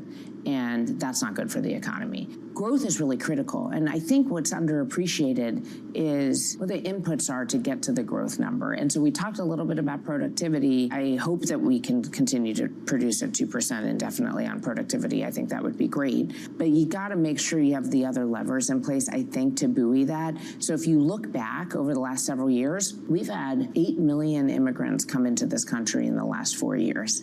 And that's helped growth. And by the way, that's deflationary.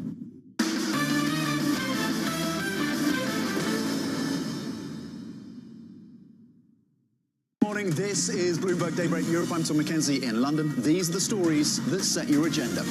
Taking you from the U.S. market's close to the overnight session in Asia, we'll walk you through what you need to know to kickstart Europe's trading day. Live from our European headquarters, we bring you the day's top market-moving stories, unmatched expert analysis, and on-the-ground reporting from across the continent. Tune in to Daybreak Europe, only on Bloomberg Television. Context changes everything. Always on the heartbeat of the tech spread across global markets. The real-time data aspect is going to be important. We're going to bring you expert analysis on that. Sure. Don't miss Bloomberg's interview with the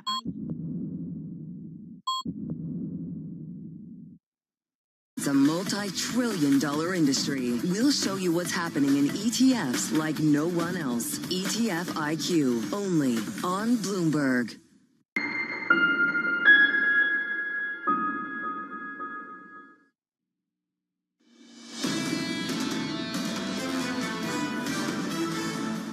Extended losses going into the opening bell. We're negative here by more than 1% on the S&P. On the Nasdaq 100, softer also, down another 1.3. Under surveillance this morning, separating signal from noise. The new administration is in the process of implementing significant policy changes in 4 distinct areas: trade, immigration, fiscal policy, and regulation. While there have been recent developments in some of these areas, especially trade policy, uncertainty around the changes and their likely effects remains high. As we parse the incoming information, we are focused on separating the signal from the noise as the outlook evolves. For the first time, the Fed Chair Jay Powell tackling some of these issues head-on, reiterating the Fed's commitment to its wait-and-see approach. Michael Zetas of Morgan Stanley writing, there's a near-term cost to the economic transition the U.S. is pursuing, and fiscal policy may not be much of a mitigant. Michael joins us now for more. Michael, good to see you. Yeah. That last line, what are you suggesting here? Well, I mean, with fiscal policy, we're looking at it as mainly just an extension of current policy. If at the end of the day, most of what you can get done is extending the expiring provisions of the TCJA, and maybe a couple of other things, we think they can get, for example, domestic manufacturing tax credit in there, but there's probably going to be some pay-fors to offset on that. You're kind of just taking current policy forward in the aggregate. So what you're experiencing right now is obviously impacting growth in a challenging way. When fiscal policy comes along, there's not a lot of reason to sort of lean on it and say, hey, it's going to start pushing things in the other direction. When you say manufacturing credit for domestic producers, do you mean a lower tax rate if you produce in America? Well, effectively, that would be the result, right? If you take that credit because you're fully manufacturing in the U.S., then you're paying a lower effective tax rate, which I don't know if that's a distinction, perhaps without much of a difference. We don't think they're actually going to create a separate tax rate and a separate tax structure. What happens to things like no tax on tips, no tax on Social Security, all these extras Trump was throwing out during the campaign trail? Yeah, I mean, right now, we don't have either of those things in the baseline, largely because we don't think that Republicans have a very slim majority, right? So we don't think that they're going to be able to tackle and bring forward enough pay-fors to actually fit inside of the budget reconciliation shell that they have. And in particular, that budget reconciliation shell kind of calls for a whole bunch of spending cuts that, again, we don't think they're going to be able to materialize or get enough votes to get through. So what I'm getting from you is that even if we eat our vegetables and the dessert comes, it's not really dessert. There's nothing going to be that exciting for this market. It's just an extension of what we currently have, status quo. I think that's mostly right. I mean, within that, there are probably some sectoral elements that are beneficial. But yeah, for the most part, we're taking current policy and we're extending it forward. It's obviously better than if we just let all those tax cuts expire, but it's not a stimulus per se, right? So to talk about it in stimulus terms, I think would be the wrong way to think about it. I think we need to give vegetables a better name. We'll work on that a little bit later. I'm actually trying this morning. Michael, you wrote this, and I think it's a really important point. You may be constructive on the transition the U.S. is trying to effect, but the execution risks and potential costs are hard to ignore. The outlook is skewing more favorable for bonds over equities. Yeah. Just can you give us a sense of the execution risks that you see on the horizon that seem to be very worrying to Wall Street, but frankly, that aren't hitting the popularity of some of these programs yet in the polls? Yeah, well, it's because we haven't really realized or experienced a lot of the impacts of some of these tactics, right? So the Trump administration has some clear goals about what it wants the economy to look like. It wants it to be more industrialized, wants a good trades deficit to be lower. It wants more secure supply chains. You might completely agree with those goals. That might be what you think is the right endpoint for the political economy. The tactics you're using to achieve that and kind of speed it up, by the way, those goals were not necessarily not shared by the last administration. The Trump administration wants to move it faster using tariffs. The execution risk there is what we're talking about, what our economists are talking about, which is lower expected growth this year. We just marked down our GDP forecast to 1.5 real growth this year, 1.2 for next year. And so that's the execution risk, right? You have to accept lower growth in the short term. And then, of course, what we don't know is kind of the reaction function from the rest of the world and how that comes back to impact the U.S. So, again, this might be a transition you agree with, but it does cost something, and we have to deal with it in the short term. There's a theory that the U.S. was on a collision course with its interest payments that was going to become so damaging that it would have created a crisis anyway, and that if you didn't have lower 10-year Treasury yields, that you'd be running into a real problem in the near term, especially if you wanted to pass an extension of these tax cuts. Are you sympathetic to that view? Well, first of all, it's hard for me to know if the administration really is sort of pursuing that as a strategy or if that was a strategic concern of theirs. But I don't think there's anything intrinsically problematic in the near term about the U.S.'s fiscal posture. And so, for example, if we're just extending current tax policy, you're looking at something like deficit stability in the near term. So I think the policies we're seeing are a lot more about achieving those kind of restructuring goals. And the net effect of that is lower growth in the short term. You're probably going to get a more dovish Fed, at least in 2026.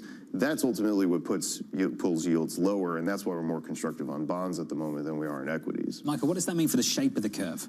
The overall shape of the yield curve? Yeah, well, in the near term, it should mean that the shorter end of the curve stays a bit higher in yield because the Fed has to do less than we previously expected in terms of being dovish because they have to look at the incoming data, make sure that what we're seeing in inflation from tariffs isn't a sort of permanent thing, make sure they feel comfortable it's somewhat temporary. But then we get into 2026, you should see the short end come down. But meanwhile, the 5 to 10 year point reflecting growth concerns should continue to come down lower in yield. It just turned in last year upside down. Towards the end of last year, post-election, when we had this big steepener come through, and then this flatness just started to take control through 2025. And it really just matches the idea that people had expected an acceleration in growth at the end of last year, and now it's the opposite. Do we get a reinversion of the yield curve, and what does that say at a time when potentially this is an administration targeting 10-year yields, not necessarily jawboning the Fed? Michael, it's good to see you, as always. Michael Zezas of Morgan Stanley. Lisa, you nailed the question, is it by design? It's something a lot of people are talking about right now, that's for sure. You have to imagine that at a time where the deficit is the biggest concern facing an administration that wants to cut taxes, that wants to engage in some of the sweeteners, you have to think, well, it is convenient that you do have yields coming down. And I will say this, in that interview with Donald Trump over the weekend, when Maria Bartiromo asked him, are you concerned about inflation? He said, Trump said, you may get it. In the meantime, guess what? Interest rates are down. But down again this morning. Bond yields are lower by 6 basis points. The 10-year 4.24. On 30s, we're down 5. On the 30-year maturity, we're down to 4.55. Up next on the programme, in the third hour of Bloomberg Surveillance, we'll catch up with Barbara Reinhardt of Voya Investment Management, Gerard Cassidy of RBC. The banks have been absolutely hammered over the last week. We'll speak to Neil Dutta of Renmac and Ashok Bhatia of Neuberger Berman. From New York City, this is Bloomberg.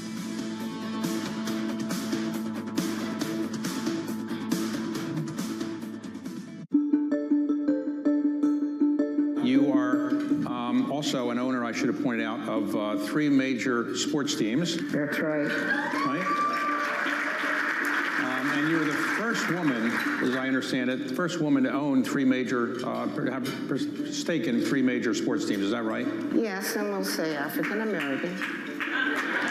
You were approached by the owner then of the, I guess, the Washington Wizards and the Washington Caps about maybe buying the Washington Mystics, which is the women's basketball team. And what did you say? Well, first of all, it was Abe Pollin. He did come to me and Susan O'Malley, and they said, Abe Pollin says, look, I want you to be the face of the Washington Mystics. And I said, what do you mean be the face of? He says, I want you to buy this team. His health was failing. And I have to tell you, and a lot of women can understand this, we never get these opportunities. So that was the first thing that struck me, and I was flattered. I was really flattered. I said, well, Abe, what are the financials on this? And he handed them to me. He says, well, they're not making money. But I was still intrigued about team ownership.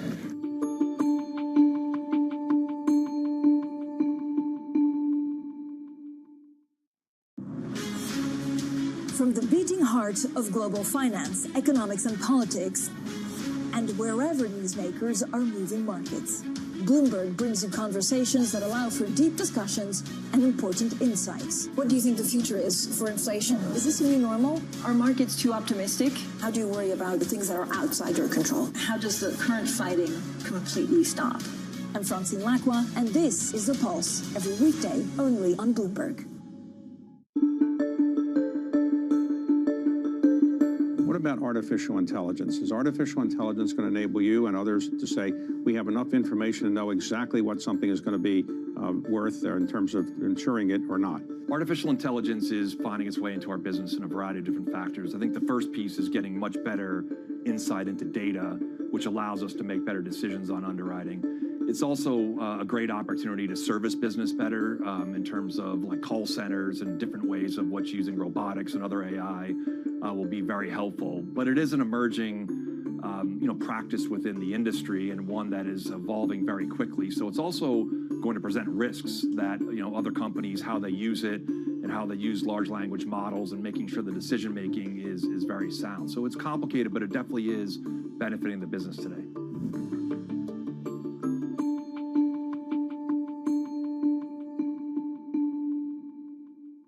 Jumpstart your trading day on Bloomberg Open Interest. 2 hours of single stock stories that are driving the opening bell action. We'll take you to Wall Street, Main Street, the C-suite, and beyond. These are companies that are growing their market. The great companies in the U.S. are the companies hitting the cutting edge. That's a different story.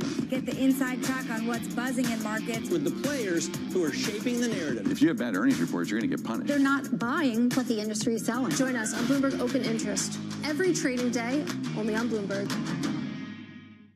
Bringing you up-to-the-minute geopolitical news whenever and wherever it happens. I'm Stephen Engel at the Forbidden City in Beijing, and this is Bloomberg.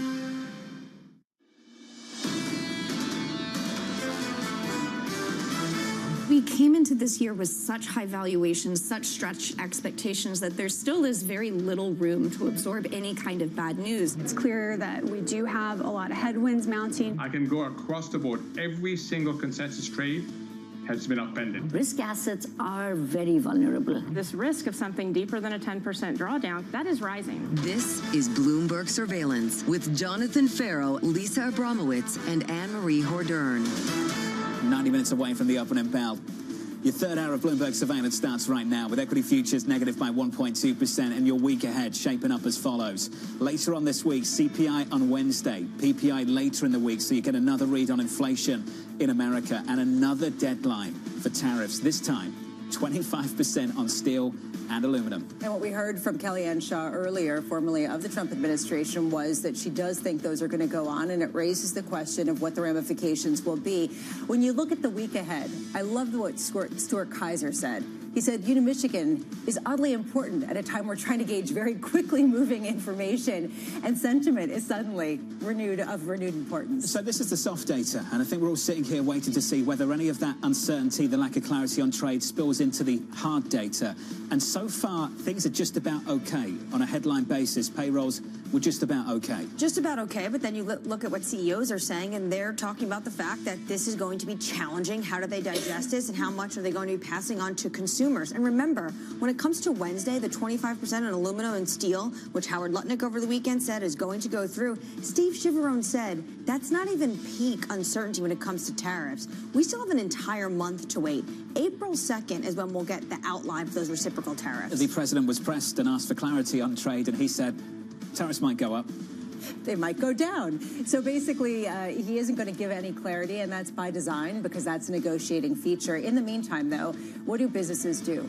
And how much can they engage with some sort of spending package or some sort of execution plans if they have a lack of certainty? That's the reason why tomorrow the NFIB Small Business Optimism Survey is going to be also very important. Do you start to see that shift come out in that data? The confidence into 25 was sky high. And we sat around this table and said it. We want to see that translate into better hiring, We wanted to see that translate into more investment. And you just keep hearing the same thing over and over again. Wait and see. Pause. Wait and see. Even the chairman of the Federal Reserve is effectively telling you we're going to wait and see. We're not in a rush to cut interest rates. I'll go back to that quote that we heard from Jim Zelter of Apollo. Macro paralysis. I think it's a perfect quote. Just a concept to really think about. That's the moment we're in at the moment. Paralysis is a decision, and that's something that you made the point of last week, which is if you have a lot of inaction, that has consequences, and it's going to start showing up in the data. It's the reason why it's difficult to really look at backward-looking data and use it as a benchmark for what's to come, and the reason why it's getting a lot more choppy. Kevin Hassett, though, Jonathan, on Friday said to you, pointing to the gains that are set to come, basically talking about we need the deregulation train, we need the tax cuts, or just the extension of TCJA to make sure they hit the ground running to really offset what we're seeing in this uncertainty when it comes to tariff policy. Good data is Trump data. Bad data is Biden data. Are we clear on that now? Sure. Commerce Secretary Howard Lutnick went crazy about this. You know, it's not my president's data. And then Kevin Hassett comes on with me on Friday and says, we're making changes already and you're seeing the benefits. And then Donald Trump goes on TV over the weekend and says, if there's pain, there's pain, because what we're looking for is long-term gain. So at a certain point, does it even matter? And this is one reason why it is very difficult to get a handle around this economy, whether it's Trump data, whether it's Biden data, because ultimately it is a quickly moving economic backdrop. And the market's moving on it. Equity futures right now down by 1.2% on the S&P 500. Coming up this hour, we'll catch up with Barbara Reinhardt of Voya as stocks look to rebound from their worst week of the year. Gerald Cassidy of RBC on the sell-off in financials. The banks hammered through last week. And Neil Dutta of Renmac on risk to the labour market. We begin this hour with equity traders looking at futures lower as traders weigh growth concerns. Barbara Reinhardt of Voya Investment Management writing, it's challenging to have strong views in this turbulent market environment. If the prior Trump administration is guidance, ratified trade policy should be better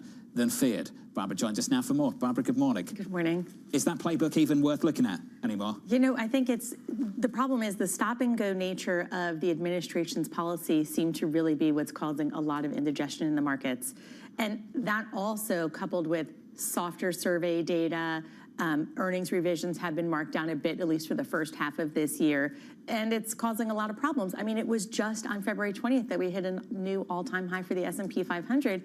It feels like it was about a year ago. Things have changed quickly. The president's not stepping in, he's not changing course. It's early days, why would he? The chairman of the Federal Reserve is not stepping in or changing course. What do you need to see to generate a counter-trend rally here? What needs to happen? Markets are very oversold at this point, right? So we have long-term indicators and short-term indicators on investor sentiment. And our short-term indicators are as oversold as they have been in over 3 years at this point. You'd have to go back to the 2022 sell-off to have this type of short-term oversold indicators. I think that you probably need some clarity on tariffs in order to be able to get the market to be put in a sustainable rally. Now, when a counter-trend rally comes, what's likely to do well?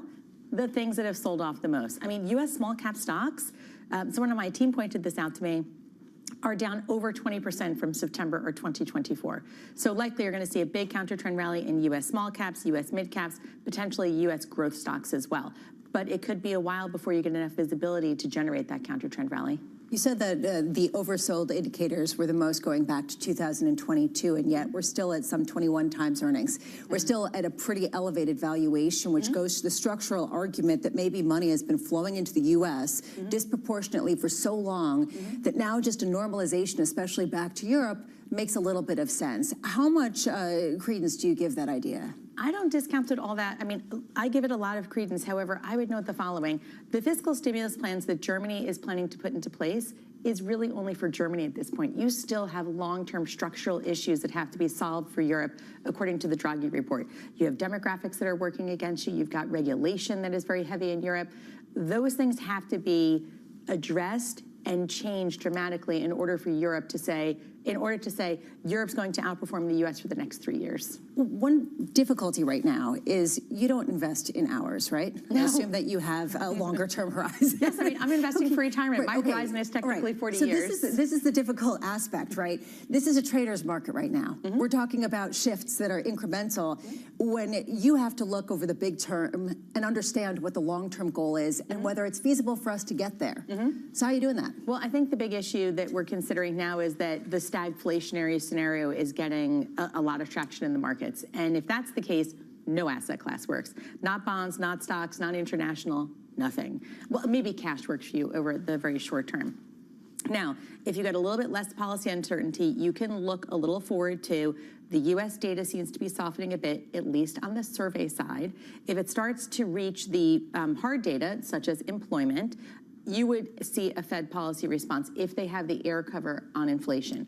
But the problem is that even with the change in policy on Friday, you did not see this big rally off of, oh, we're giving some relief on tariffs that you had seen before. So I think the market is in very much a show-me state, and the only way that you get there is clarity on inflation and clarity on tariffs. Neither of those seem to be coming. Now, having said all that doom and gloom, I could potentially see a very good case that the Fed has the ability to cut rates in the second half of this year, maybe really in kind of like the late third quarter, because if all goes well, if tariffs are indeed staved off, it's a one-time inflation hit to the upside, you should get enough relief from weaker economic data that inflation's coming down, that core PCE is dropping, that the Fed may be able to say we can cut interest rates maybe twice this year. That should give the market enough relief as long as the underlying earnings picture stays pretty much intact. The narrative is focused on the political economy and all these headlines from Trump. So you're saying that it can shift back to the Fed, and that could be the catalyst for an upswing in U.S. equities? It could be an upswing in equities globally at that point. I think that you need to see at least some policy certainty from the administration. And don't forget, as we get towards the second half of this year, they have to start worrying about the midterm elections in 2026. So the clock on the very difficult, very uncertain Trump policies that could be growth negative do have somewhat of a time decay associated with them. We do have some certainty, though. Tariffs have gone into place on China. Are you saying potentially uncertainty on everything else is almost worse than tariffs going into place? Well, tariffs in place on China is really an old story that's been coming through for a long time. So what happened after the first tariffs went in on China, you had this opportunity set where the rest of the world stepped in to be the manufacturer, right? So countries in Asia, Japan, Thailand, Malaysia, the Philippines, and also even to Mexico. When you're starting to talk about tariffing our two biggest trading partners, that is a whole different story. Those will certainly put Mexico and Canada into a recession. And they account for 40% of globally traded goods. So it's a very different story to tariff China and then thinking differently about, and with the Mexico and China, and then also potentially Europe.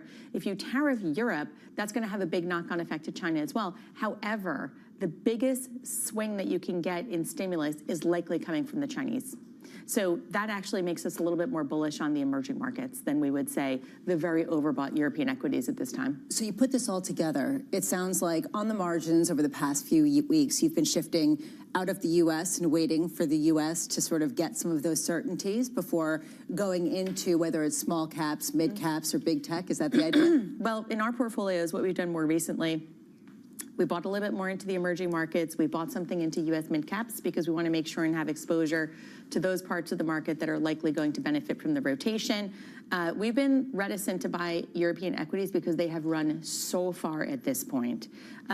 Every single type of technical indicator that you look at, RSIs that you can look at on your Bloomberg terminal, and many of our sentiment surveys say that European equities are indeed overbought. So if you're buying them at this point, the potential tide is against you just because the news has been so positive for Europe. So we would wait for someone to have a reprieve before we would think about going out to European equities. The DAX is still up about 20% so far year today, even with the 1% move this morning. Barbara, it's good to see you. Thanks for breaking it down. Thank you so much. Barbara Reinhardt there, Avoya Investment Management. If you are just joining us, equities here down by 1.4% on the S&P 500.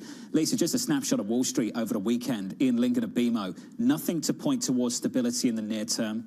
Cameron Dawson of New Edge, good friend of this program, expect volatility, get used to volatility simply because there's no cushion, no margin for error. Yeah, Ed Yardeni raising their recession odds. We spoke to him about that. Ed Yardeni saying that Trump 2.0's head-spinning barrage of executive orders, firings, and tariffs are causing him to lose some confidence in the potential melt-up that he had been talking about before. And the roaring 20s he's been talking about for the previous 4 or 5 years.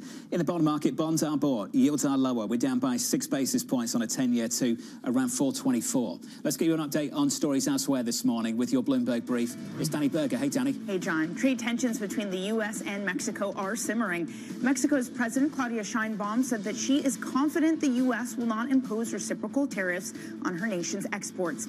Prior to her comments on Thursday, President Trump said that he would pause the 25% tariffs on Mexican goods and services that fall under the USMCA. The Prime Minister of Greenland said that President Trump is making residents of his country feel unsafe with his threats to take over the island. Greenland is facing an election tomorrow. Most parties have campaigned on moving closer to independence, and opinion polls show an overwhelming majority don't want to become part of the U.S. And in sports, it was a busy weekend of NFL signings. The Browns signed defender Myles Garrett to a record extension, making him the highest paid non-quarterback in NFL history. Reigning league MVP Josh Allen agreed to a $330 million contract with the Bills, which includes a $250 million guarantee, the most in league history. And that's your brief, John. Danny, thank you. More from Danny later on this morning. Up next on the program, the Morning Calls Plus, Gerard Cassidy of RBC. With weakness in the banking sector, the KBW Bank Index down almost 9% last week. We'll talk about why and what's next with Gerard in just a moment. From New York City, this is Bloomberg.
Politics to the world of business. Joe Matthew and Kaylee Lines deliver news, insight, and analysis live 2 times a day, every trading day. Balance of Power at 1 and 5 Eastern, only on Bloomberg.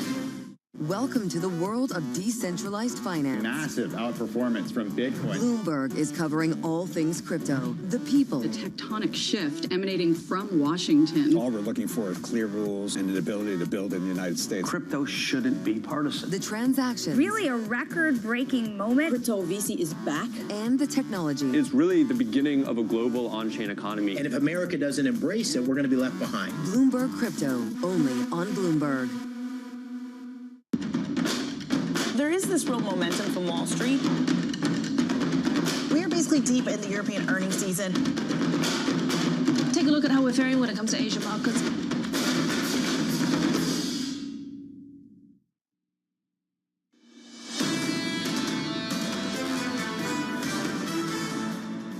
Three weeks of losses on the S&P 500. Haven't seen that all year. Biggest weekly loss of the year so far, and this morning, as we kick off a brand new trading week, we're down again by 1.4% on the S&P, lower by 1.6% on the NASDAQ. Let's turn to some morning calls. First up, Jeffrey's upgrading Airbnb to buy, citing durable growth. That stock this morning is positive by just 0.04%. Your second call from Bernstein, lowering its price target on United Airlines, expecting uncertainty to weigh on the industry. That stock is down by 2.5%. And finally, Raymond James, cutting its price target on Oxy to 64, citing near-term uncertainty on oil prices. That stock just a little bit softer in the pre-market. Let's turn to the financials. They were a whole lot softer last week. Bank stocks this morning extending declines. The sector, the worst performing on the S&P 500 last week, falling more than 5%. The KBW Bank Index down by almost 9%. Gerard Cassidy of RBC joins us now for more. Gerard, welcome to the program, sir. Let's talk about the pullback in the financials. Which kind of banks are finding it more difficult in this environment, and what is it about this environment that is proving tough for these stocks?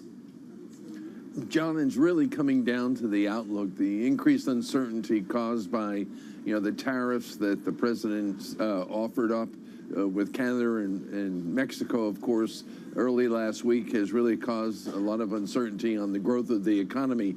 But specifically, John, the capital markets investment banking activity has gotten off to a slower than expected start, particularly in the ECM, equity capital markets, in the advisory business. So that has been impacted, I think, mostly with those banks that are in that business. So it's the uncertainty and then the weakness in investment banking that caused, I think, that decline you just talked about last week with the bank stocks. Let's just sit on that activity, Gerard. Do you think that is activity that is disrupted, that might not happen now, or just delayed for a number of months, a number of quarters?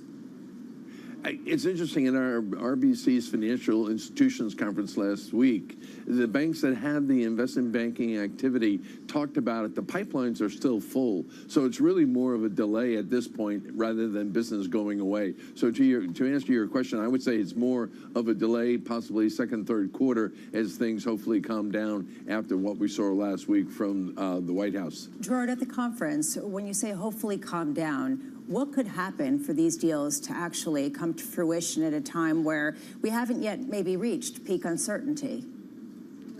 I think what we need to see is that the economy continues to grow, continues to be healthy. When you think about M&A activity, management teams have to have confidence that the economy will not be heading into a recession before they enter into a merger or acquisition. So I think once we see more economic detail as the months go by, giving these management teams confidence, that's what I think we need to see over the next 2 to 3 months. Gerard, we heard from President Trump himself over the weekend that he's not ruling out a recession, that there is going to be a little bit of pain as they make this big adjustment.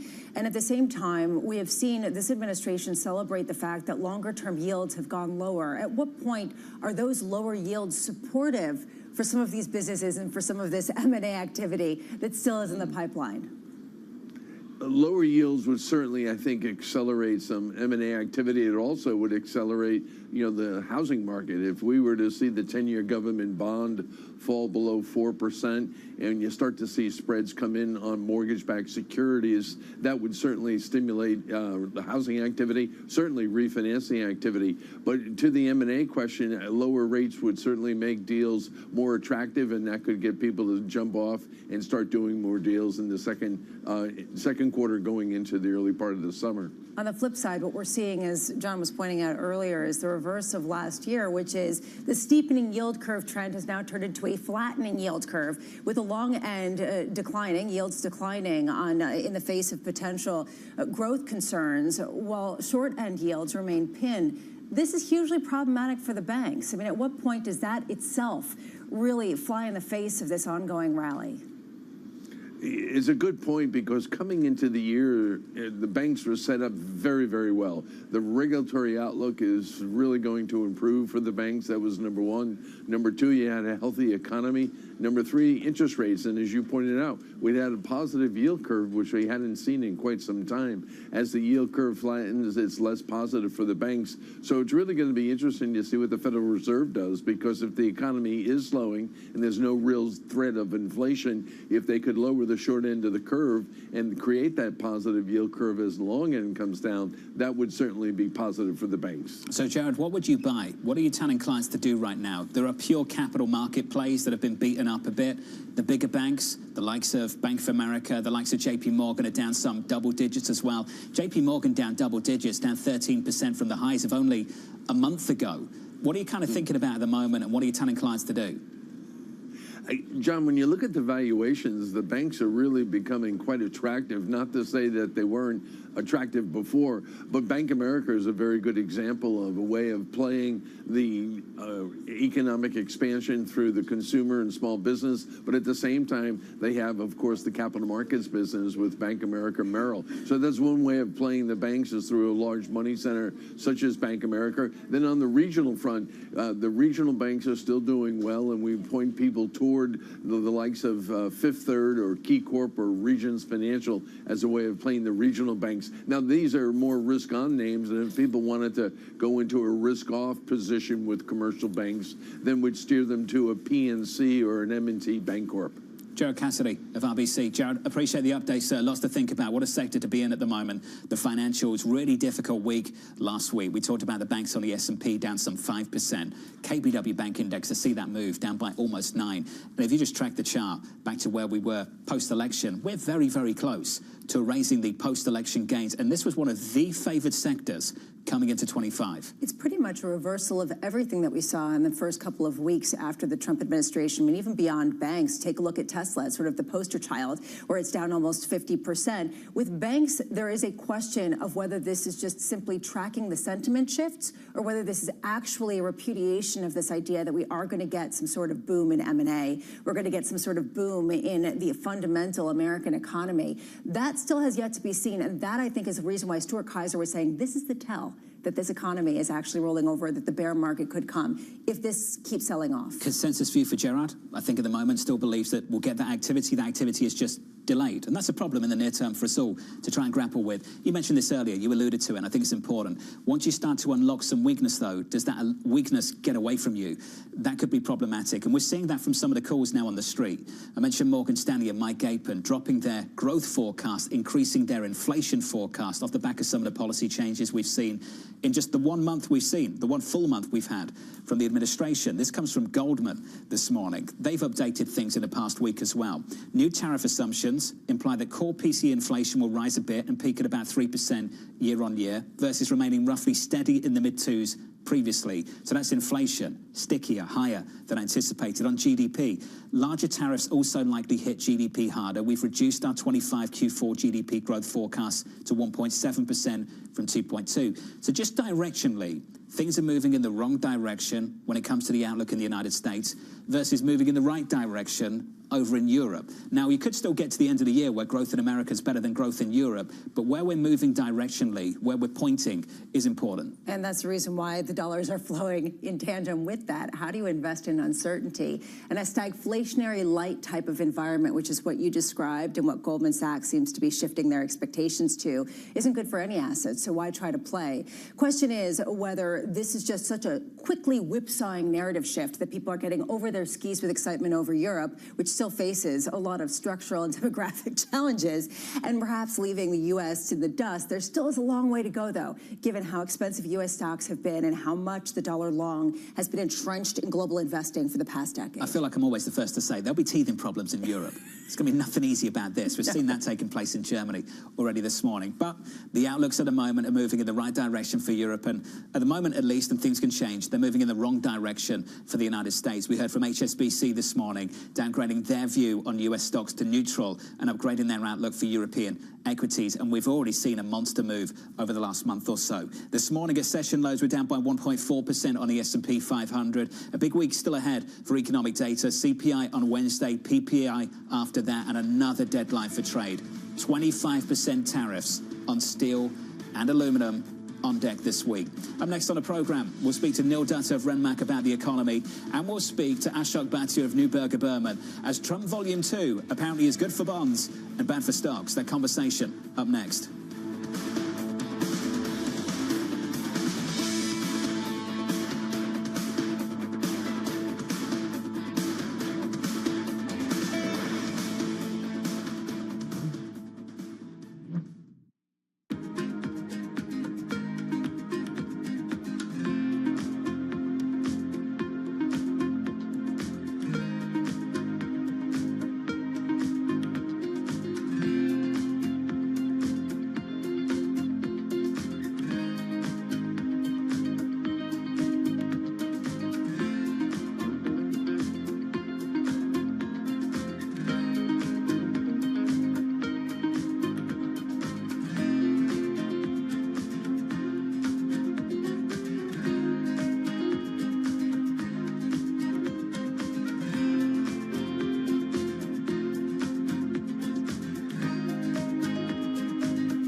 From our studios in New York and San Francisco, our expert hosts have the data and analysis from the companies you know and the startups to watch, plus the interviews you don't want to miss. Watch Caroline Hyde and Ed Ludlow on Bloomberg Technology, the only daily business show dedicated to tech, right in the middle of the trading action. Live every weekday, only on Bloomberg Television. Context changes everything. US tech is influencing global markets. Technology is driving business across Europe. Companies in Asia are betting on tech. Bringing you up-to-the-minute geopolitical news whenever and wherever it happens. I'm David Gura in Rio de Janeiro, Brazil, and this is Bloomberg. Listen carefully. Can you hear the rhythm in the markets? Not just in the syncopations triggered by inflation, but in the preludes leading to global elections, in the dissonance that moves the Nikkei, and the rising course conducted by AI. There's music in the markets, and if you want to learn to listen for it, we'll show you how.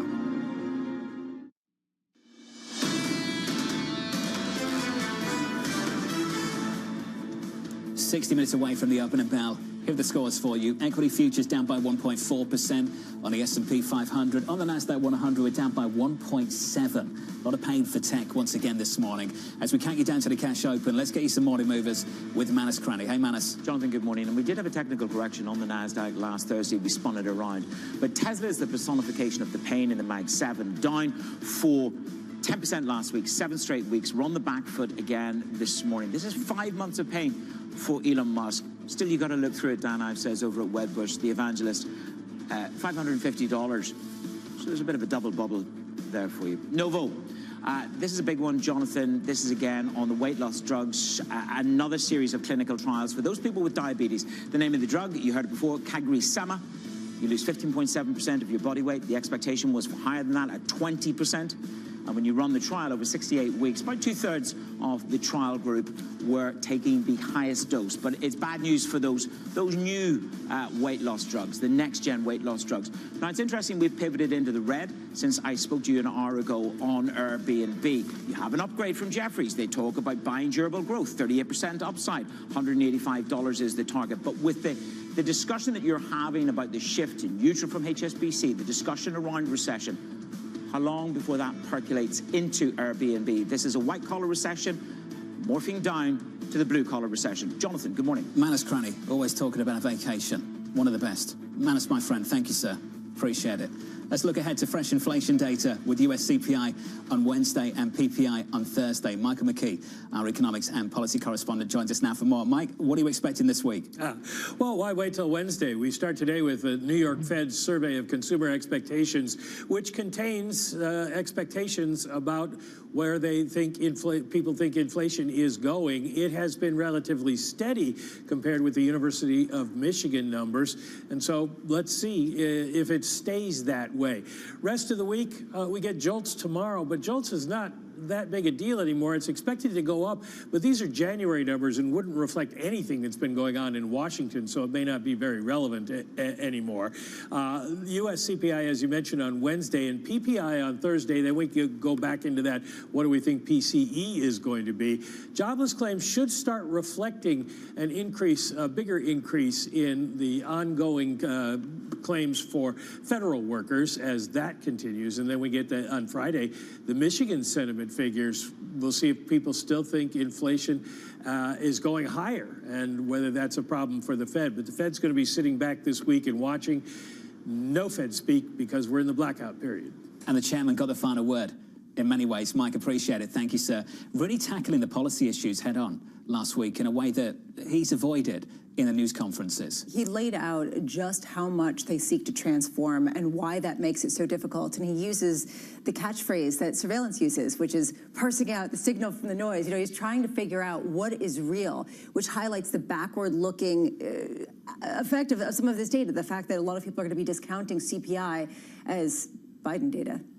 or Trump data, depending on how good or bad it is. Trump data. Right? It just depends how bad or good it is. Exactly, and then we could decide. At a certain point, when's the statute of limitations up on that? I've got no idea. You can do it for as long as they want, right? You know, sure. It's their opinion. Go ahead. Entitled to it.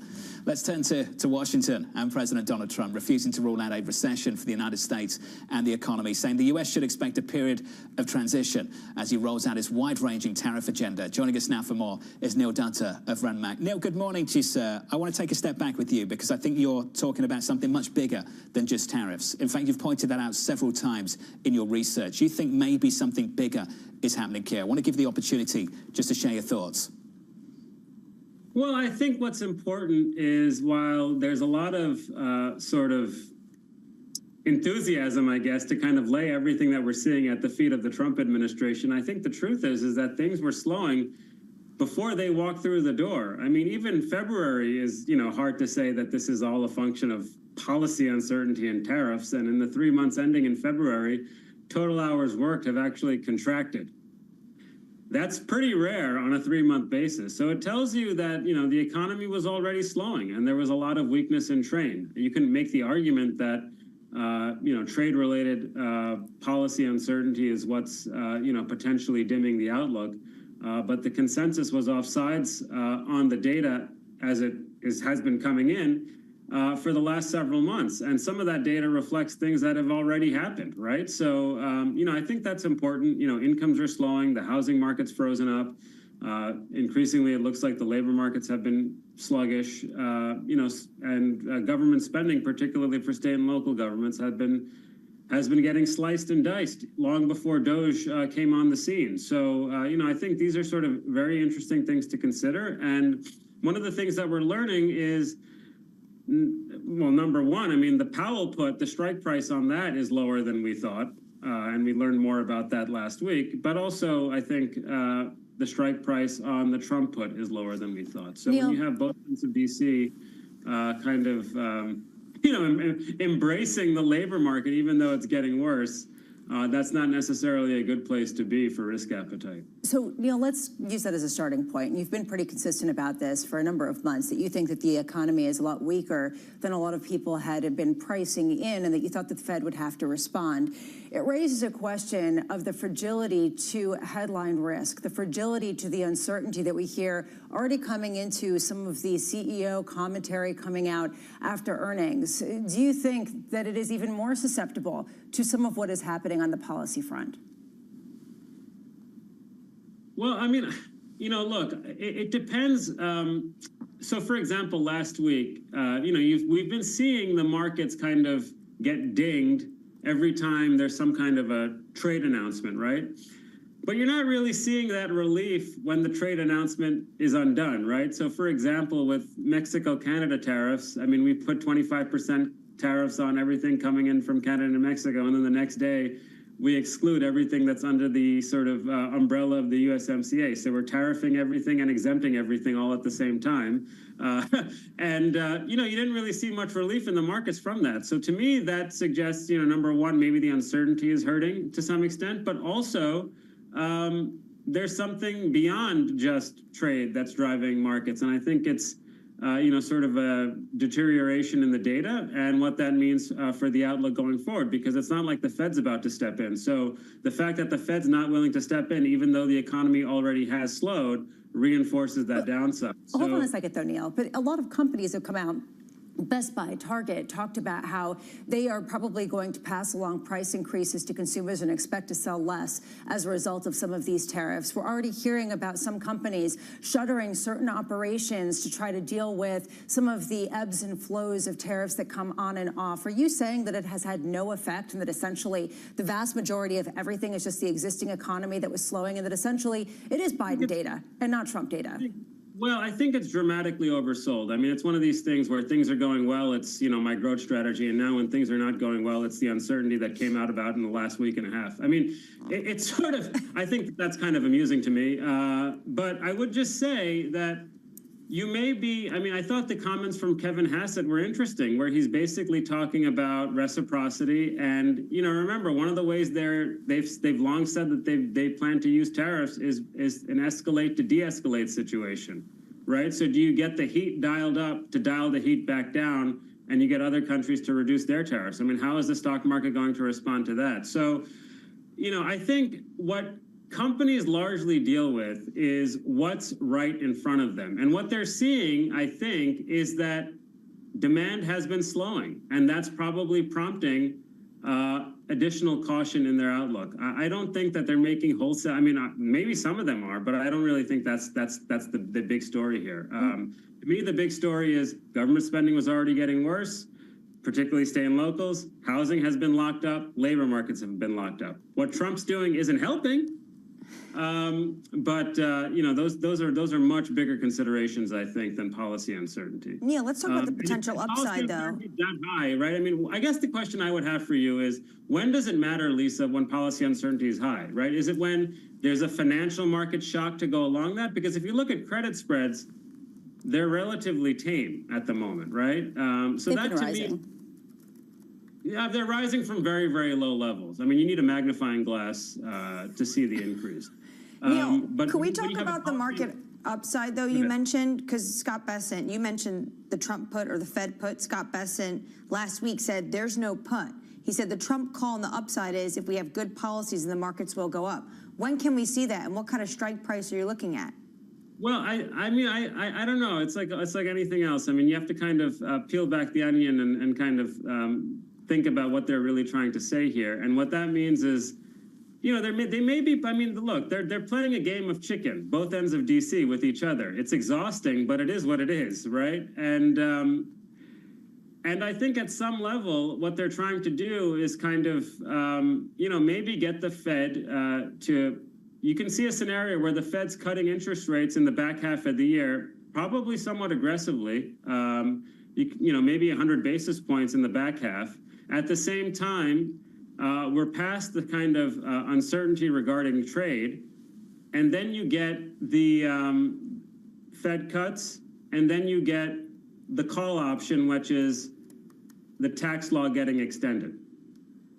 And, sort of the market's focusing more on lower taxes and deregulation again.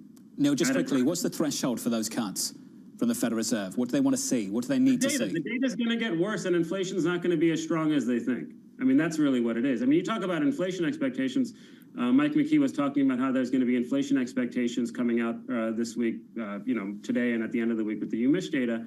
Why do we care about inflation expectations? Because people take those expectations and then try to bid up their wages. Good luck. Good luck with that. See how it works out. I don't think that people are going to be able to actually bid their employers up for higher wages no matter what their inflation expectations are, because no one's quitting their jobs. So firms have no incentive to pay people up. So I think people are in, to the extent they have those expectations, I think companies are going to be in for a rude awakening if they try to meet those expectations. I think people are going to be much more resistant to higher prices than companies believe. It doesn't, again, so tariffs, are they inflationary? Yeah, maybe, but I think the bigger issue is the increased costs. So we don't know exactly how much of the cost increase is going to be passed through to consumers. PSA on my side, Neil. I just want to say to everyone out there, push, keep asking, know your worth. Neil owns his own company. He's talking his book. Neil Dutta, appreciate your time. Neil Dutta of Renmac there. One of the best. Thank you, sir. Don't ask. Okay, make sure you ask if you're at Renmac. Go to Neil's desk, go to his office this morning. Especially. Okay, wait, who does that? Does anyone look at the University of Michigan inflation expectations and say, I need a raise? They take that data and they take it to their employers. I love that. No, but what we did hear from Veronica Clark earlier is it feels like it's the employer that has the leverage right now in this labor market. Neil has leverage. Yeah, Ashok Bhatia of Neuberger Berman joins us now. He writes, we anticipate a favourable fundamental backdrop in which resilient US economic growth coincides with manageable inflation and declining interest rates. Ashok joins us now for more. Ashok, welcome to the programme. That's a more constructive view on things. Just walk us through where that comes from. Yeah, look, I think we agree with a lot of what Neil was just talking about. I mean, the U.S. economy enters this period. There's definitely softening. We're softening from a 3% GDP rate to something around 2%. And that was sort of the natural underlying outlook for the economy this year, and inflation coming down.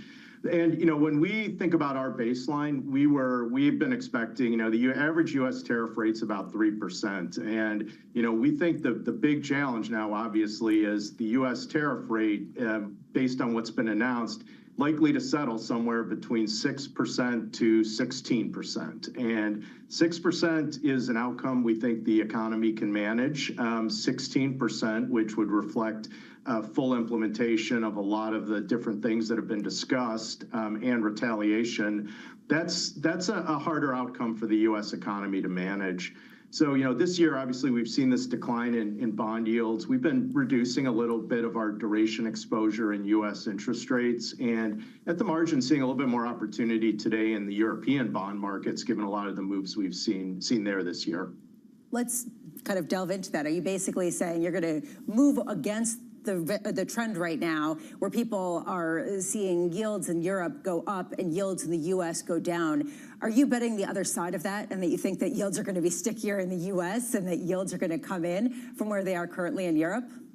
Yeah, the way we are positioned is to expect after, last week saw a 40 basis point rise in German 30-year yields. You look over the last 3 years, the average change in a week of German yields has been about 2.5 to 3 basis points. So significant rise last week.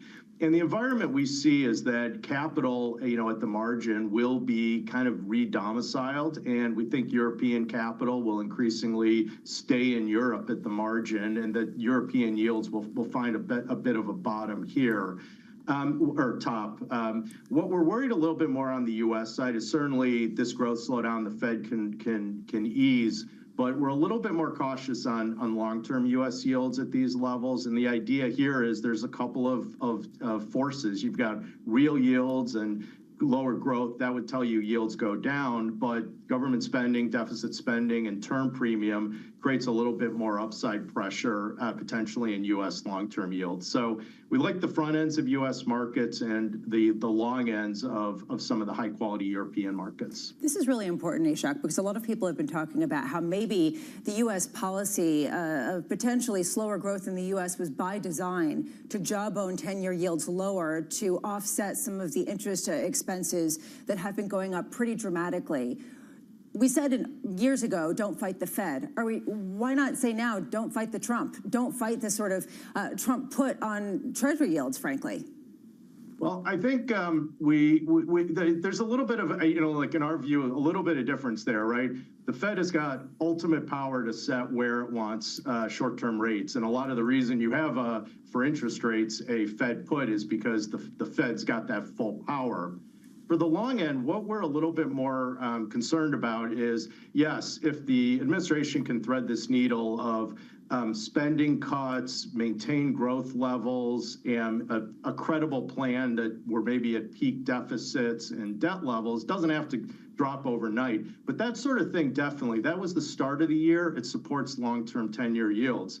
I think the challenge we see now is that if we do get a bit more of this slowdown on some of these stronger tariff policies, all these spending cuts could end up just being thrown out in the wash of, as U.S. growth slows, tax revenues slow, and automatic stabilizers increase, and there's going to be this upward pressure in deficits just naturally from that.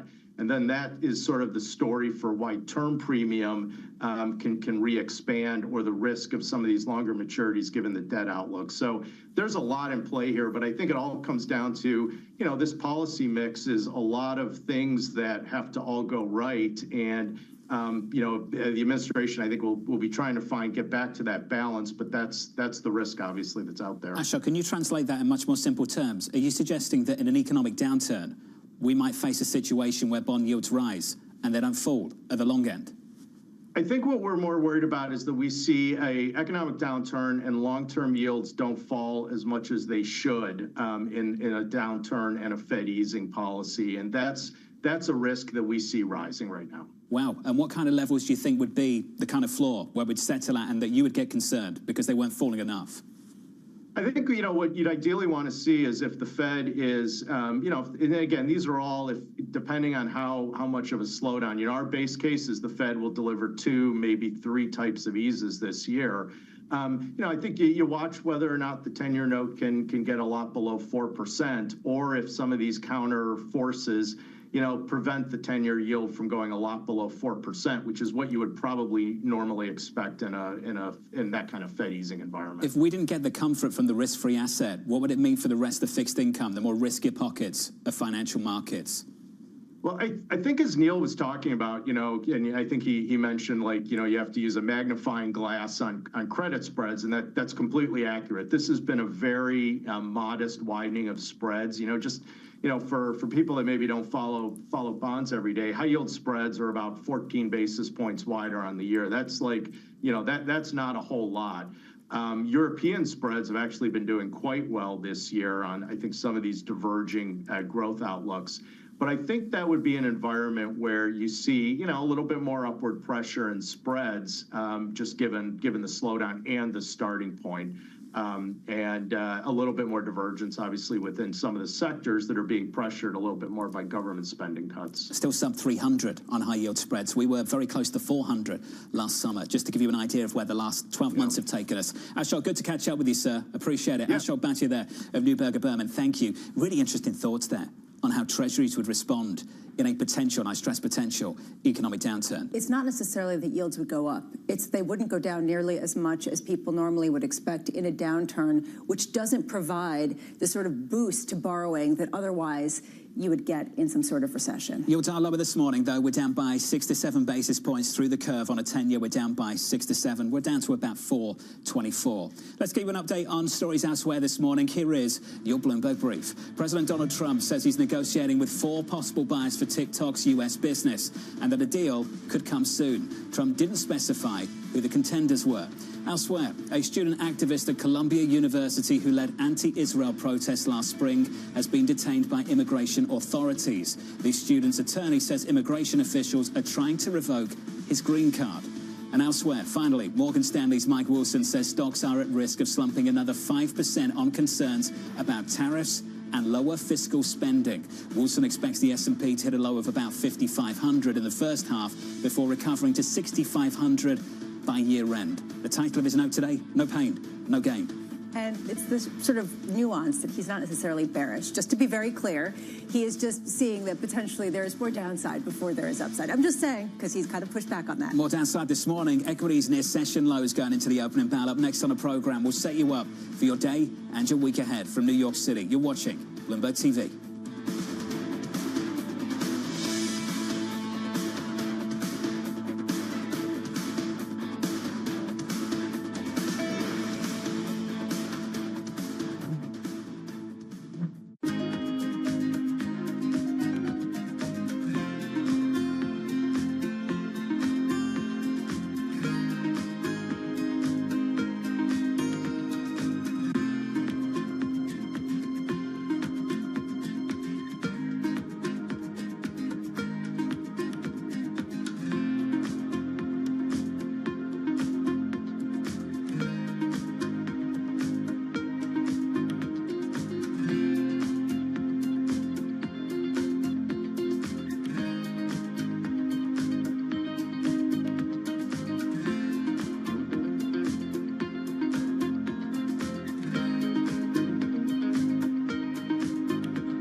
Behind the bright lights and adrenaline of pro sport is an equally exciting world of negotiations and deal making. That's what we cover each week on our podcast, The Deal. I love the fact that you have, we say the cojones, you can't say that in Bloomberg. Maybe moxie. Yeah, moxie. I'm Alex Rodriguez, former baseball player turned business executive. And I'm Jason Kelly, a journalist at Bloomberg. Over the next couple months, we'll hear from all-stars like Billie Jean King. Well, what should I learn? What should I do? I said, learn the business. Jay Williams. You're the asset, but how do you become the principal? Paul Rabel. We're going to be the league of digital, and that's why you're going to invest. Adina Friedman. I definitely am competitive. David Rubenstein. People don't come up to me on the street and say, let's talk about this private equity deal you did recently. No, nobody does that. They say, let's talk about the team. And so many more. Do you need a clap? Not many. Ready?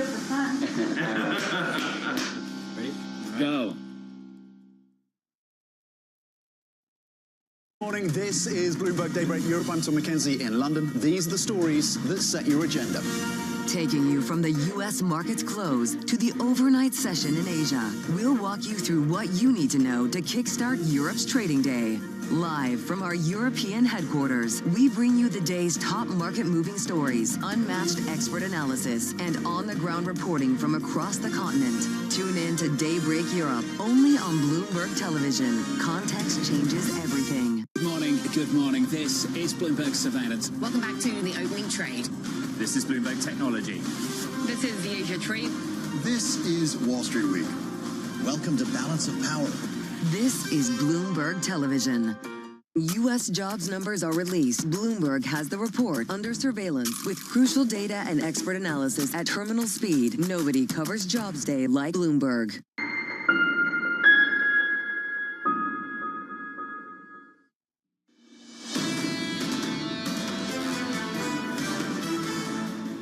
The opening bell about 36 minutes away. Equities near session lows. We're down across the board once again this morning. No real news this morning. I have to say that. Apart from some comments from the president over the weekend, not exactly batting away recession fears, but this is follow through from the negativity of last week. We're down another 1.6 on the NASDAQ 100. As we count you down to the opening bell, some things to watch going through the week. 2 p.m. Eastern Time, President Donald Trump meeting with tech CEOs at the White House. 3 p.m. signs another round of executive orders. On Wednesday, CPI plus President Trump's tariffs, a deadline on steel, on aluminum, 25% in the mix. Thursday, PPI, another round of jobless claims. And then on Friday, the U.S. government shutdown deadline. All of that still to come. I love it. You're trying to jinx us. No real news yet. It's like not even 9 a.m.